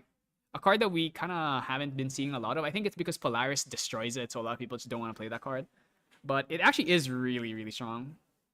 Sometimes you just run out of glimpses. And if your opponent is going to waste attacks killing a Lunar Seer that you played for free from a Star Call anyway. Kind of nasty. He has a Bolt in hand. You know, usually you don't want to draw your Star Call cards, but drawing a Bolt, having just a Bolt in hand is kind of nice. Because it means at any moment you can just be like, okay, surprise, you're dead. His hand seems kind of crummy, though. I don't really see much. I don't see like a glint. It's like fast gear. He might go for this fast gear, actually. Fast gear into Astra Scope. Oh, no, he has a Wisdom Surprise. I think. Yeah, he has Wisdom Surprise, Mnemonic, and fast gear. And Bolt. Okay, CT is gonna take out the Astral Seal. Who cares? Ooh. Astrocyte plus Bolt. Is there a way to get this? He's choosing not to use the bolt. He needs the cards in hand. I agree. We agree. I mean, we could just simply hit a bolt right now. Yes? No. Okay. This is actually the benefit of keeping like the Razer vines and stuff, is when you hit sight plus something, you can go like throw something in the bottom, draw the sight, and then get like the guaranteed star calls. That's why I love Astra Sight, such a versatile card. Alright, so I'm gonna get this Astral Seal back. Yeah, oh, 2 bolts in hand. Ugh. I think that's 2 bolts. It's Astral Seal, Bolt, Gentle. Yeah. Or is that Sight? There's 3 Astra cards in hand. One of them is Bolt, one of them is Seal. I don't know what the third one is. That might be Sight. Josh is gonna level up here. Gonna get off. Okay, so it's Terrapin time, I suppose. Bring out the turtle. He has a million cards in hand, but that also means that Poan is very free to use this fast cure. Boom, that's exactly what he's doing right now. The fastest of cures we're gonna heal for. And then next turn he gets to bring out Astroscope. Now the big concern with Astroscope is that thing cannot get fracturized. It feels very bad. So holding that Astral Seal could be big.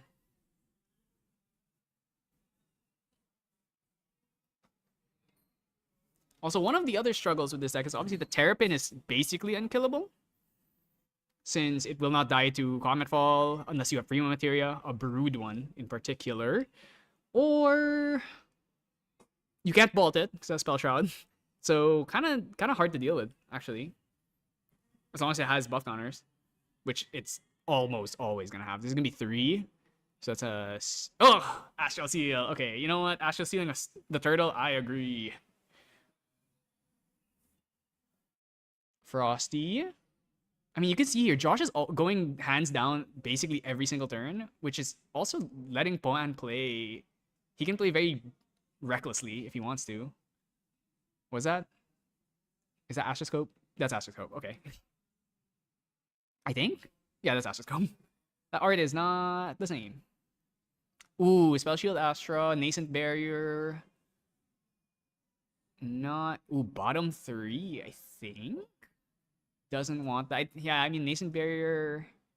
I mean, I would have maybe kept Nascent Barrier, but I think the Spell Shield is okay to throw away. Yeah, the hand kind of sucks. Are we just gonna go bolt the? Are we bolting the? No. Yeah, he's bolting the Frosty. I mean, yeah, I agree. Because he got the Polaris off, what Bon was telling me is that he doesn't actually need to resolve Polaris to kill these water decks.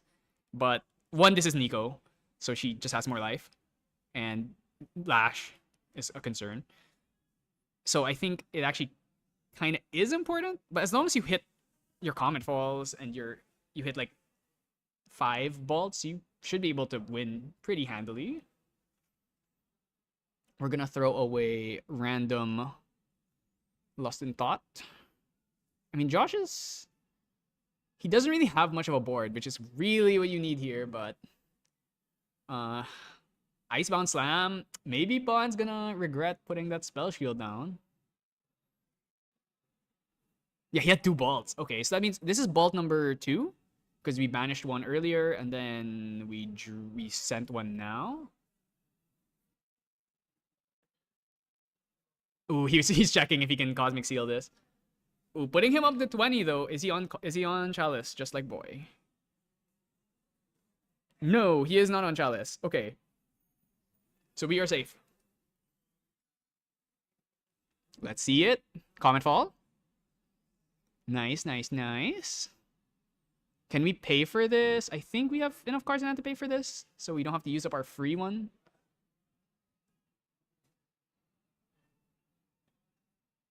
Oh, I think he didn't. I think he used the free one. All right, let's see. I mean, none of these guys are really on Scry the Skies anymore. So most of the glimpsing is happening on your opponent's turn, or it's just like Astroscope. Haven't found a 3-vis. 3-vis be kind of nice when you're at 20 damage taken. Ooh, the scepter here is gonna hurt. This is scary. Yikes. Uh-oh. Uh-oh, Paan. You have to really worry about refracting missiles is dangerous. Does he have? He has bovine. Yeah, you really need to be worried about like bait into refracting missiles. Cosmic seal. Are we cosmic sealing a bovine? Oh my god. You know, I didn't think I'd see the day where a cow would get cosmic sealed, but does he have anything else? It's Lash. If it's Lash, uh-oh, uh-oh. Oh, it's Facade. All right, can we draw into something? Was that bovine again? I think that was another bovine. Refract. Ah, he lost. No, should have kept that spell shield Astra. All right. Well, you know, this is what makes Arsana a hard deck. You really gotta see like 8 years into the future. So sometimes your glimpse is just a little bit short. Getting hit by that Icebound really deter. Also, yeah, not hitting a 3-visit. That also sucks. But I mean, that was a fast one. 15 minutes. Usually these games don't last very long, but both these players are zooming. So what is the plan now? As far as the sideboard goes, Pro-An is also on the Potion of Healing. Beseech, I expect to also come in. Scatter Essence. Remember, just like last game, Jigs removed all his fractals because he knew the Scatter Essences were going to come in. So we'll see how the mind games go here on whether we're going to keep the scatters. Dawn's Reversal, I don't think it's coming in. I think he said he doesn't put that in against water. Maybe the Lunar Seers, actually. And on Josh's side, Purifier for Fertile Grounds. But I think you maybe are okay with letting a Fertile Grounds go. And then Cleanse, I suppose. Cleanse is not bad. This is Arsana usually kills a pretty thin margin, so just a little extra bit of healing can often put you outside of range.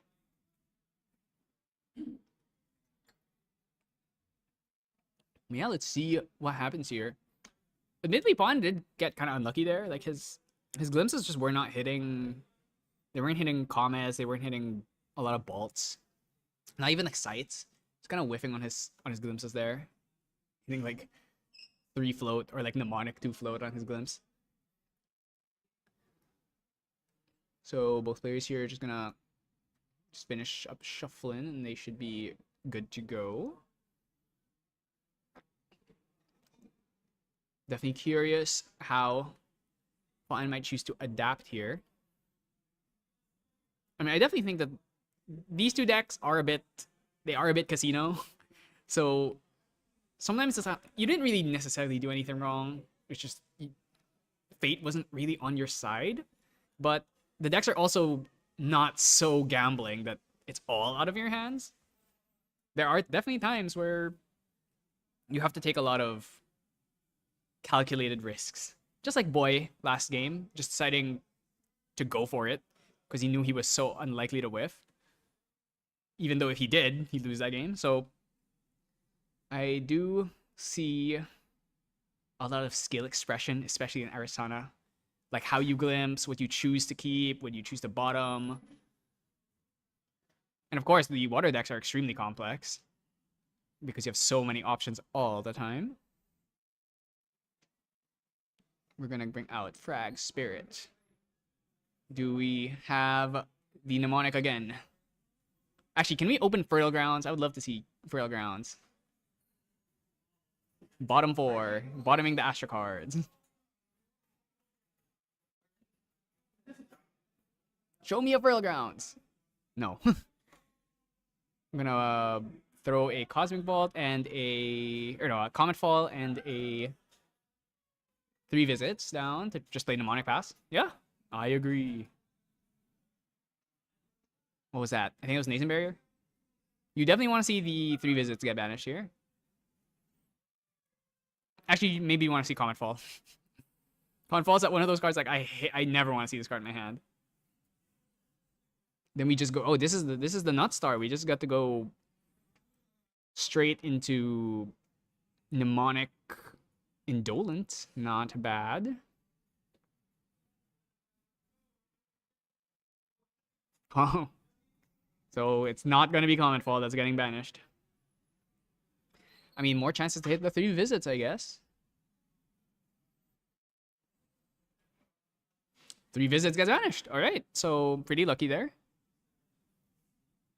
Obviously, massive value to hit your 3 visits on a banish. Though obviously, you only get 1 use of it compared to the normal 3 visits that you would get. But at least it's not a -1. I'm going to draw Scatter Essence, not doing anything. So clearly he kept the Scatter Essences. I'm actually curious if Josh removed all of the fractals from the deck. If his brother did, then I think he probably did the same too. Did we just pass? You know, the issue, he didn't have enough cards to play Indolent while holding up for a negate. So he couldn't actually go for it there. Really risky. It's like any negate just hoses this completely. Looking at Josh's hand, still not seeing a Bovine. Yeah, I don't see a Fractal either. Fracturize Polaris. So like I said, you know, Boyan says he doesn't care if you Fracturize Polaris. But this is Nico. Nico has more life. She has Magebane Lash. She has lots of ways of getting around your junk and healing a ton. So I think this is one of those matchups where maybe you actually care about hitting the bolts. But let's see. Maybe as long as you don't discard or banish one, I think you're probably fine.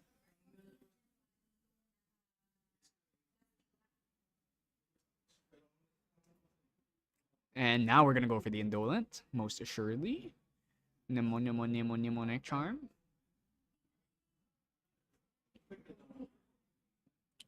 Indolent. Such a good card. I believe the most expensive rare in this set. I think he drew Dungeon Guide off of that too. Wait. Okay. Okay, I already had one. Never mind. Okay, we're going to go for the Scepter. We're just going for it.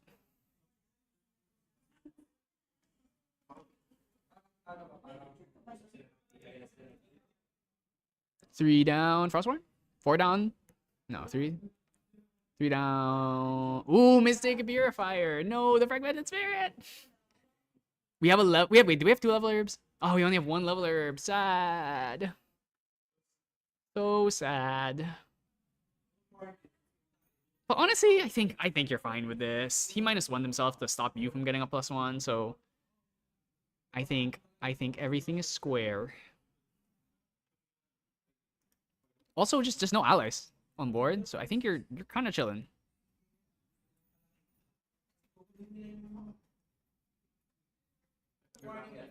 What are we hidden here? 1 DG? Who cares? We already wait, so he has 3 DGs right now? Okay.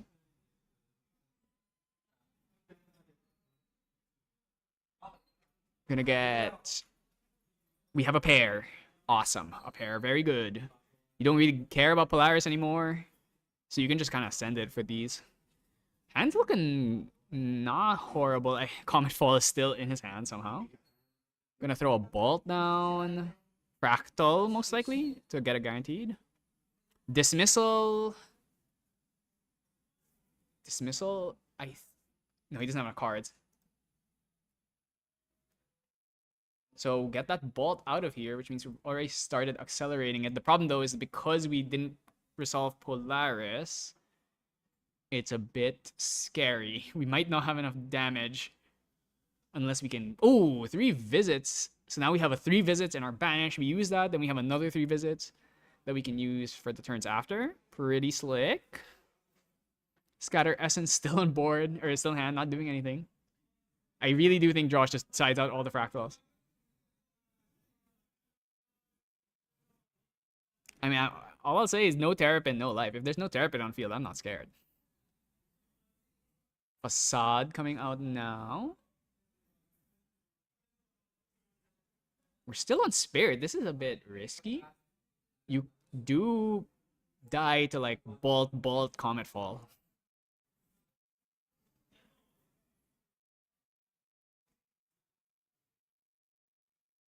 But let's see. I mean, there was no Polaris here. Actually, yeah, we banished 1 Bolt and Polaris didn't resolve. There's only 3 Bolts left in the deck. So the Star Call density is a bit light. So you kind of have to rely on Comet Fall at this point. We already banished 1 Comet Fall, so there's only 3 left. This might be one of those situations where we really needed that Polaris to resolve. 3 visiting now. Might as well get the heal. Ooh, Astra Sight. Perfect. Okay, Astra Sight. Can we hit something? Looking like a no. Bottom that. And draw into... It looked like a purple card to me. Okay, thinking again. Maybe... Oh, I think he drew Wisdom's Reprise. Oh, he has another Bolt in hand. So he already has 2 out of 4 Bolts accounted for. So that, yeah, the Star Call density is very light. We're going to go for Fast Cure. Not going to get a heal, but we're still going to get the... We're just going to go Astra Scope. Astra Scope is super vulnerable, though. If this thing gets fracturized, I don't know if we can dig through the whole deck. Another Astra Sight is fantastic.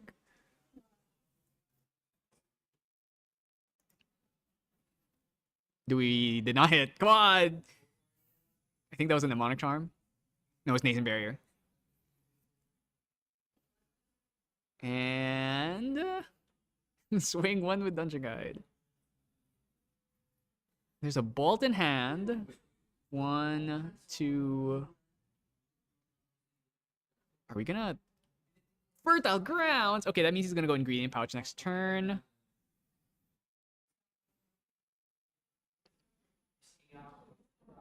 Purifier gonna go bye-bye. Primordial. Ooh! Ooh! Ugly Mills. I guess we still do get to use the Ringleader. We do have a Wisdom to use on Josh's turn. We're immediately just gonna pop the... We're gonna pop Scepter. Just get the 4 damage. Yeah, so... Ringleader? Okay. Is this Terrapin getting negated? Sound out in the chat. Is Terrapin gone? Does he even have Astral Seal? He might not have Astral Seal. But if I see another 3 buff counter Terrapin go by, actually no, he does not have Astral Seal. This turtle's sticking. Okay, it's Mystic Purifier. Oh no, Fertile Grounds. No. How did he drop 2 of his Mystic Purifiers?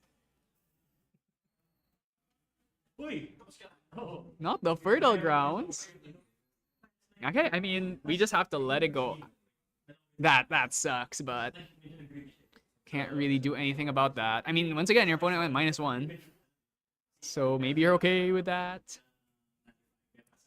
Okay, we're doing Ringleader beatdown. Oh, does he not have an animal to get the Sylvie buff counter or the Ringleader? Oh, yeah, that's actually really unlucky. Not even like a Bovine or something. Okay, whiff.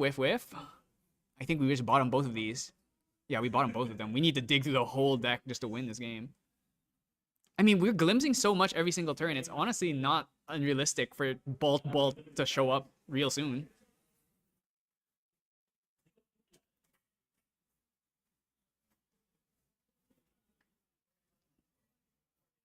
Yeah, just gonna pass back. I mean, the amount of healing we're getting off of this 3 visits is gonna make killing a real issue. We go Wisdoms here. If it gets negated, then... Ooh, we finally hit a purple card? But is it a Star Call card? Oh, it's not. I think that's Cosmic Seal. Uh-oh. Kind of would have liked to have that for the Purifier. Lunar Conduit. So this is the other win con of the deck. When you are out of damage, we rely on Lunar Conduit to get there. Oh, perfect. This thing's gonna stack up real quick because it's just a bunch of sights and bolts left in the deck at this point. If it gets fracturized though, then I mean, what can we do? Seems like a whifferoni. Was that another Fertile Grounds? I would be so happy if he throws a second Fertile Grounds down, but we're gonna draw. Definitely. This Dungeon Guide has swung more times than I'm used to seeing a Dungeon Guide swing. Just gonna pass. He has Nascent Barriers. I think he did draw another Fertile Grounds, actually. And I believe Josh only plays 2 Mystic Purifiers. It's actually crazy to me that he put Mystic Purifier in a deck where there's like... I guess it's always going to at least hit the Fragmented Spirit, unless you draw it late. So I can see why. Actually, it makes sense. Though it also makes your Icebounds whiffable. Alright, so that's QSG. Most likely, it's Magebane. Or Magebane or Blinding Orb. Drawing a Scatter Essence. We don't need that. We're going to use the Fractal. We're probably going to play Nascent Barrier. So we are at least going to get block 4 here. Any negators? No negators? Ooh, Lunar. There's Lunar Seer. Is that the one of Lunar Seer, or did we put a second Lunar Seer in the deck? Maybe sided in the second Lunar Seer. Are we not playing it? Or... Oh, he didn't play the Lunar Seer? It actually really surprises me. Maybe you'd rather spend that on a different Starclaw card. He probably has more glimpses. He still has 3 visits. Oh, there's Astrocyte. Lunar Conduit going up another stack. Oh, there's Lunar Seer. Okay. Are we paying or is this free? We're paying. Okay, so we want to do another Glimpse. Glimpse another 2. Did he draw from Astrocyte? Yeah, okay, there it is. Lunar, that means we are now at 3 Lunar Conduit stacks, which is scary. Oh, Cosmic Ball, Cosmic Bolts, Cosmic Bolts. Falls? Maybe a Comet Fall? Ooh, Comet Fall! Alright, I mean, the damage is stacking up. This Conduit is also hitting real hard. 4 damage Conduit. Yeah, this is looking like it's going Pawn's way, but you do have to worry about the Magebane Lash.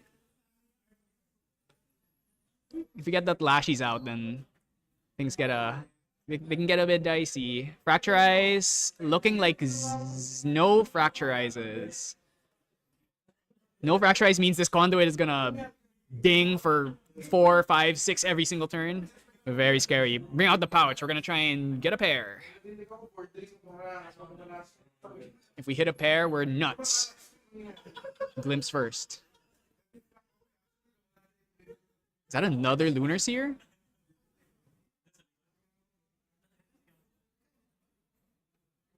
I think he kept something on top, I believe. So pouch. Pouching. Can we hit a pair? I don't think we did. Camera's shaking. I can't tell. Oh, he has 1 bolt in hand. So if he bolts now, I think that's bolt number 2. So that's going to do 6 damage. And then, I mean, we're close. If we hit a bolt right now, I think it's enough. But we have to be concerned about Revitalizing Cleanse. We have to worry about any defensive card, really. Seemed like Pawn just passed. Yeah, you know, why do anything, really? Are we...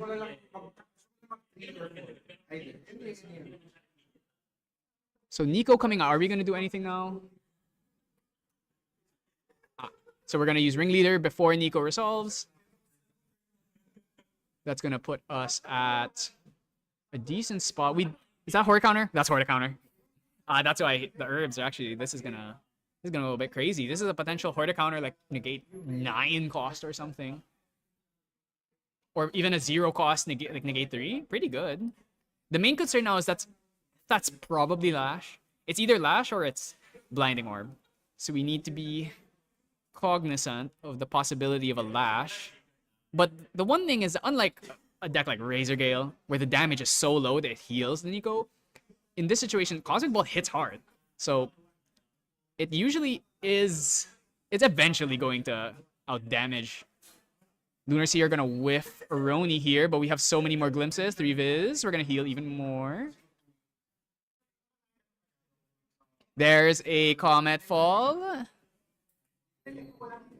That's gonna be okay. So if he doesn't bring out Lash here, okay, it's Lash. Lashers. So he's going to take 4 and then heal 2.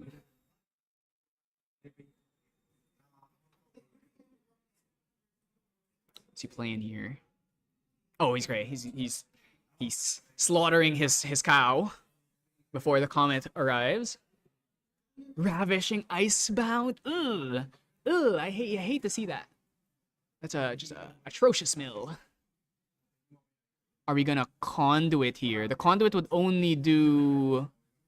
The conduit would do 4 damage, which would basically be 2 after the heal. I think he wants to just stack up the conduit as high as possible. Then he can try and go for a Cosmic Bolt into a conduit before the heal goes off. That's my guess, at least. Did we not pouch? Or are we still in Recollection? I think we're still in Recollection. Seems like he's thinking about something, but he wants to keep this on top. Pouchers.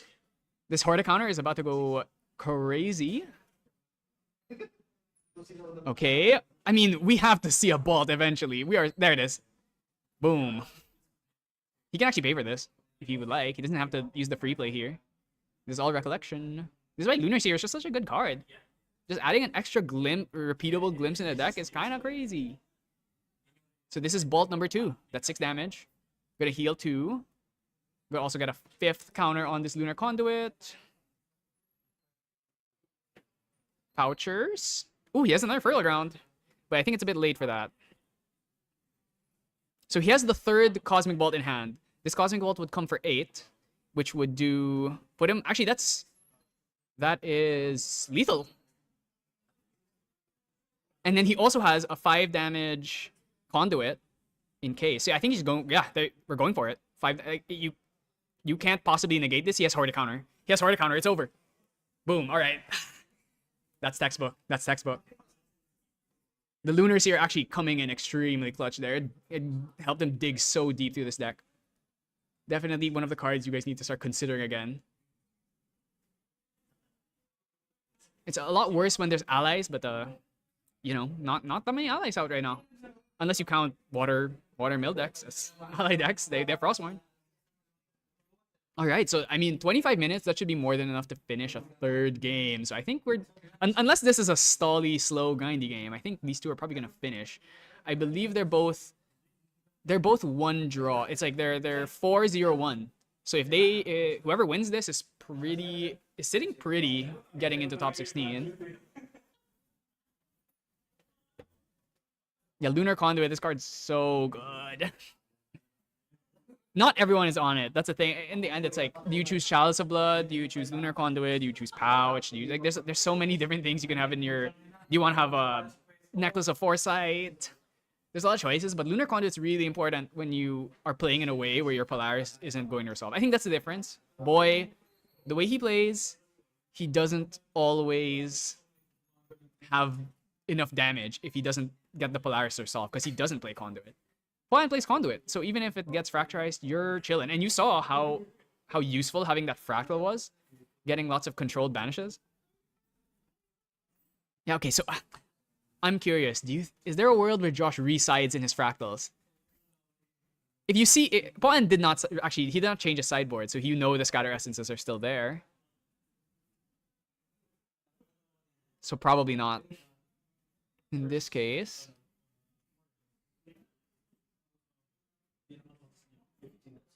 Now, you gotta pile shuffle when you play Ari. If you don't pile shuffle, you have no idea what's gonna happen. We just need... If Josh wants to be in this game, he just needs to hit. He needs to hit the turtle. We need to hit the turtle. There was 0 turtles that game. Was there even a Frosty? I don't even think there was a Frosty. No Frosty, no turtle.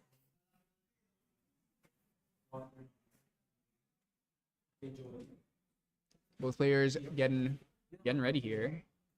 Yeah, I'm ready to see high octane action. I want to see a Fertile Grounds actually draw 800 cards though. Maybe I'm biased, but I want to see that Fertile Grounds go crazy.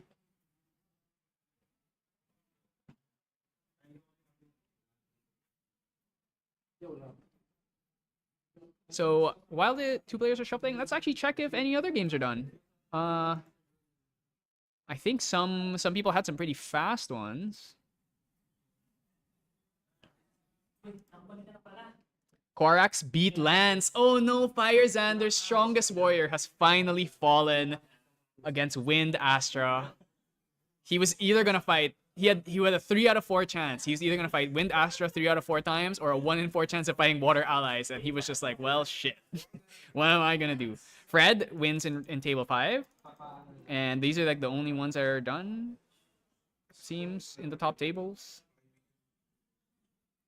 Yeah, so looking good for True Sight here. A lot of people doing in the running for top 16. Ooh, Josh choosing to go Fragmented. That makes sense. As you can see, Arisana needs to hit most of her bolts to win the game, so having just a little bit extra healing can make a huge difference. He also went first, and usually when you go first, you just pick. You don't have to worry about Icebound Slam turn 1, so... No Rain, because I think he's not playing Rains anymore. He sides him out. Ooh, shitty hand, so we're just gonna throw it all away. Yeah, bottom 5. 1, 2, 3, 4, 5. Draw for turn. Okay, so we shipped a bunch of Astra back. Ooh, drawing the bolts. This Dungeon Guide. The hand seems kind of bad, actually. Fertile Grounds? Fertile Grounds. If he gets mega punished by a Mystic Purifier right now. Ooh, the hand sucks. It's Dream Fairy, 3 visits, Dungeon Guide, and then like 2 others. This Fertile Grounds has to stick, I think. Icebound, boom. All right, this is actually looking really good for Josh. Brian's hand is not good. Wait, did he whiff? Oh my god, he hit a hit a Mystic Purifier? He hit one of his Mystic Purifiers. That's a disaster. This is what happens when you dilute your deck with 2 random normal cards. You're gonna, of course, you're gonna hit it. You always hit it. Okay, well, okay, and then he banishes the Cosmic Wall too. All right, awesome. Okay, what herbs are we hitting? 2. That's a level herb, and Razor Vine, or is that Spring Leaf? I can never tell the difference. And then he copied, it seemed like he copied the Razor Vine. Or no, he copied the level herb? I think he copied the level herb off the Fertile Grounds. Maybe in case he gets a Mystic Purifier targeting the Fragmented Spirit. The hand still sucks. Actually, is he Dungeon Guiding the 2? I think he Dungeon Guides the 2 here. He can immediately start getting draws off of his Fertile Grounds.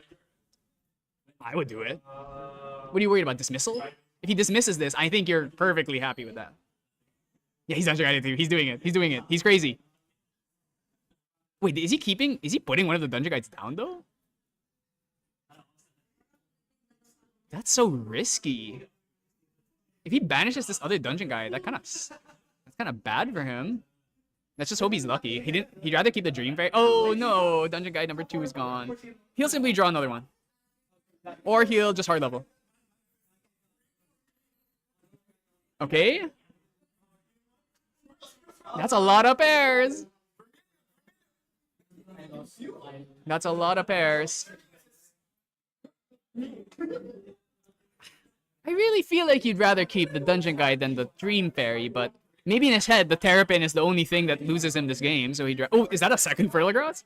Alright, you're not crazy enough to play the second Fertile Grounds. One of the Mystic Purifiers is gone, so there's only 1 left.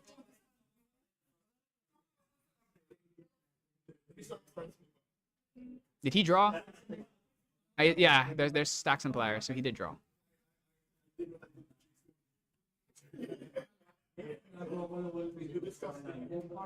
Okay, gonna bring out Scepter just like last game. I don't see a Fracturize. Oh my god, ow. Okay, this one's definitely gonna hit. You don't even have to check. Fracturize gone. Milled 3 float, not bad. Not bad. Poan does have a 3 visit though, so he does have a lot of potential healing to go through. And now that he is completely free, the issue is he banished the Dungeon Guide. So now, how do we get level 3? He's gonna take an off turn here. Okay. If he gets Icebound again, he just dies. Actually, no. He'll have 3 life. 3 life left. I definitely feel like Poan is in a good spot. If he draws another Dungeon Guide, then he's definitely in a good spot.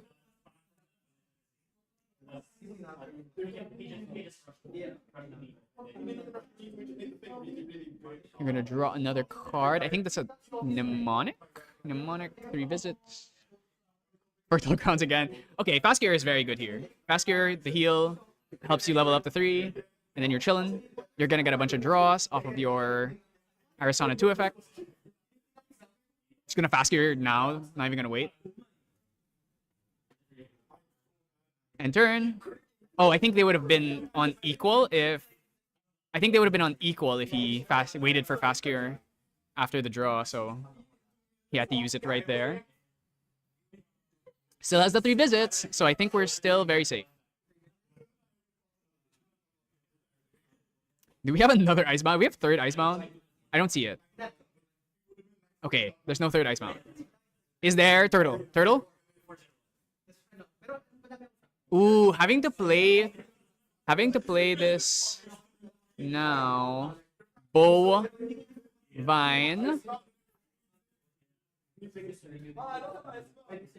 Bovine with a buff with 2 buff counters. Not bad. Are we Polarising this cow? I mean, I'm kind of down to blow this cow up. Okay, he's taking it. Frostward. Okay, one float.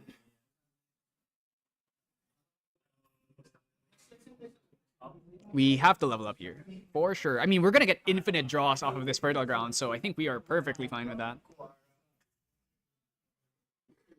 Boom, Arisana 2. Now is when the real game starts. We hit a Comet Fall. This cow is dead anyway, so draw another. We are super chilling. The Fertile Grounds is going crazy. We're gonna be able to ship in like 8 bolts probably by the time we pop this Polaris.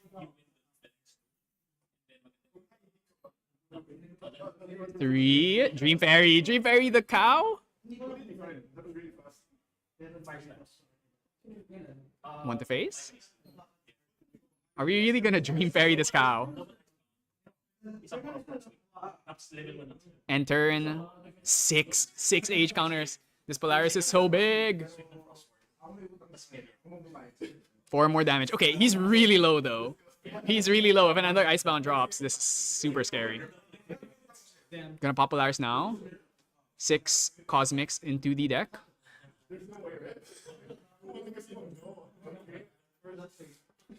One, 2, 3, 4, 5, 6 bolts.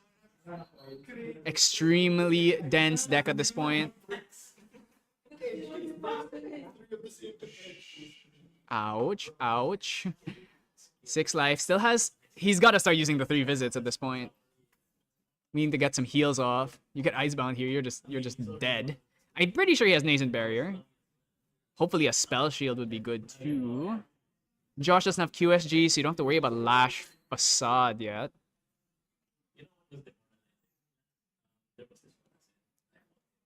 Maybe a Fast Gear. A Fast Gear would also really help here. Fast Gear into Astroscope.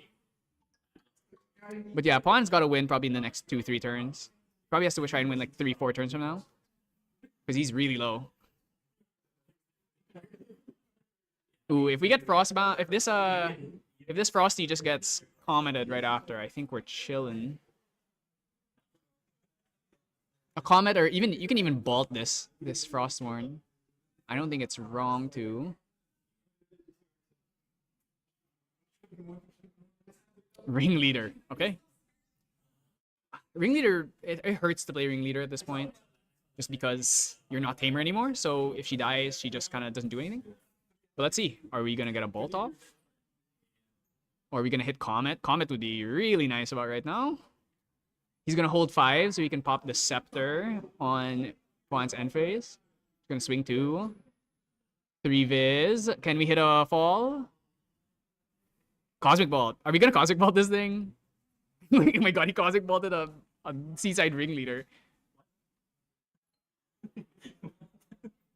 Okay. Oh, okay. And then we're getting the count. Oh, okay. Milled bovine. Bovine's not good anymore. Yare and Nico milled an icebound. Ooh, the mills are not looking good. I mean, with the fertile grounds in play, he's gonna just draw a million cards. He has Horde counter too, so it's extremely difficult to like push through everything. Yeah, I mean, it's tough.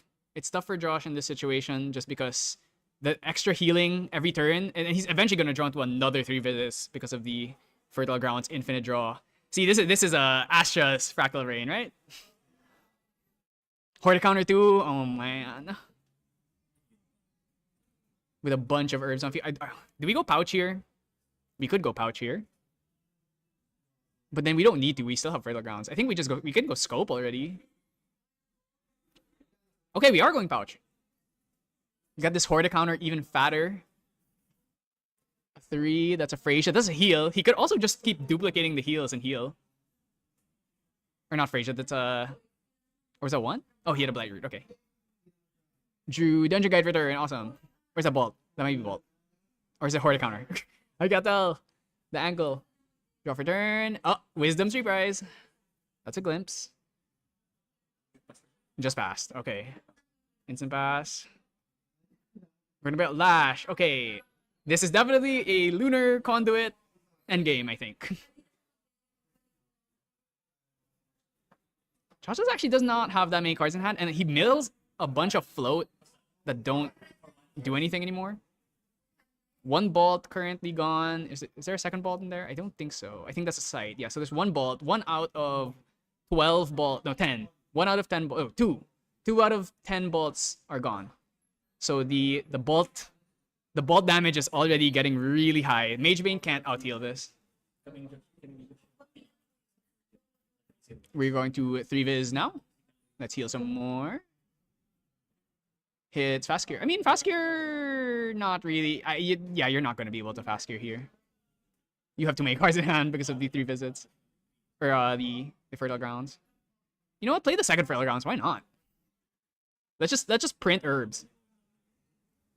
Ooh, you probably keep that Nascent Barrier. I would keep Nascent Barrier, I think. Draw that into memory and then ship the other 2 to the bottom. Seems like he kept 2 on top. Okay, are we gonna finally bring out the Astroscope? Is it Astroscope time or is it Conduit time? It's Astroscope time. I don't know. Nascent Barrier, no! Alright, this we do not. Oh, I see purple. I see purple cards. One of those is a seal, though. Do you really want to let the seal go? Or you could draw... Oh, no, it's double seal. It's double seal on top. Oof. I think this is a draw seal for turn. Draw off of your herb. Now you have 2 seals and a Horde counter in hand. Kinda hard to deal with. Yeah, this is kind of a nightmare scenario at this point. There's like, he's got like 5 negates. And a lot of them are free because of... It's a water deck. They're banishing all of their floating memory. These Fracturizers are never going to resolve at this point. Scatter Essence not doing anything. Yeah, I mean, what do you do? Yeah, we just pass. Who cares? We go Conduit next turn, then we're just going to sit here and wait till we hit every Bolt and then just Conduit and we just win the game. Josh is going to have to find a way to suddenly throw out some insane damage. What are we bringing out here? Facade. Okay, Facade really doesn't do that much. I guess you can use it to read the... No, actually, no, yeah, it doesn't really do much against Astra. Astra doesn't really care about this. I mean, unless they're playing Meteor Strike, but I would like to think that Pine is not playing, would not side in the Meteor Strike. But let's see, maybe he did. Draws... Is that a Terrapin? This is one of the issues of the Sylvie Nico build. Because all the class bonuses are so mixed, sometimes you run into situations where it gets a bit awkward. Chilling Touch. Chilling Touch with nothing in memory. Uh-oh. Are we going for Ravishing? Are we just Hail Mary Ravishing? That's never gonna work. Okay, Terrapin. Are we negating this turtle? I would negate the turtle, honestly. I mean, it's not... It's a +1 turtle, so it would have 5 life. 3 visits. Oh, he's trying to hit a Comet Fall. He's trying to hit a Comet Fall now. Or actually, he could also hit a Bolt here. Comet Fall, Comet Fall, Comet Fall alert. Alright, goodbye. Goodbye, turtle. Goodbye. Oh, this is looking so Jover. Take 4, heal 2. Going to bring out... We're just gonna get the draw. Fracturize in hand. So useless. So useless.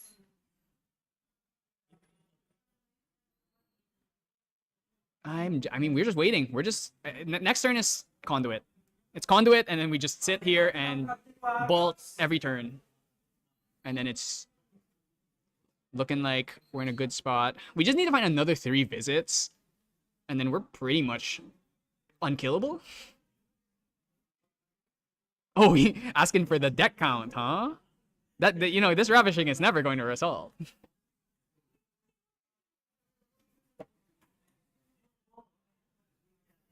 Currently, I did not count along, so I actually don't know how many that is. I mean, a Ravishing here would hurt, but we have Horde counter plus Astral Seal. There's just no world where that's resolving.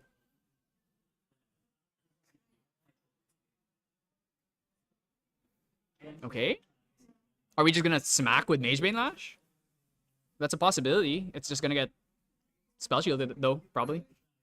Actually, you probably don't even want to mill him because if you... Oh, Purifier. A bit late on that one. We're negating this. We're negating this. Horde counter! Let's freaking go. Horde counter. How many herbs are we sacking though? Oh, pay for! Oh, he's nuts. He's crazy. He didn't even use an herb. He's nuts. Oh, and Cosmic Bolt. Let's go. He got the free Comet Fall, so he has to pay for this. So it can get negated. But, I mean, do you care?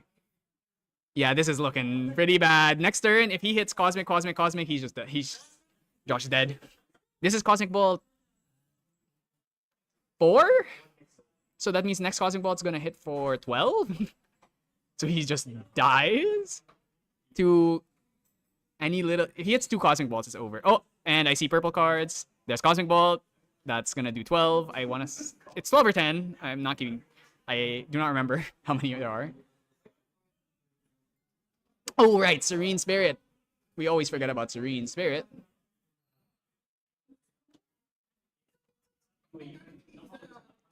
So, ooh. A little bit fast there on the life changing. So he's at 12. Another Cosmic Bolt will... I don't think it ends the game yet. If it's 2 Cosmic Bolts, the game is over. For sure. We're gonna go Pouch. Let's keep this Fertile Grounds alive even longer.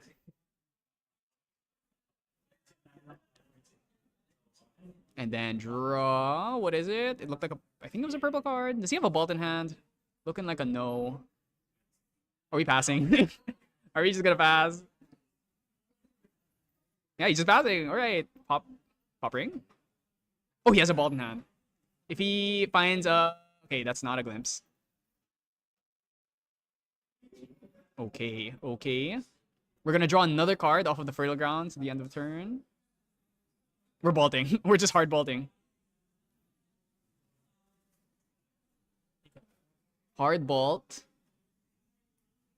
Hard bolt would put him up to... I think this is 14. So I think he's dead. Or is it 12? It's 12 and then heal 2. Okay. If he brought Lunar Conduit out this turn, he would have been able to win. Go play Bolt, and then in response to the heal, you just pop the Lunar Conduit and do 1 damage. But he actually kinda took a risk there, because now he doesn't have that many cards in hand. I mean, you just rely on... Does he have healers? I don't see a Freyja. Did he like miscount? He might have miscounted. Oh, he drew Bolt for third. Ah! No! Okay, so I mean, oh no, oh no. We're gonna bust out the right. This is getting sketchy. Josh is going for ravishing. He's definitely going for ravishing now. I definitely feel like the conduit was probably the play there, but putting 2 down. Yes. Oh no, this is so bad. Yeah, I think Josh has this. He only has enough cards to play 1 Cosmic Seal. So as long as Josh has 1 negate, this should be enough. Cosmic Seal. Negate it. Negate.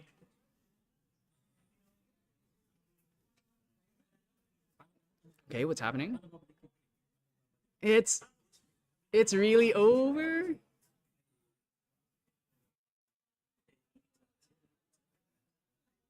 I'm not sure what's happening. I think Josh wins. Josh wins!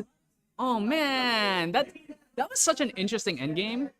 Because obviously like the 3 visits was and the fertile grounds was healing so much that he was getting so much value, but I think if he went Lunar Conduit there, he would have won the game.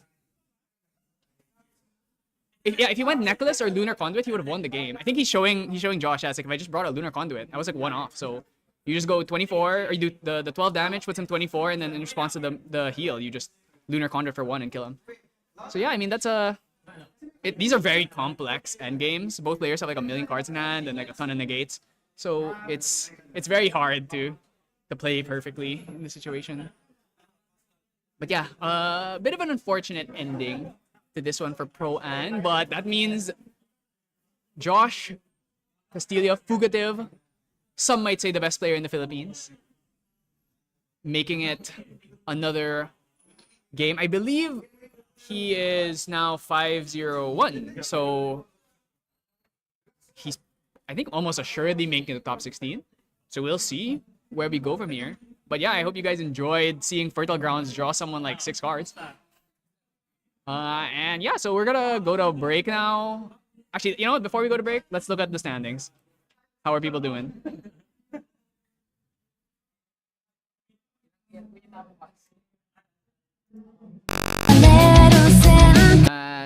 Looking at things. Forex beat Lance. Sorry, Fire Xander. Fred won. Josh won. Kaloy lost. Sad. Sad. The Razer Gale's strongest warrior is gone. I mean, he can still make it to the top 16.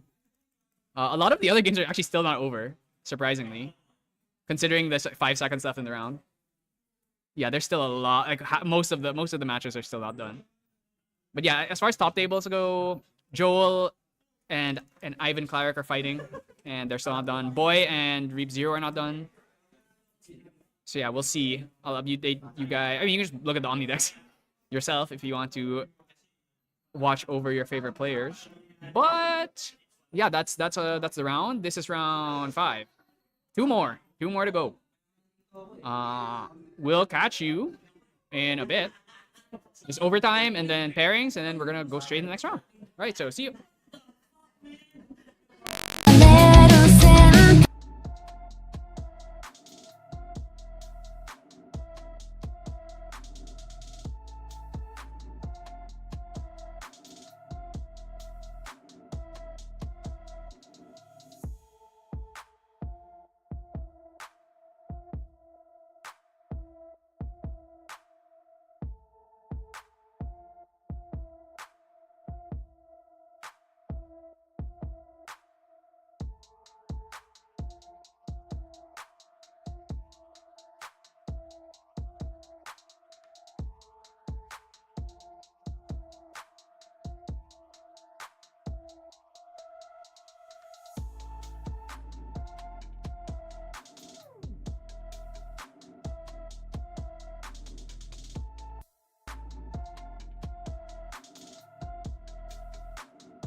Oh.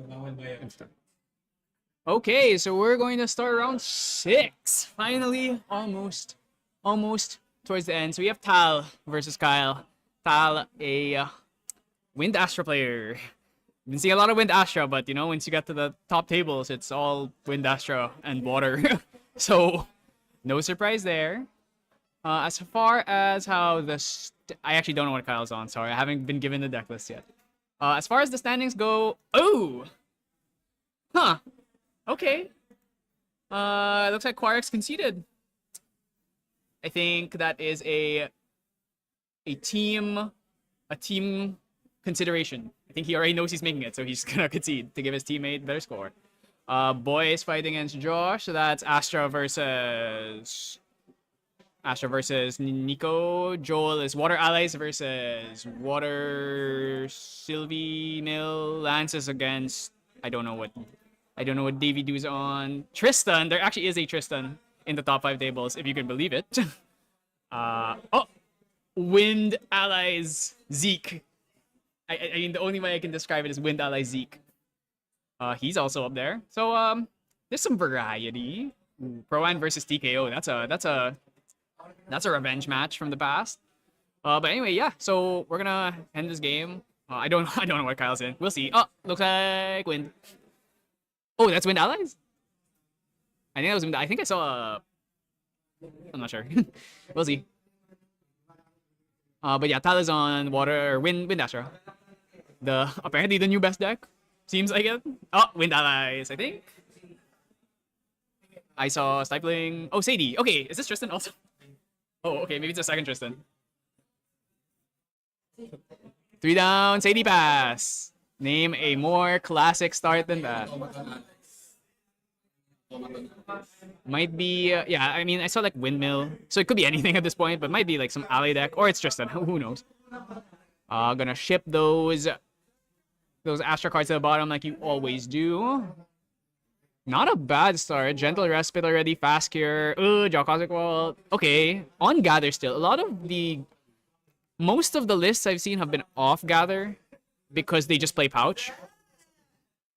You don't really need Gather if you're going to play Pouch, or if you're going to play like Fertile Ground Pouch anyway. So, oh, Mnemonic Indolent. Oh, I pray to the heavens for starts like this every day. Mnemonic. If we want to make this fast, no, yeah, I mean, the fast here is live. If Kyle goes for a backup charger GCR here, then I want to say, oh, leveling up. Okay, so fast gear is probably not live, but we have. Did we put Indolent down? Oh, I guess he's just playing on fast gearing. Okay.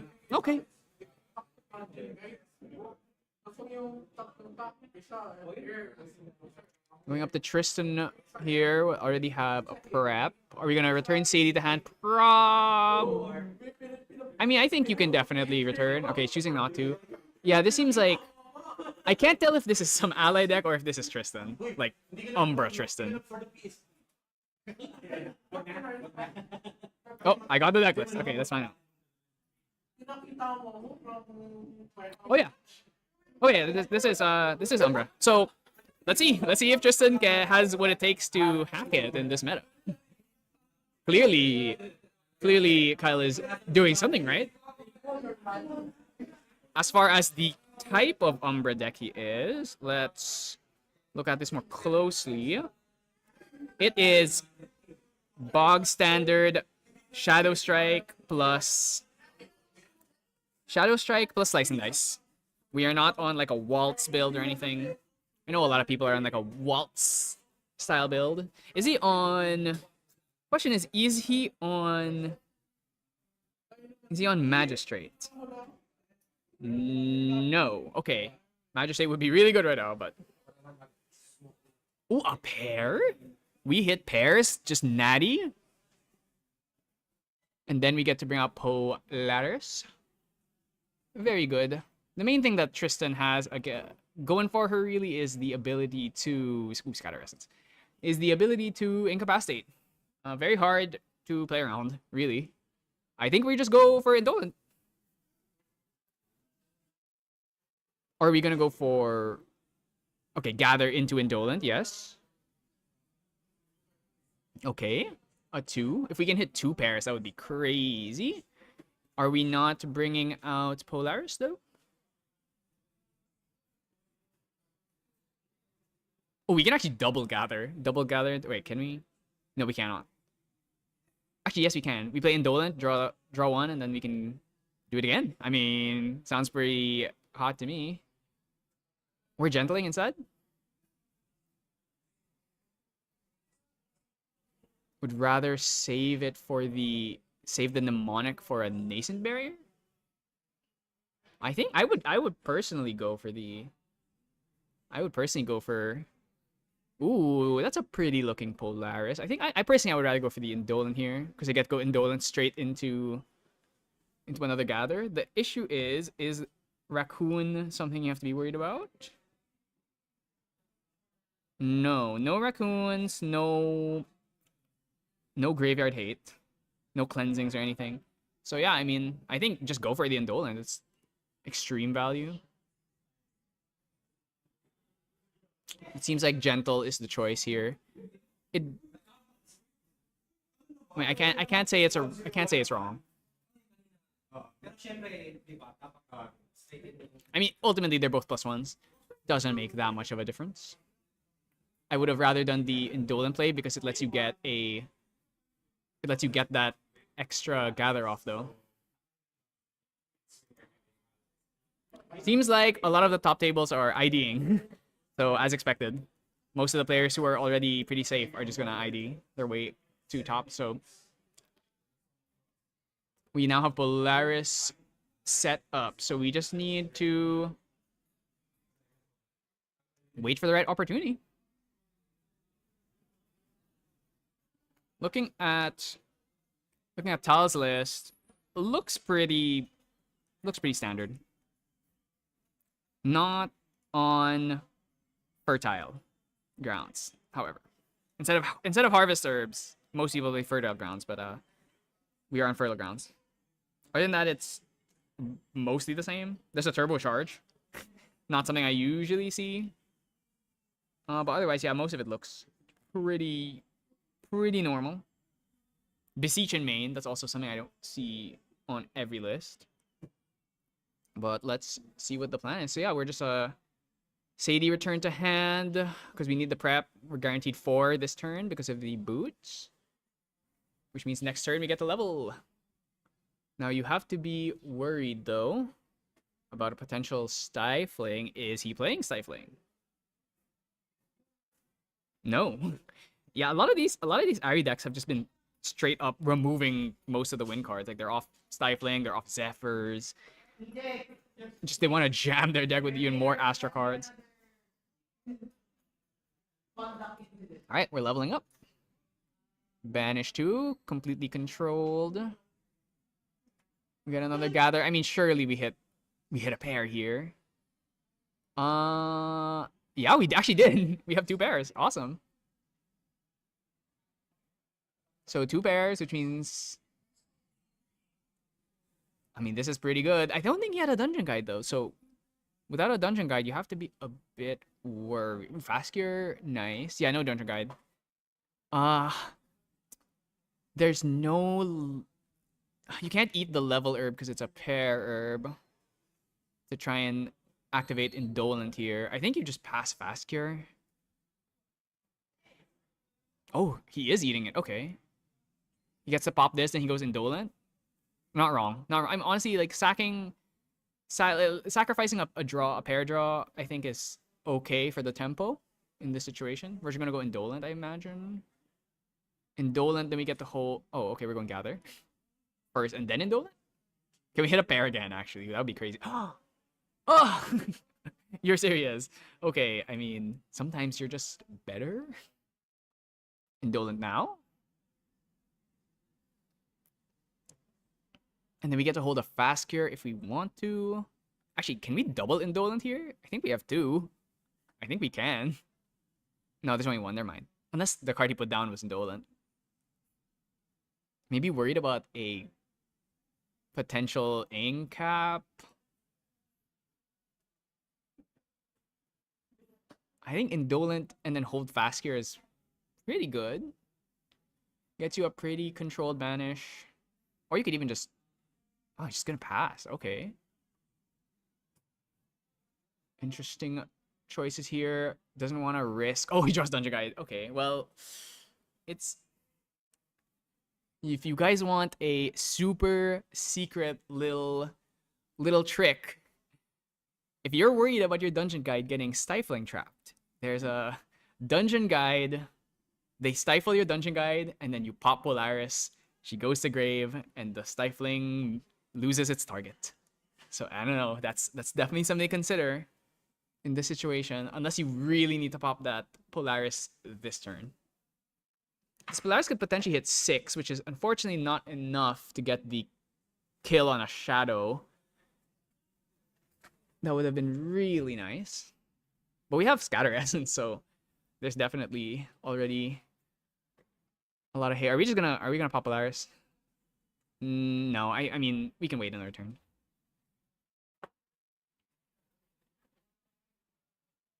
Yeah, I think I would go for the Dungeon Guide. And then if he's Stiflings, then you just pop the Polaris. It's a lot of value.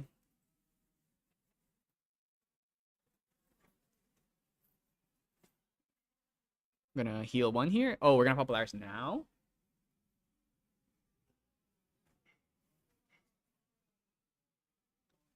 We're really sacking a pair for this. Okay, he's just telling him, hey, you've got to move back. This is one of the hardest part about this deck. It's like trying to figure out how greedy you can be with your Polari. What's the plural of Polaris? Polarises? Polari?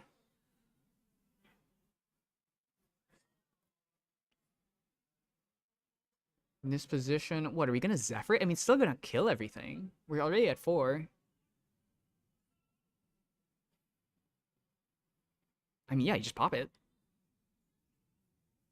It's already at 4. It's like, that's more than acceptable. Actually, it's gonna be at 5 now. And then we ship probably a Bolt. Yeah, that seems about right. Pop this, kill everything on field.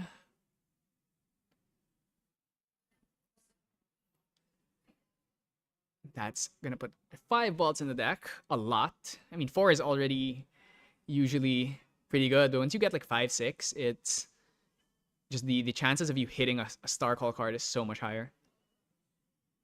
But yeah, I definitely think Tal's in a decent spot here, but there's always the possibility you just explode to Tristan.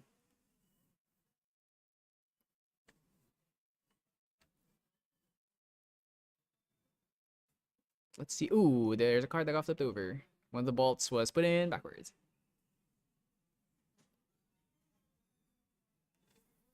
So in this position, I wonder if he goes for the Dungeon Guide or if we're gonna just hard level. I mean, I think hard leveling is the safe play unless...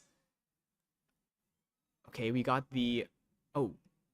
Is he taking back that Mastermind Scheme? Seems like it. Choosing to throw away the Scatter Essence, I don't think you need to remove the Shadows. You're playing a deck that doesn't attack anyway. We're going to go up to 8 here. Mastermind, Agility 3, which you really need to worry about the Stifling Trap here. Especially now that your Polaris is gone. You can't do that little trick I talked about with the Dungeon Guide, dodging it, using Polaris. So I think we just hard level. We can just go fast here and then hard level.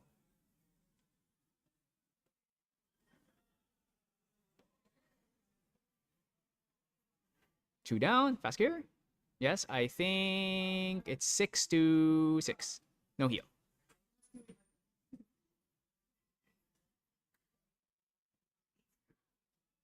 I'm gonna add back. Ooh, there is a Stifling Trap in there. Yeah.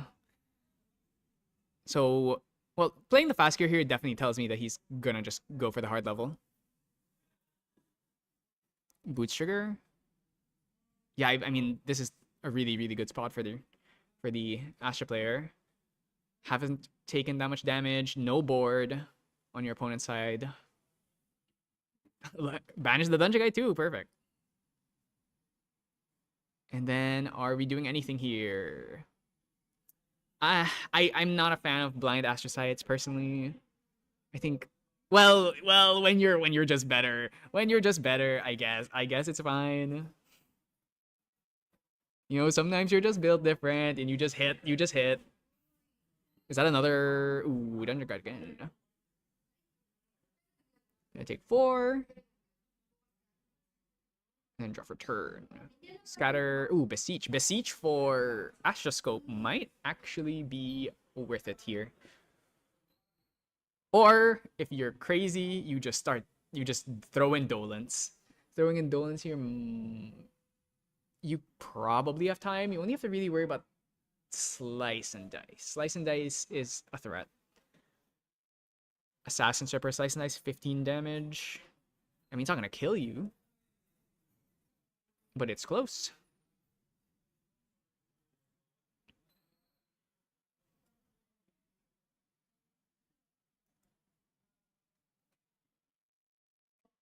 Curious what he's gonna do here. I think really your option is either you just sit and Nascent, or you go for that Beseech, but seems to be...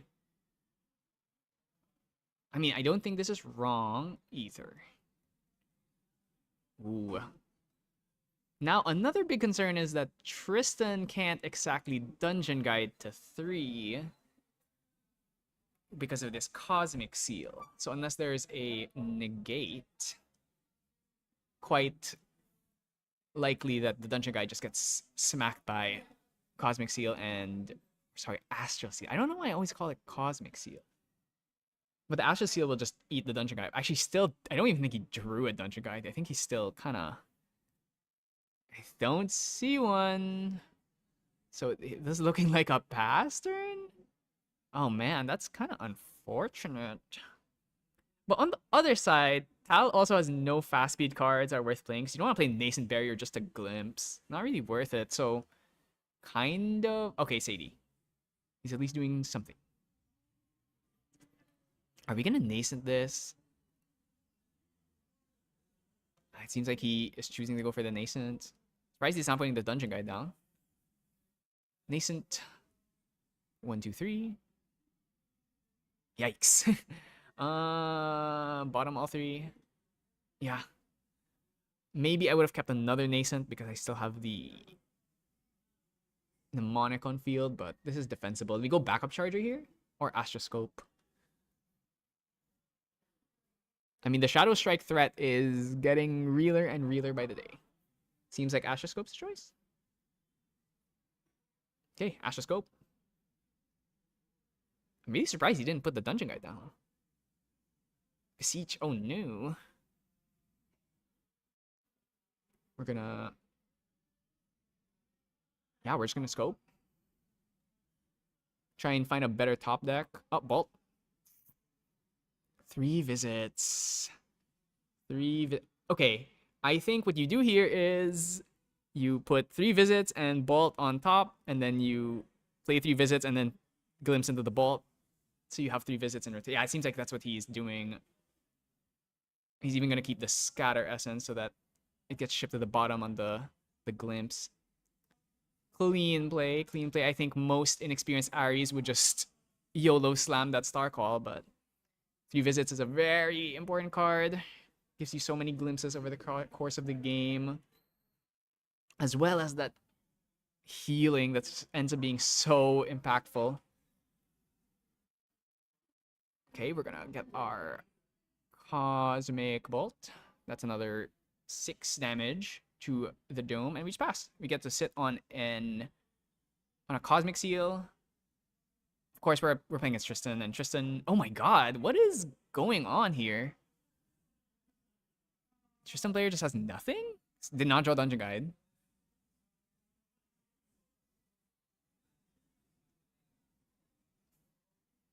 Okay.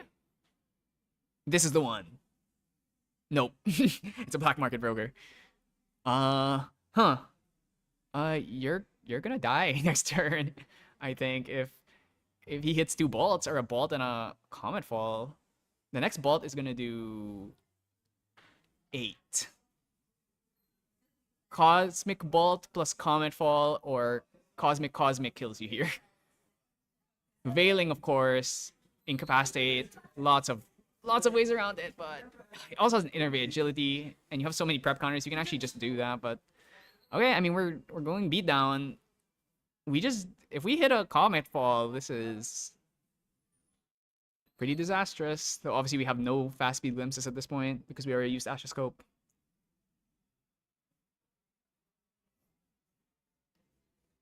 Yeah, okay.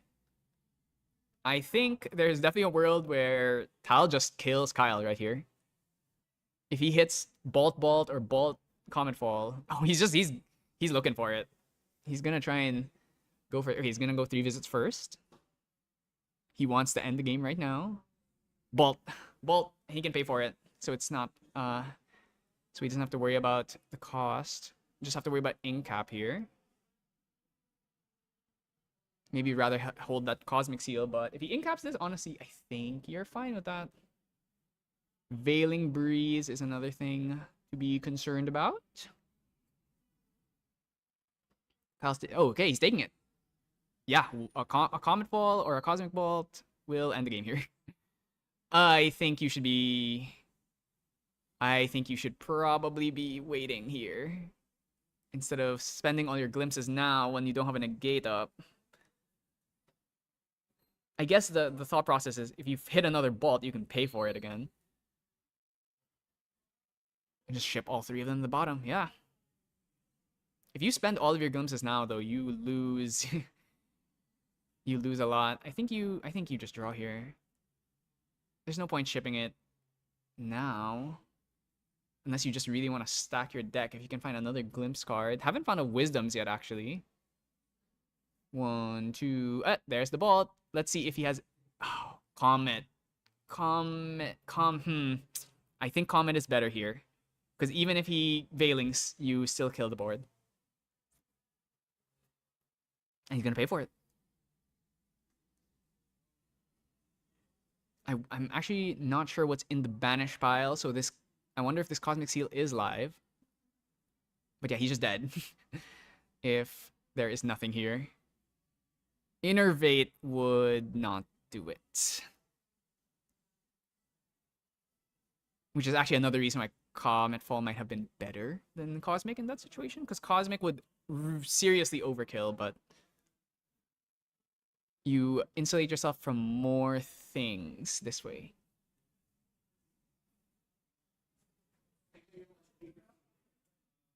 I do think it was worth maybe waiting till main phase though still. Just so that your Cosmic Seal is... Astral Seal. So that your Astral Seal is live.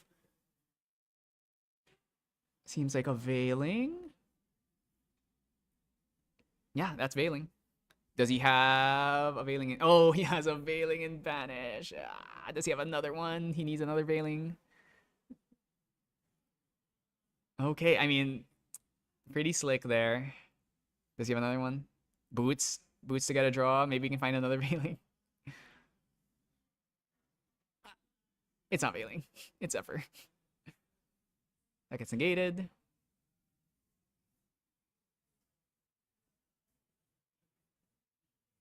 That should be banished. And then Comet Fall is going to kill you. Innervate. It's going to heal 5. But then you also go back down to 9. So he actually does live. He does live here with Innervate, but it still kills all the allies on board. And now he's at 0 threat of dying. Because Tristan is back at level 1. I mean, I guess Slice and Dice is still a concern, but 15 damage is not enough to kill you. Ooh, Wisdom's Reprise is kinda nasty here.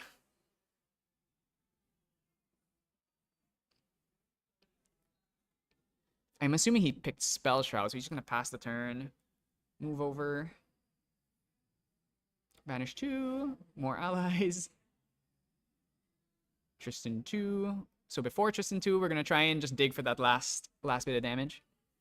Anything, Comet Fall, Cosmic Bolt, anything does it here.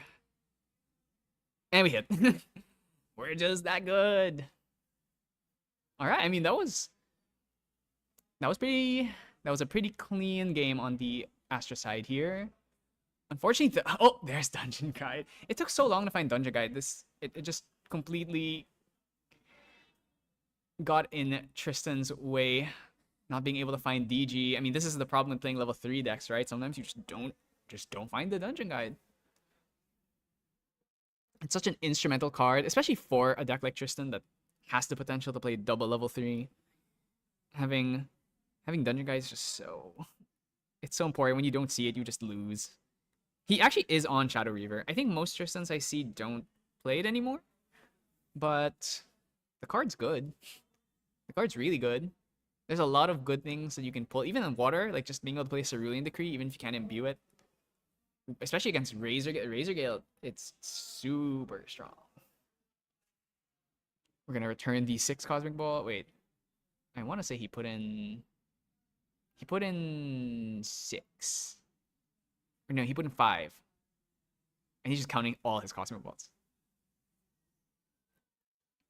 Did he remove all of them? That was definitely more than 5.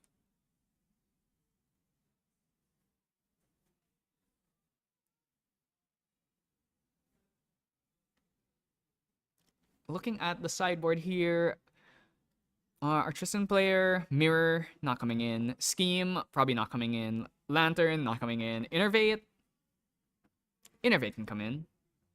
Scatter Essence, that can come in, but he would not know if Tal is on Fertile Grounds or not. So, like, he might put it in thinking that he's on Fertile Grounds, but he's not. So, something to consider. Verdigris Degree is another option. Maybe prefer that just because it has more versatility than Scatter.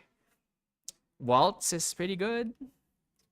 On the side of Tal, I think he doesn't have to do much. If he wants, he can put in like Astarte if he wants. It's a bit unnecessary, but Stifling Trap is most likely the pick, just because you want to get this Tristan in the similar position as that game where she just couldn't do anything because she couldn't level 3. Yeah, I mean, sideboard, I think in this match in particular, not gonna be that much of a difference overall. Ooh, seems like the waltzes are coming in. Understandable. Yeah, you're gonna put in 2 waltz? 32 minutes on the clock. Definitely need to play a bit fast here. If the Tristan player doesn't end the game quickly, this is probably going to go to a draw. And these players are at 4-1-0. They're both at 4-1-0, which means if one of them loses, they become 4-2, which is still easily can make it. They just need to win their last game. Or if they draw their last game, there's a chance they bubble in. But I would not take that risk. So we'll see.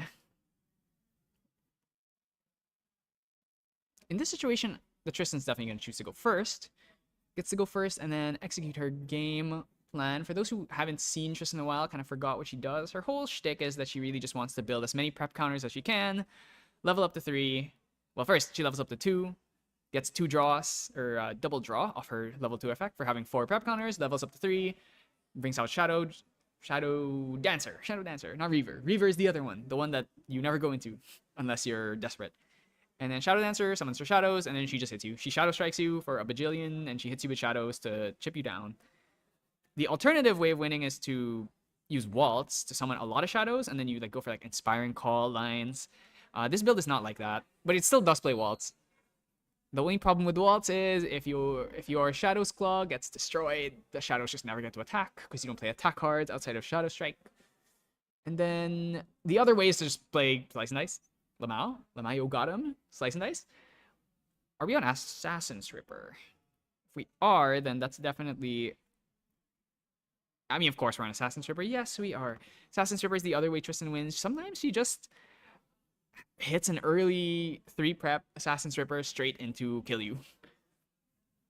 Assassin's Ripper does 3 damage when it uses the prep effect. Actually, you need 4 prep for that, so it's a lot, but you get Assassin's Ripper, that's 3 damage, and then you get Slice and Dice, that's 9, and you get to use the Assassin's Ripper twice, so it's a total of 15 damage. which for anyone sitting at Spirit, or if they're even at level 1, but they've taken a few hits from like CDs or brokers, you can get them into a position where they just kind of lose without being able to do anything. And sometimes it's really hard to deal with. Maybe Tal would choose to put in Zephyrs to try and help against that. Zephyrs also do double duty. They can get rid of shadows. So that's a concern. I mean, the Scatter Essences probably don't need those anymore. I mean, those can also destroy shadows, but usually by the point that you would need to destroy shadows, you're already level 3. Do you really need another floating card? Maybe if you want to get your Astroscope out, but it's not amazing. So I can definitely see just siding out Scatters.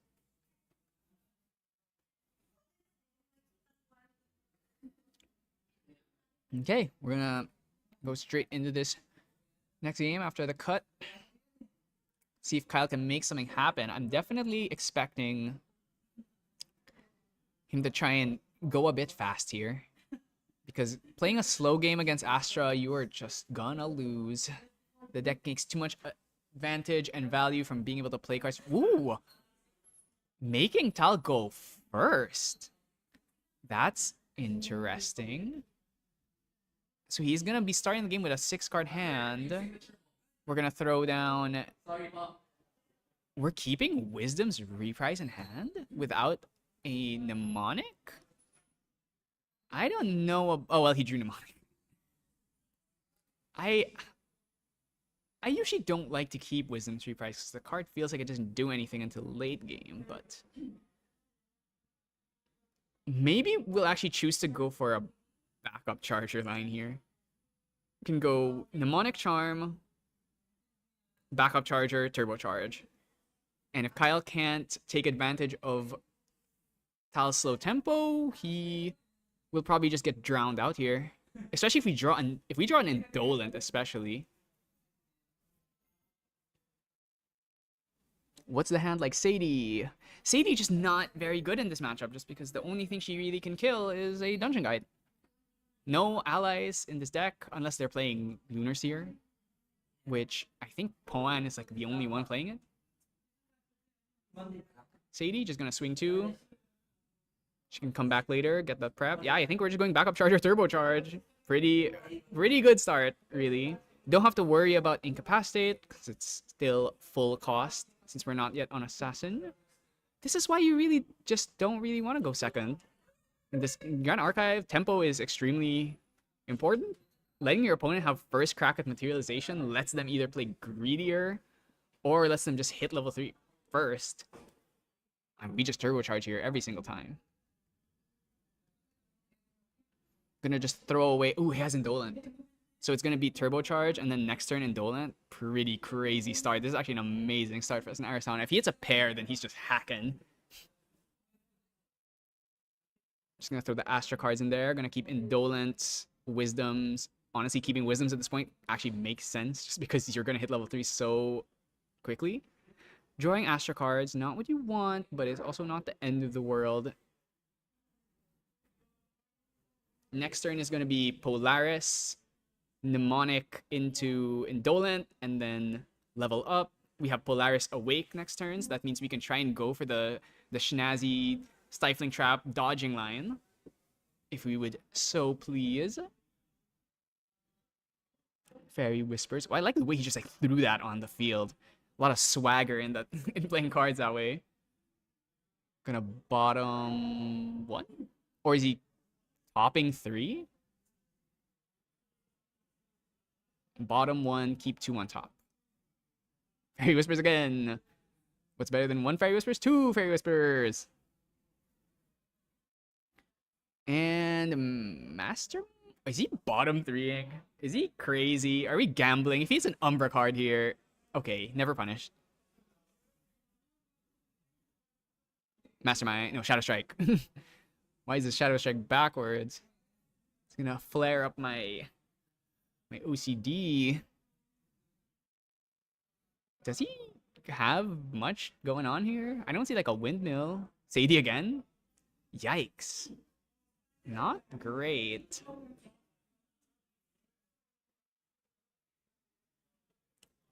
Worth revisiting now? I guess it heals. The heal can come up. Okay, you don't want either of those. I mean, do you want to... You could get Dungeon Guide and Dungeon Guide to 2. I don't hate that.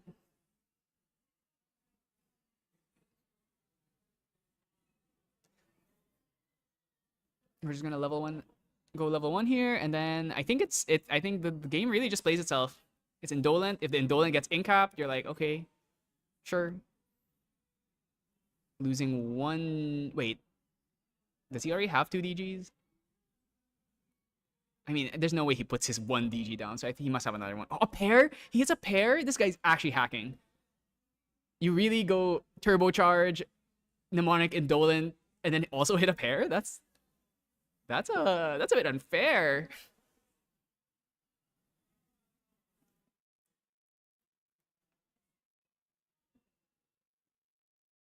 What's the draw? Stifling Trap too? You also draw Stifling Trap? I'm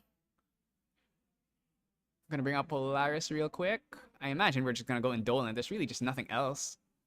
You can't even go for this. I don't think we can go for the Gentle Respite. Passing? Whoa, this is such a... This is so conservative. Is it gonna be Mnemonic, pop Mnemonic, and then play Wisdom's Reprise? That's a strange line. Are we gonna stifling this? Okay, no. That's a really strange line in my opinion. I guess maybe he's really worried about Incapacitate.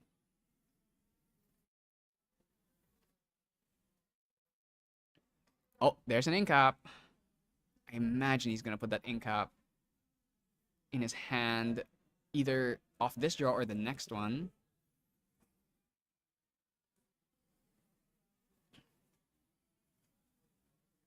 How do we actually level up though? It has to be Wisdom's Reprise.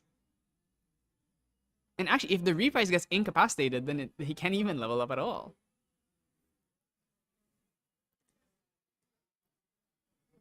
Gonna draw into a Windmill. Windmill really good. Also had a Reclaim from earlier, so we can actually start getting our train rolling.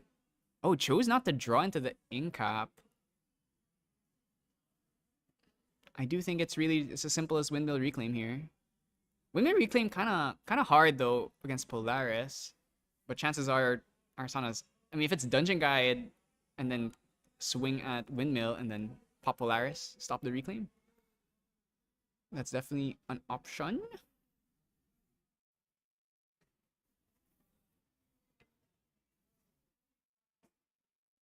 Do 1 damage.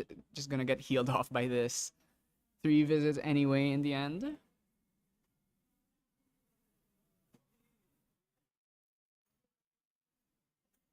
Yeah, he's really doing Mnemonic Wisdom's Reprise.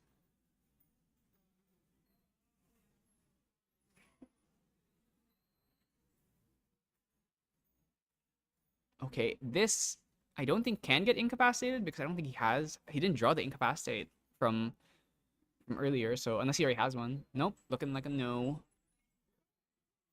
Ooh, what do we want to throw? DG most likely. You already have a DG, unless you want to have a second one in case one of them gets stifled.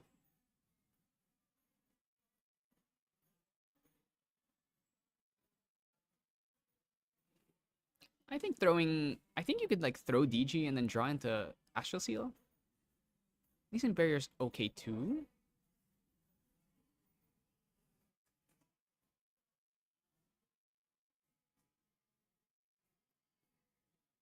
Taking a long time to think here about what the best line is. Could also just choose to like draw the DG into memory and then... Oh, wow, choosing to bottom the Astral Seal. Draw into memory, draws DG, doesn't want to see it, so he's just gonna draw it now and then get the guaranteed banish.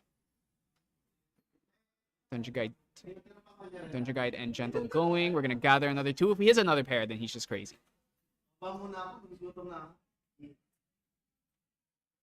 Okay, not a pair, but it does give us a 3, which means we can eat one of these if we want to. And a 4, that should be a... Oh, it's 5. Okay, it's a 5. And Draw for turn. Wait, did he... He hasn't drawn for turn yet, right? Okay, there we go. I think, I mean, at this point, it's really just DG. I mean, you can do the Polaris trick here if you want to, but you do have to give up your draw. But I think that might be worth it. No stifling. No stifling. So sad. And then we can even go like hit the windmill, and then if he tries to get reclaimed, he can even pop Polaris if he wants. But honestly, I would rather get the draw. And I want to make sure that there's more Cosmic Balls in deck, so I probably would just let that go. Not even gonna reclaim it. Wow. Maybe would rather reclaim the Black Market Brokers. Gonna get the Gather here, or the 3 visits. What do we hit? Spell Shield Astra is pretty good. We're gonna draw into it using with the Phrasias. Yeah, we just pass here. We get to hold Cosmic Seal and Spell Shield. Oh, and right, I forgot. We also have the Fragmented Spirit. So yeah, and then we just pass, and then we get the Phrasia. I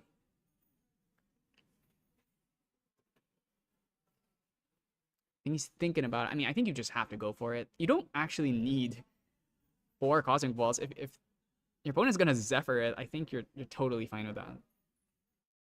Draws it to another Stifling. So we have Stifling Trap, plus a Cosmic Astral Seal. He is never getting a DG to resolve at this point.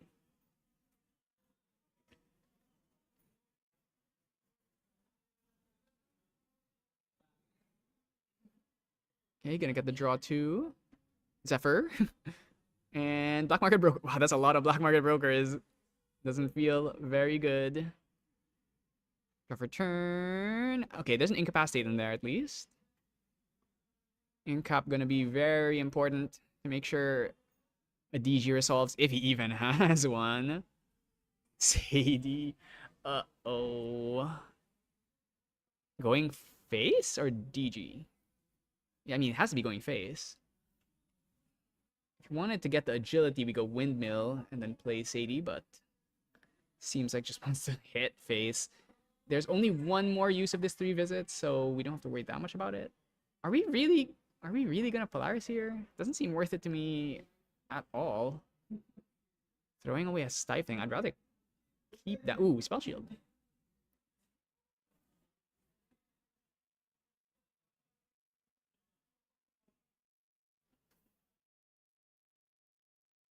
I mean, isn't it just gonna be return Sadie to hand though? Maybe he wants to play Nascent Barrier. Okay. So Tristan's got a lot of prep, but no DG still. No GG. No nothing really. We have Cosmic Seal. We unfortunately shipped away a Stifling, so it would have been really nice to just be able to Stifling like 3 turns in a row, but it's also a really bad card if he just never goes for the DG. I still do think it's a bit strange to go for the Polaris here, considering the Sadie just ends up going back to hand. And unless his idea is he just really wants to throw the Cosmic Bolts in already and start that Glimpse train.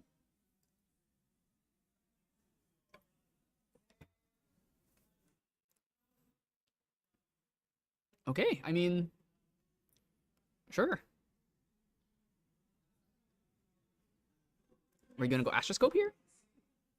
There we go, Astroscope. Oh, I think the card in his memory is important. I'm gonna go for Necklace. I feel like Necklace is a bit early. Bolt!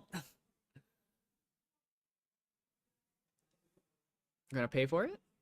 Of course you are. That's the first bolt. So that's 1 out of 8. Which means the density of bolts is still very high. We're popping Necklace now. 1, 2, 3. There's another. Oh my god, 2 balls. I think I wouldn't Star Call here. Try and set up the bolts so that I can hit both. or I draw into one and then I start call the second one just so that the problem is he doesn't have a real good star call card. I mean, you just have to pass here. Pass Nascent Barrier end phase. Oh, he had an Astra sight too. He definitely could have set that up unless well. Okay. Alright, you know what? Never mind. He's just better. He's just better. He just hits on blind Astra sights. Draws into another Comet Fall, unfortunately. Oh, are you? There's a world where he just dies here. If Tal is ballsy, he could just do. He could just throw Nascent Barrier now and then just try and hit. That would be Cosmic Ball 3. If he did have that Astra Sight already, if he didn't draw that Astra Sight for turn, then he should have just stacked Cosmic Ball, then you go Cosmic Ball, hit one, and then just do another, then you can use the Nascent Barrier and then hit the second one though. At least. Oh my god, going for the... Oh, he's going for it. Alright, he just believes he's gonna hit. I would say... Yeah, I mean, he's very likely to Comet Fall. Oh! And he just hits. He just hits. Can he... If he has an Incapacitate, he has an Incapacitate. And he has a Cosmic Seal. Cosmic Seal. That should just wrap it up real quick. Negate War is over here, and we're not even playing Water. Wow, that was a fast one. Unfortunately, Tristan is just... I don't think she's unplayable, but she's definitely not well positioned in this meta. She kind of just loses to most decks. Really bad in the water. Even allies can be a bit hard for her, so I don't know. It's just a lot of struggle, but I mean, the Tristan stands, they love her, and they're gonna keep playing her till the end of time. And just wait. Their faith will be rewarded when in HVN, they're gonna release the most busted assassin card of all time. Incapacitate 2 or something, or like Korhazi Outlook 2. Yeah, I mean, that was a fast one. So that's round 6. There's just one round left. If we can talk a little bit about what's going on with the other games. I'm gonna imagine most are probably still not done. So top 3 tables are a concede and 2 IDs, and no one else is done. No one else in the top tables is done. So you're just gonna have to stay tuned on the Omni for that if you want to keep track.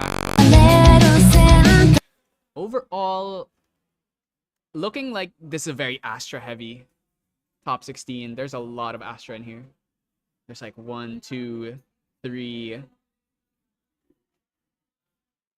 There's, I think, maybe half of this top 16 is Wind Astra, depending on how these last games end up shaken up. So, I mean, if Wind Astra is the new best deck, people have been waiting for this moment for a long time because Arsana has been the punching bag of GA for a while. Unfortunately, I think now the only level 3 advanced element champion that has not had real tournament success at this point is Neos. Because Sylvie has, Xander has, Rai has, Merlin and Lorraine have. Oh, Kongming 3. Sorry, Kongming 3 Terra, I guess, also. But yeah, Kongming 3 and then Neos are they're the new redheaded stepchilds of the game, but obviously HVN could change a lot about that. I expect a lot of good Terra support, both for Diao-chan and for Kongming, so we'll see if it's enough. It would be great if every single deck in the game was playable, but you know, it's a card game. There's always going to be the worst deck out there. But yeah, that's round 6. One more left to go. You can if you want to see what's going on with the other tables, there's still 12 minutes left in the round, 10 minutes left in the round. So if you want to see how the matches are shaking up sooner, just follow the Omni link and look for your favorite player and see how they're doing. Boan is fighting against Jigs. That's going to be an interesting match. Zeke is fighting against Ivan. yeah, there's a lot of interesting matches here. I'm definitely curious to see how those all shake up in the end. But yeah, we're gonna go to break now and see you in probably about like 20 minutes.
everyone! Finally, it has been a long day, but we have hit our 7th round. I don't know what the next match is, because I think anyone who plays this game for long enough knows that usually the last round of the day is AGGCT. So we will see who eventually decides to play a game so we can find a feature match. But I just want to talk a little bit about what we're seeing here in like the top tables. It's really a lot of Wind Astra. It's a lot of Wind Astra. Wind Astra and Water, like Mill / Nico kind of decks. Like the either Polar Depths or it's Nico, you know, one of those variants. And that's kinda it. There's some ally players, there's like Water allies here. Some weird like Wind ally decks. But generally there's the Fire Xander. But it's mostly Water and Astra. So it seems like these are the two decks to beat in the upcoming format. Or you have to find a counter that hits both of them. Kind of hard, not gonna lie. But definitely curious to see how this ends up shaping. I'm expecting a lot of IDs. That's all I'll say. But we'll definitely try and get you a good match. Currently, no one in the stream table yet, just because everyone's like getting their seats. But yeah, I mean, currently first place is Reap0, who's at 401 or 501, and Davy Dude, who's at 510. I actually don't know what deck Davy Dude's playing. I don't think he's been on stream. So yeah, there's a I'm just looking at this and there's so many Wind Astra players. There's so many of them. You know, maybe this is like a Sylvie situation where everyone prays that Arsana's good, and then when she becomes good, everyone starts hating her. The monkey paw curls once again. Yeah, I mean, it's a lot of familiar faces too. A lot of very good players from all over Asia. Juan unfortunately lost to Jigs in the last round, so that means I think he is out. Because his ranking, or his score is 3-2. Let me just make sure. Yeah, Proline's 3-2-1, so he's out. He actually dropped already, so other than that, it's what you'd expect. Quarax is still here. Boy is here. Boy, consistent performer.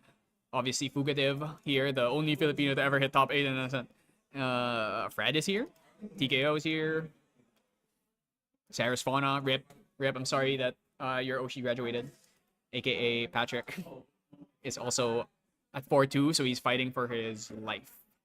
Or 4-1-1 actually, so maybe ID. Who knows?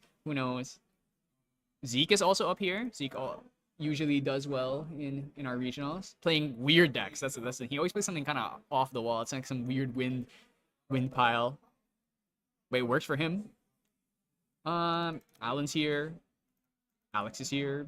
Lots of people. So we'll see.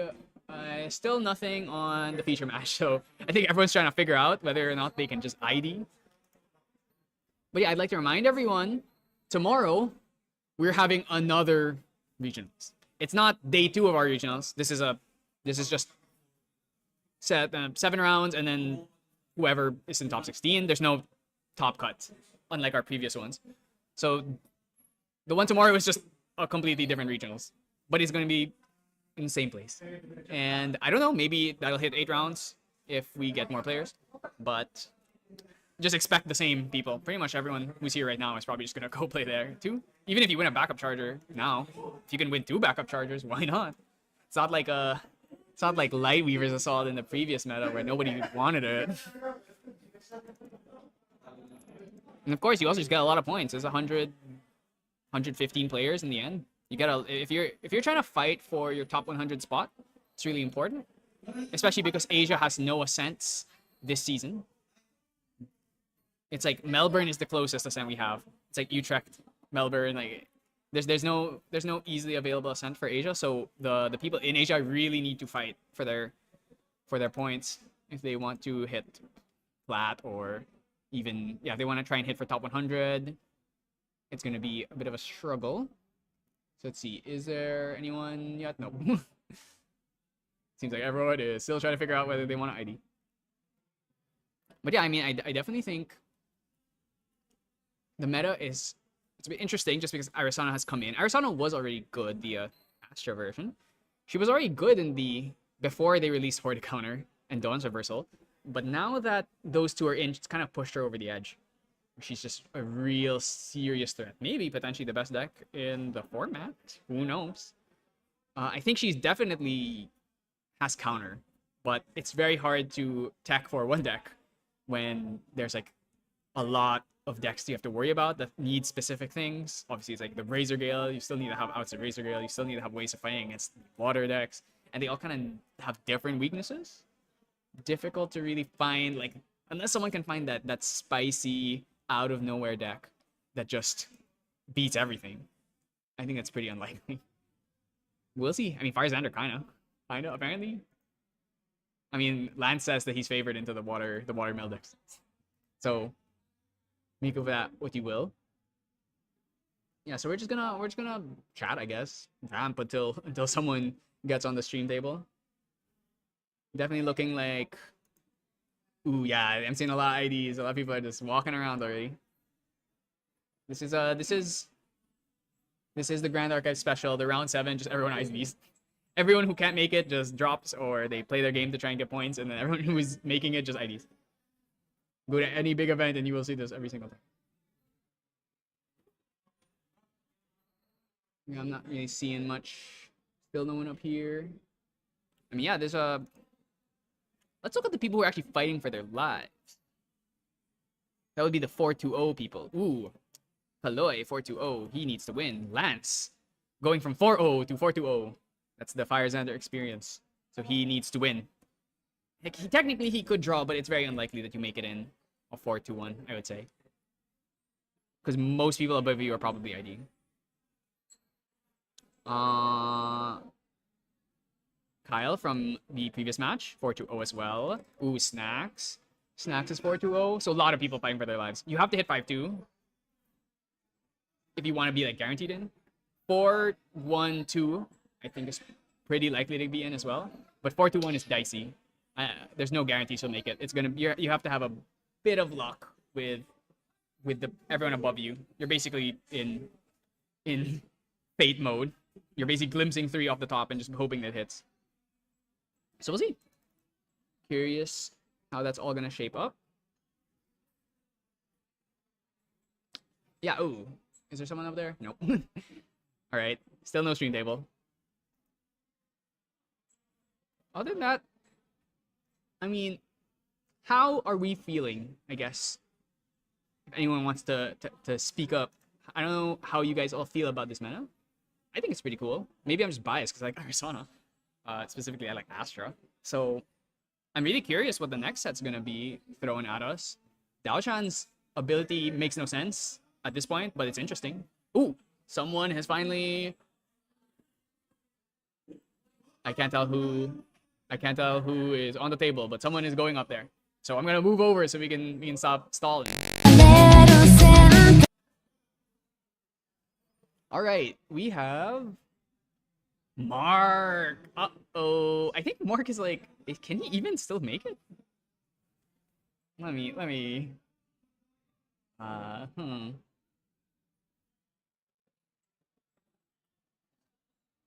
Okay. He can make it, but it's even if he wins this game, it's kinda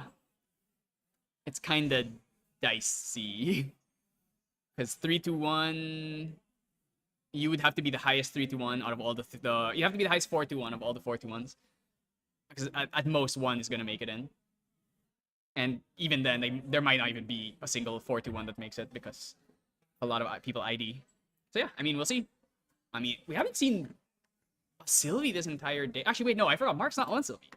Mark known for playing Sylvie, but he's actually on Diana today because he just felt like doing something different. Fire Diana, to be specific. Fire Umbra, Taser Shot, Shadow's Twin Diana. The deck that gets demolished by Wind and Water decks, which are the 2 popular ones. So, I mean, honestly, it could probably beat Astra if they hit Taser Shot. So, especially because Astras don't really play Zephyr anymore. If you don't hit the Stifle, then I think it's actually quite likely that you can win that. He's on like the... What is it? He's on Gloamspire Market. Another one of my favorite cards, actually. Too bad no one's playing it because fire sucks. It's good actually right now, just because all the popular decks are the type, aside from Astra, all the popular decks are the kinds that just never have less than 7 cards in them. So it usually ends up working out. So it seems like, oh, it's Henry. Henry versus Mark. Okay, that's gonna be a fun match. Henry, actually don't know what he's on it, but Henry is playing here. I've known him for playing Erupting in the past. Like I think he plays Merlin too. So I'm not sure what he's on, but it could be anything.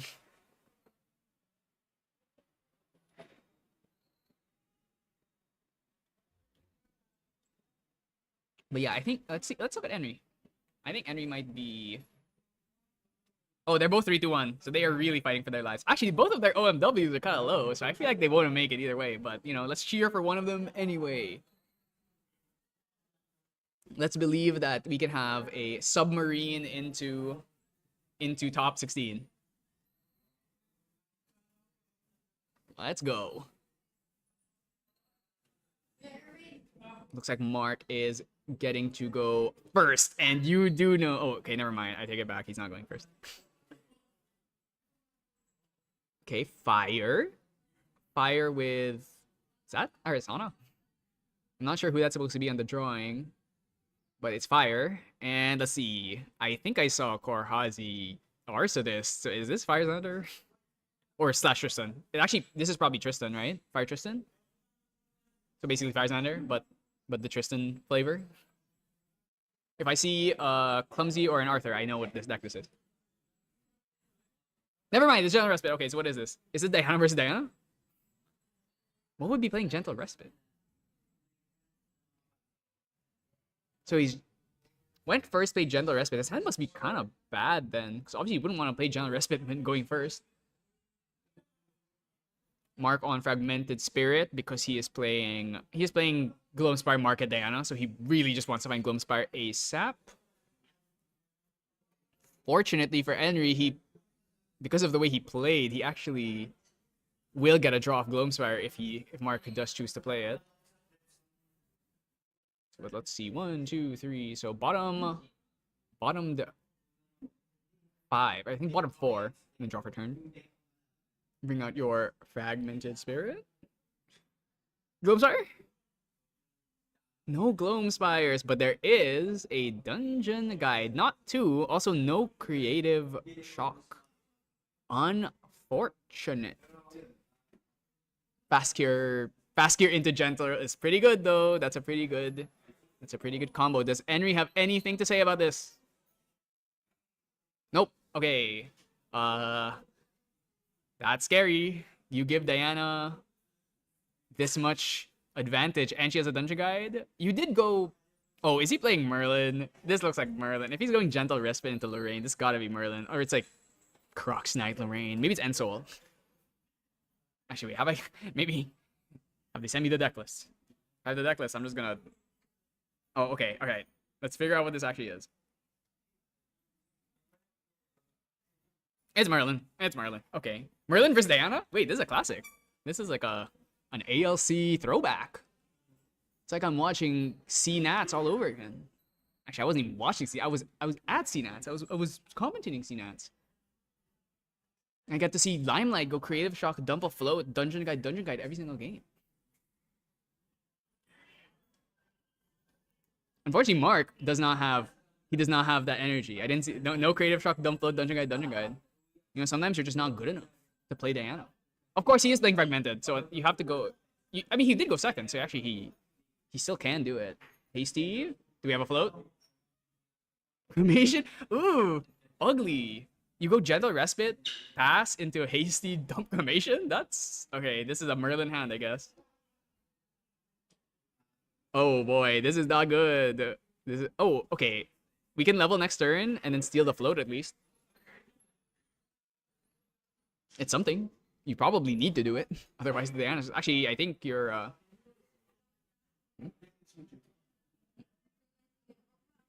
So we're gonna go Hasty into phase, dump another float. So we have 2 floats, and so Merlin can steal one of them, but into Gentle again. Oh my god. Do you have anything? He has nothing. He has like Wait, does he have a Creative Shock? I think I would have gone for Creative Shock over Hasty. Hasty Dumb Cremate. But yeah, this is really not a good start on Henry's end. I definitely feel like if Diana gets to go Dungeon Guide, like level up to 2, Dungeon Guide to 3, you're just done. You're toast. Hope he has to draw a Shield Mate, I guess?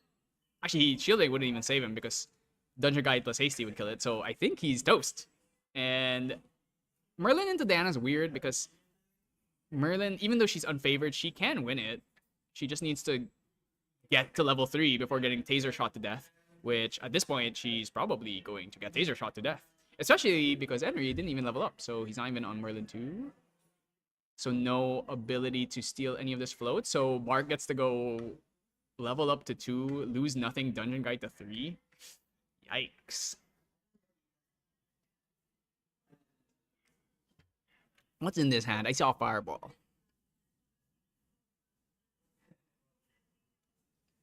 Is it Hasty number 2? Or Shield Mate? Library Witch. 3. Flame Rune? Dungeon Guide to 2? I think it's Dungeon Guide. I actually think it is Dungeon Guide. Oh, it was Creative Shock. Okay, is there... I mean, we gotta do... Oh no, it was Ignite the Soul? 3 down. Oh wait, Hasty Swing, throw Ignite the Soul. It's not even an eatable float. Oh my god. All the floats class bonus. What's going on? Dungeon Guide? Yep, okay. Dungeon Guide to 2. Eat a float. There's 3, so Diana still gets to level up, and then Dungeon Guide and kill you. So it's Jover. I want to say it's Jover. Unless you double Dungeon Guide right now, but I don't think you can. Are we gonna kill Hasty? Or did he hit face? I did not notice.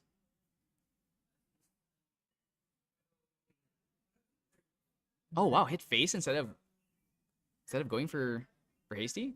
I feel like that's an error, but we will see. Diana 2, bring out Taser Shot, everyone's favorite. Oh my god, I haven't seen this in so long. Dungeon Guide, Shadow's Twin. Actually, if he has a float, he can even go dump float and then release. Oh no. Also with Fragmented Spirit Jar, we don't even need Gloamspire. I mean, like I said, this is a classic matchup. This is what I had to keep seeing in CNATs.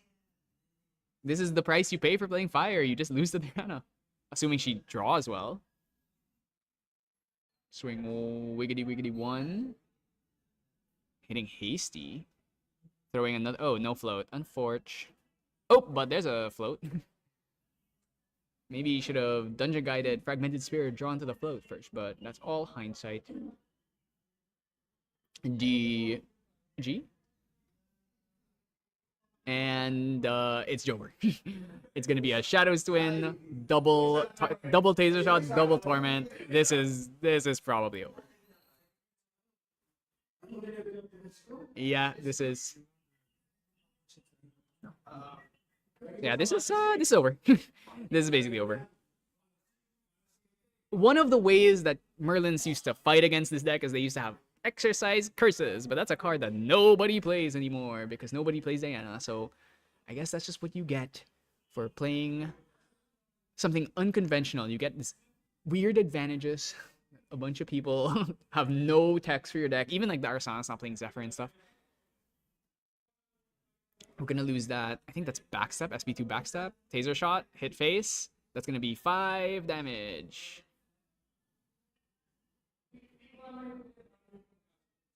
Five damage, 2 torments, Taser Shot. It's Jover. And then Bullet Cake. Oh man. Okay, if Henry levels up, he's taking 12 damage, or he's taking 8 damage, and then he's taking 2. He's gonna draw from Merlin and then take another 4. So he's taking 12. Oh, okay, he's taking 12.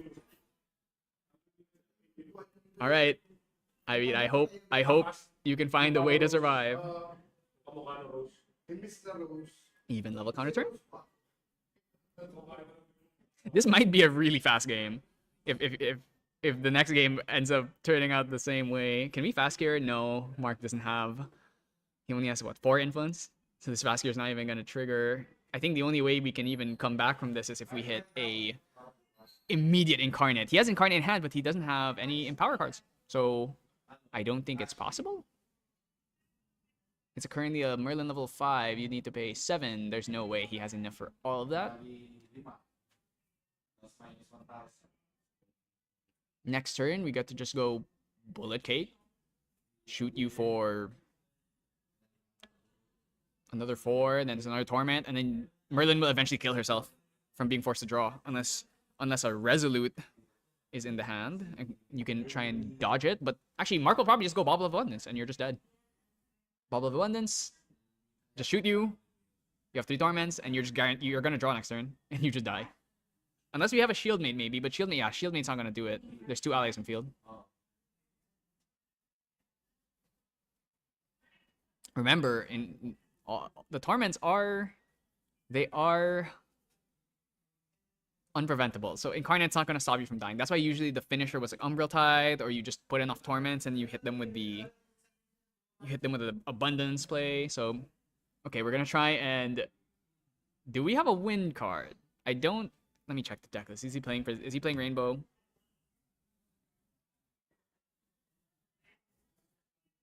Not playing Rainbow, which means this is just damage. This is all just damage. Alright, I mean, if you're in Mark's position, you are perfectly fine with this. I mean, Abundance really would just finish this off. Without a Resolute. I mean, you even have 2 allies that can just swing. Wow, Henry's hitting face. He's like, okay, I know I'm going to die, so I need to do damage. Yeah, this is just Abundance. There's Abundance like that. Yep, there it is. There it is. Call it. Unless there's a Resolute. If there's a Resolute, then we can survive. If he draws Umbral Tide, it's also over. Oh, Incendiary Shot. That makes it extra over. I mean, this is gonna do 5 damage plus another 4. So you're just dead. You're dead? You're just super dead? It's gotta be Resolute. Even Resolute wouldn't save you here, because you're still gonna get hit because of Shadow's Twin's high power. It is Resolute. It's hard played. No, it's the free activation, which means we get to dodge. So we survive another turn. Which means, so this is gonna do 2 damage, and he's gonna take another 4. So 4, 6. So he just needs to, but he cannot draw a card next turn. He has to do 0 drawing, otherwise he will die. If Henry can find a way to just win, somehow do 13 damage. Oh, fast gear. That will give him more leeway, but he's still going to die to Torments. I want to say you have 4 Torments. Umbral Tide would also just seal it up. Oh, we actually loaded the Bullet Cake to increase the power, so they would kill. But the fast gear will keep him alive here. So currently, this Shadow's Twin is swinging for 5. Plus the bullet, 7. Resolute, so it's going to do 4 damage. And then an extra 4. 28, but then he's going to heal 4 here. So it's going to leave him with 4 life. But he has 4 Torments. He's not drawing. He can't bring out Drawn Blade. He can't bring out Tome. Yeah, this is pretty over. If he does anything, literally anything, he will just die. Anything that does something, like drawing. Yeah, so you're gonna take 4 and then take another 4. I think Mark is explaining how like the whole like loading and extra loading gets you like more power, so we can get up to the thresholds we need to. So you're gonna take 4. You're gonna take another 4. Well, take 2 plus 2, and then that's 2 more Torments, and it's super over.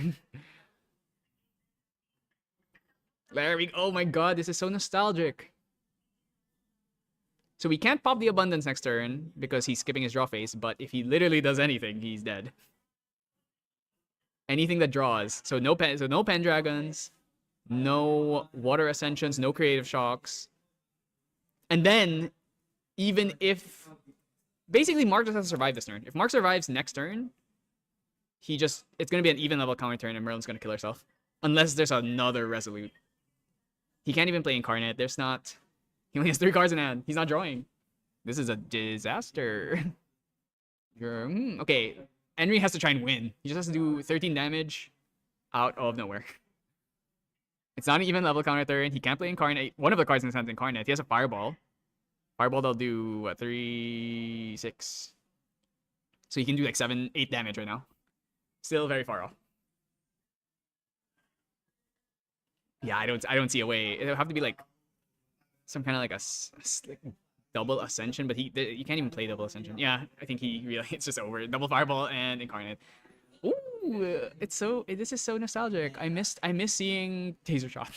Except I don't. I hate this card. Even though Diana sucks, I don't think Taser Shot's so annoying. But yeah, I mean, that was Blast from the Past. Didn't even need Gloamsharp. Henry had a horrible hand there. His hand was atrocious. Didn't get a single float dump.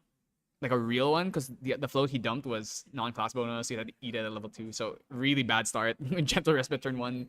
Not very good. Let's see if there is anything he can adjust here. So let's look at the sides a bit. Let's see if there's anything he's got in here. Incap. No, probably not. I mean, you can keep Incap to stop Umbral Tithe, but I don't think the game is gonna get that far. Resolute, you're definitely putting another Resolute in. Safeguard probably comes in. It stops Umbral Tithe damage. Well, not the torments, but the Umbral Tithe damage itself. Reduce to ash, destroy a bullet. Possible. And then on Mark's side, Blast Shot Pump and Penetrate Around are always good choices. Demon's Aim. Well, we love a good Demon's Aim. And then Gloamspire Lance. Why are we even playing Gloamspire Lance? You're not gonna fight another Diana. Oh, he is putting the Blast Shot in. It's getting inspired. I mean, I remember seeing the super sick kills through Incarnate using Blast Shot. Let's see who does Henry would... I mean, he has to go first. He has to go first. There's just no world where you let Diana go first. I mean, you just simply have to. Is Henry playing Double Spirit? Henry is on Double Spirit. So if he goes first, he can choose to go Frag if he wants. Or he can just go Normal Spirit. Actually, he'd probably go Frag if he goes second. So I imagine he's probably just going to go first, play Regular Spirit, and just hope he draws well. I mean, that game was actually closer than I'd give it credit for. If he didn't have such a bad start, there was a world where maybe he's able to somehow kill Mark that turn. He already had 8 damage on board. If he just had like an extra few cards, he might have been slightly closer to getting there. Also, if he had, Dungeon Guide. I mean, this is a classic matchup. You just kind of have to crutch on your shield mates. Without Exercise Curses, there's really no way for you to win if you get hit. Because either you kill them really, really fast, which would require mnemonic fireball shenanigans, or you're able to establish a deer and then before you get shot. But we'll see. We'll see. I definitely think Reduce to Ash might be an essential card here. If it stops the Taser Shot, it might be worth it. But of course, Bullet Cake, if Mark opens it, he can just play the Bullet Cake and then more outs. Doesn't have to rely on... It's not as fragile of a deck as it used to be, but it's still Diana in the end. Diana's Diana. Sometimes the deck just does nothing. Or you sit on an Ace and Protector and they can't do anything. Your gun gets fracturized on low trigger.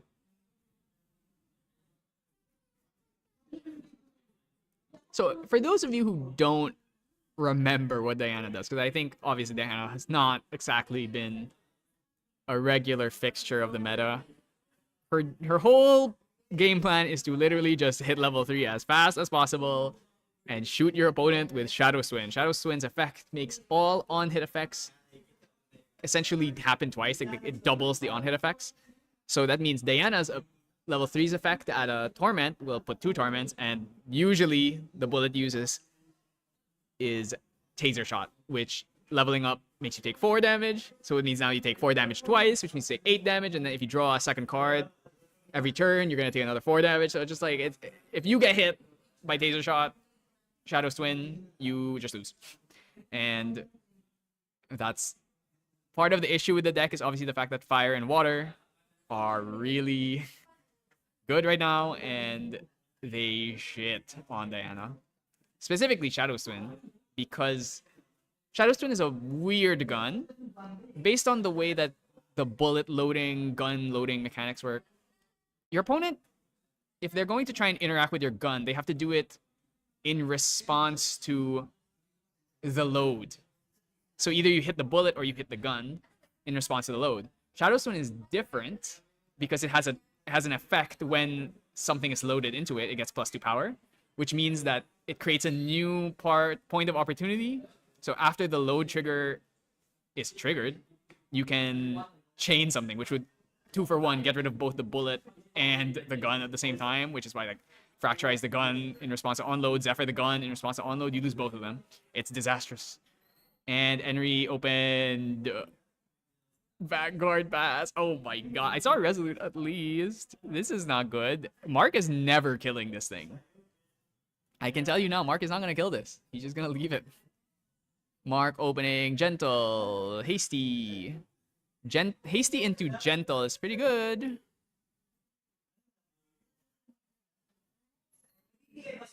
Gonna choose to ship. Wow, he's throwing a lot. He wants to find Dungeon Guide and Creative Shock.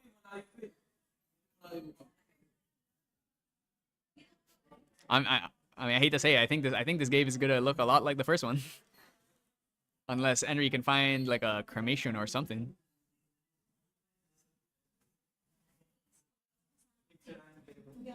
Five cards. And do I see a Creative Shock? I don't think I see a Creative Shock. But he... Okay, Fast Cure. Okay, maybe there's some hope. Maybe there's some hope.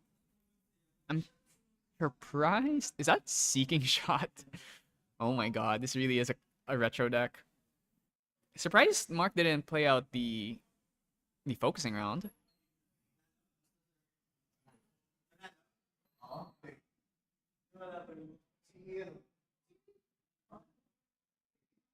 What's Mark's plan here? Does he have a Creative Shock? I don't see one.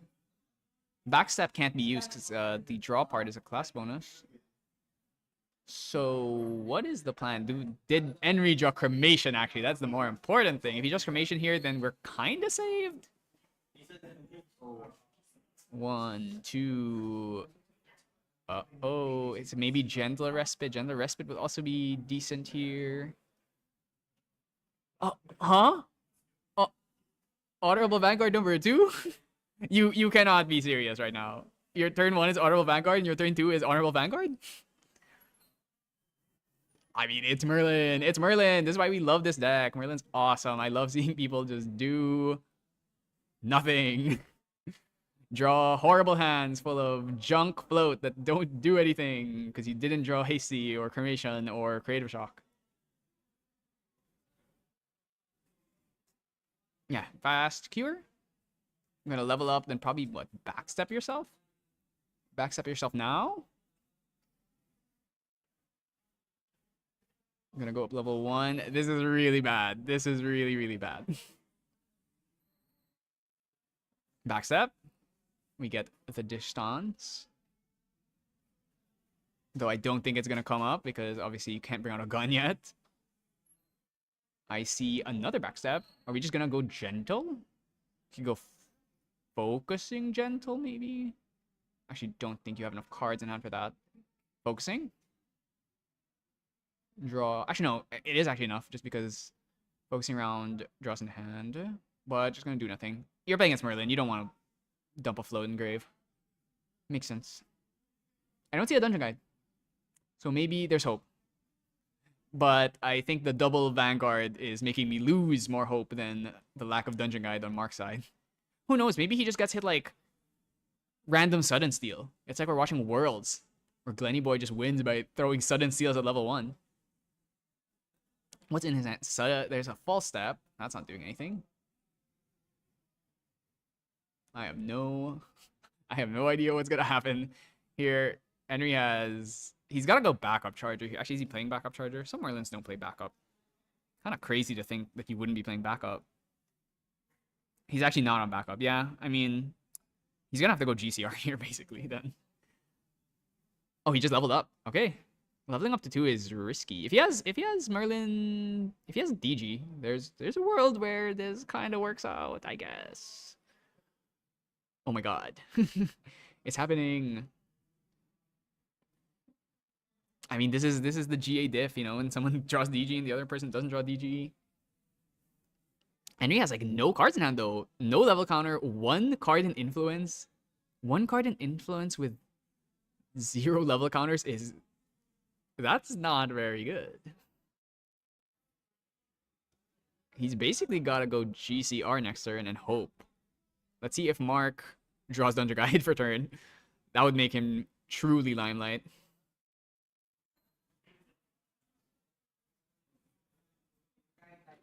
Ooh, okay, not going for Taser. I mean, it makes sense that Henry would just DG there because he doesn't want to get tasered, but you have nothing. Did not the demon's aim. Wow, this... Is he just gonna gentle pass? Potentially, I think it's gonna be oh no, he has a backstep. Backstep pass, yeah. Pass backstep. Actually, no, that doesn't work. That doesn't work because you can't level up.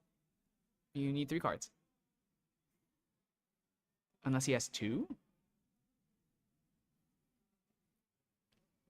I mean, I insulted the double Vanguard, but he's kind of getting beat in the face by 2 honorable Vanguards and a DG, so... Can I really criticize it? He's gonna have 3 cards here, so if he draws Penned out of nowhere, then suddenly we have a game, but... He did not draw Penned. He drew Mnemonic Charm. I mean, that's good. When you eventually draw Fireball, it does something.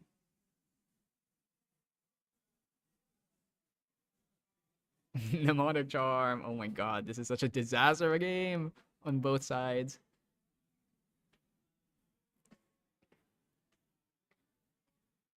Backstep? Backstep. Oh, he has double backstep. Backstep, backstep. Oh, he drew DG. He no longer has to do that if he wants. He can just DG now if he wants to.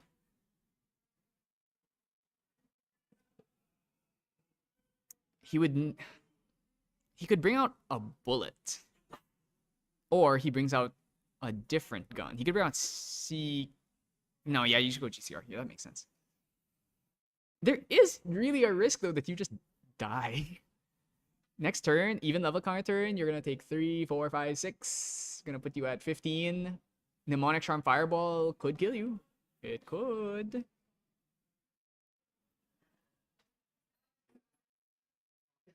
He does have the false step, so I think he's probably safe though.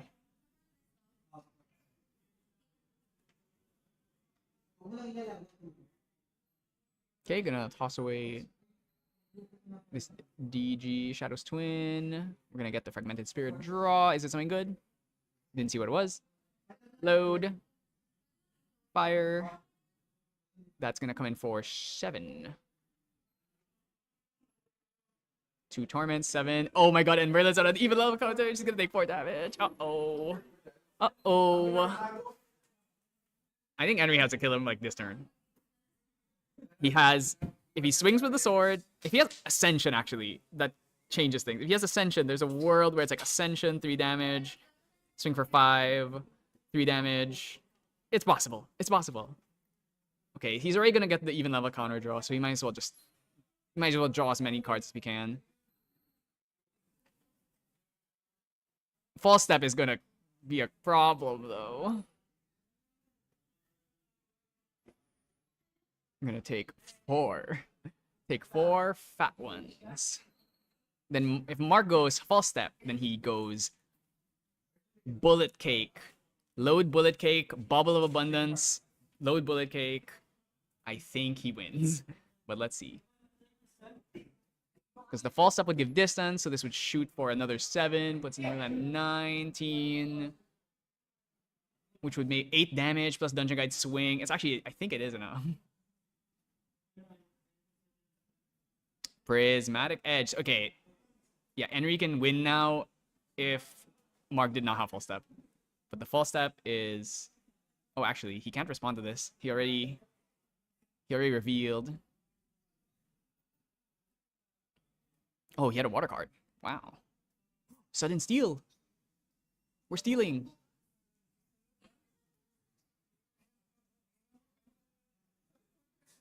Do you take the weenies? Maybe you let the weenies hit you.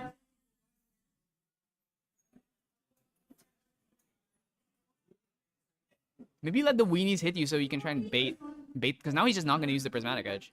He's just not going to attack. I mean, he's probably still going to sudden steal you, but... False step. Get some distance.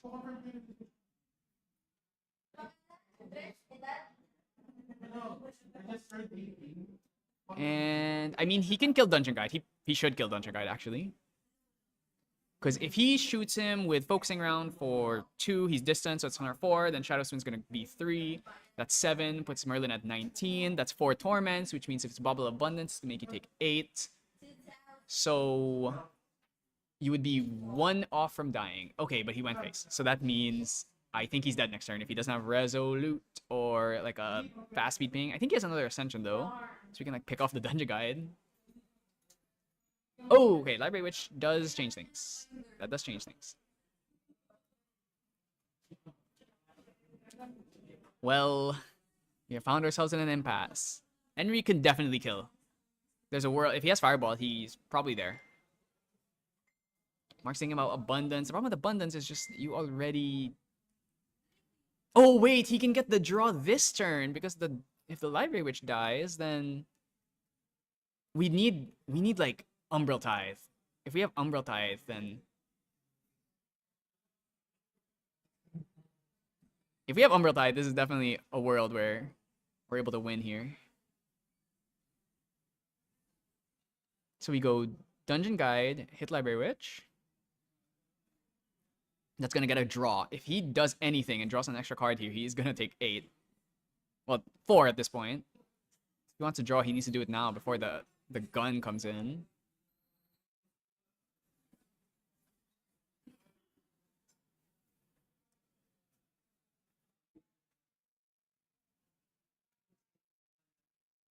That's another 7. That's another 2 Torments. If we pop Abundance now, you're going to take 8. He just needs any ally.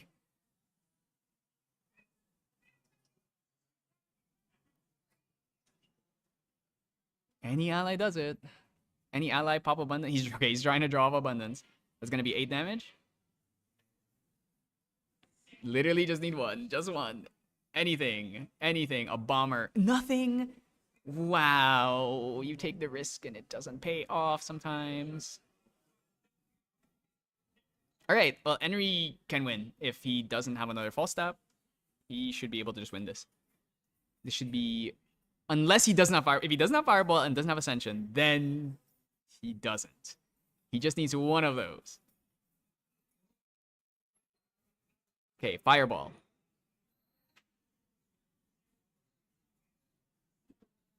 We need Fireball. Fireball right now would do 9. 9, 10, 11, 12, 13, which is exactly enough if there's nothing. If there's no Fireball, you probably lose. If you don't have Fireball or Ascension, I'm pretty sure this is Jover. You also can't Ascension with a water card because you are gonna kill yourself. So what's the plan? The fact that he's not just like throwing it out there is making me think he doesn't have it. Could he go for Incarnate here? Incarnate would be if you pop Mnemonic, Incarnate would cost 4. So we can do Incarnate, but then you die next turn from even level counter turn. Fireball. Fireball does it. Unless there's false step. 4? Oh, Incarnate. Okay. Okay. He's dead next turn.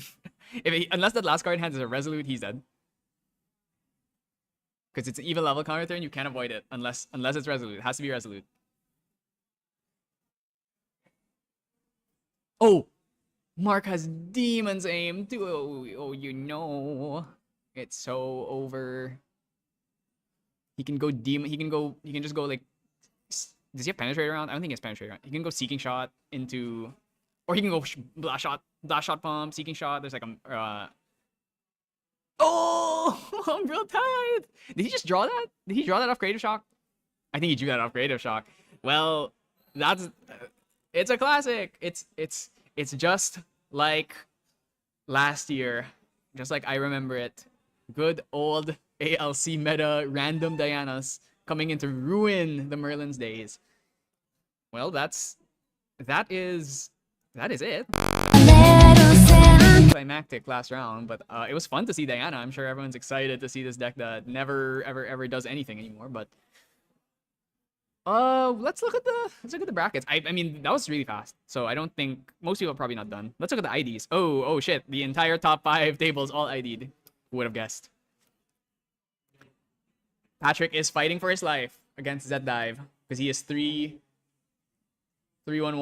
Actually, he could have drawn that, I think, but it's risky. So or maybe Zed Dive didn't want to go for it.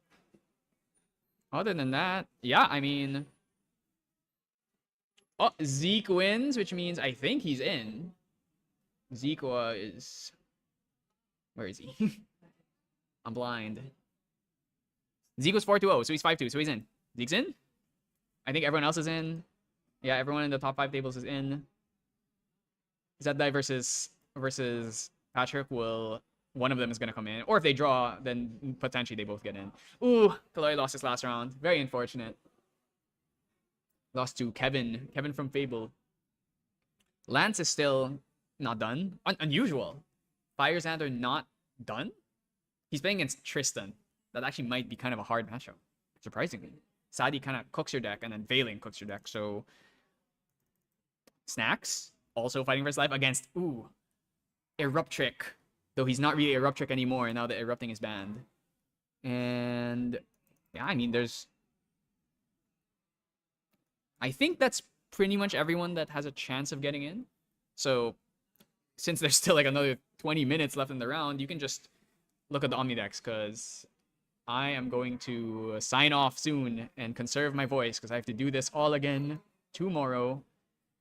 Thank you for taking your time to come here and watch. I know sometimes there's a lot of breaks and it can get a bit dull hearing just like one person talk for like 8 hours straight, but I appreciate anyone who stuck around for the whole tournament, or at least just watched some of the games.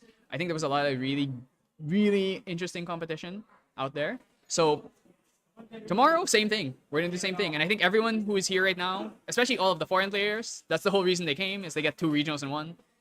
And they just pay like two days worth of hotel, and you get 2 regionals, 2 chances to get backup charter. So you're gonna see all of the favorites, all of the X-World contenders and everything. And I don't think there's anything left to say. So yeah, thank you so much for watching, and I'll catch you all tomorrow. Just check the Omni if you want to see how everything shakes up at the end of this round, which is going to end in probably about 30 minutes. So yeah, thank you so much, and I'll see you all tomorrow, same time, same place.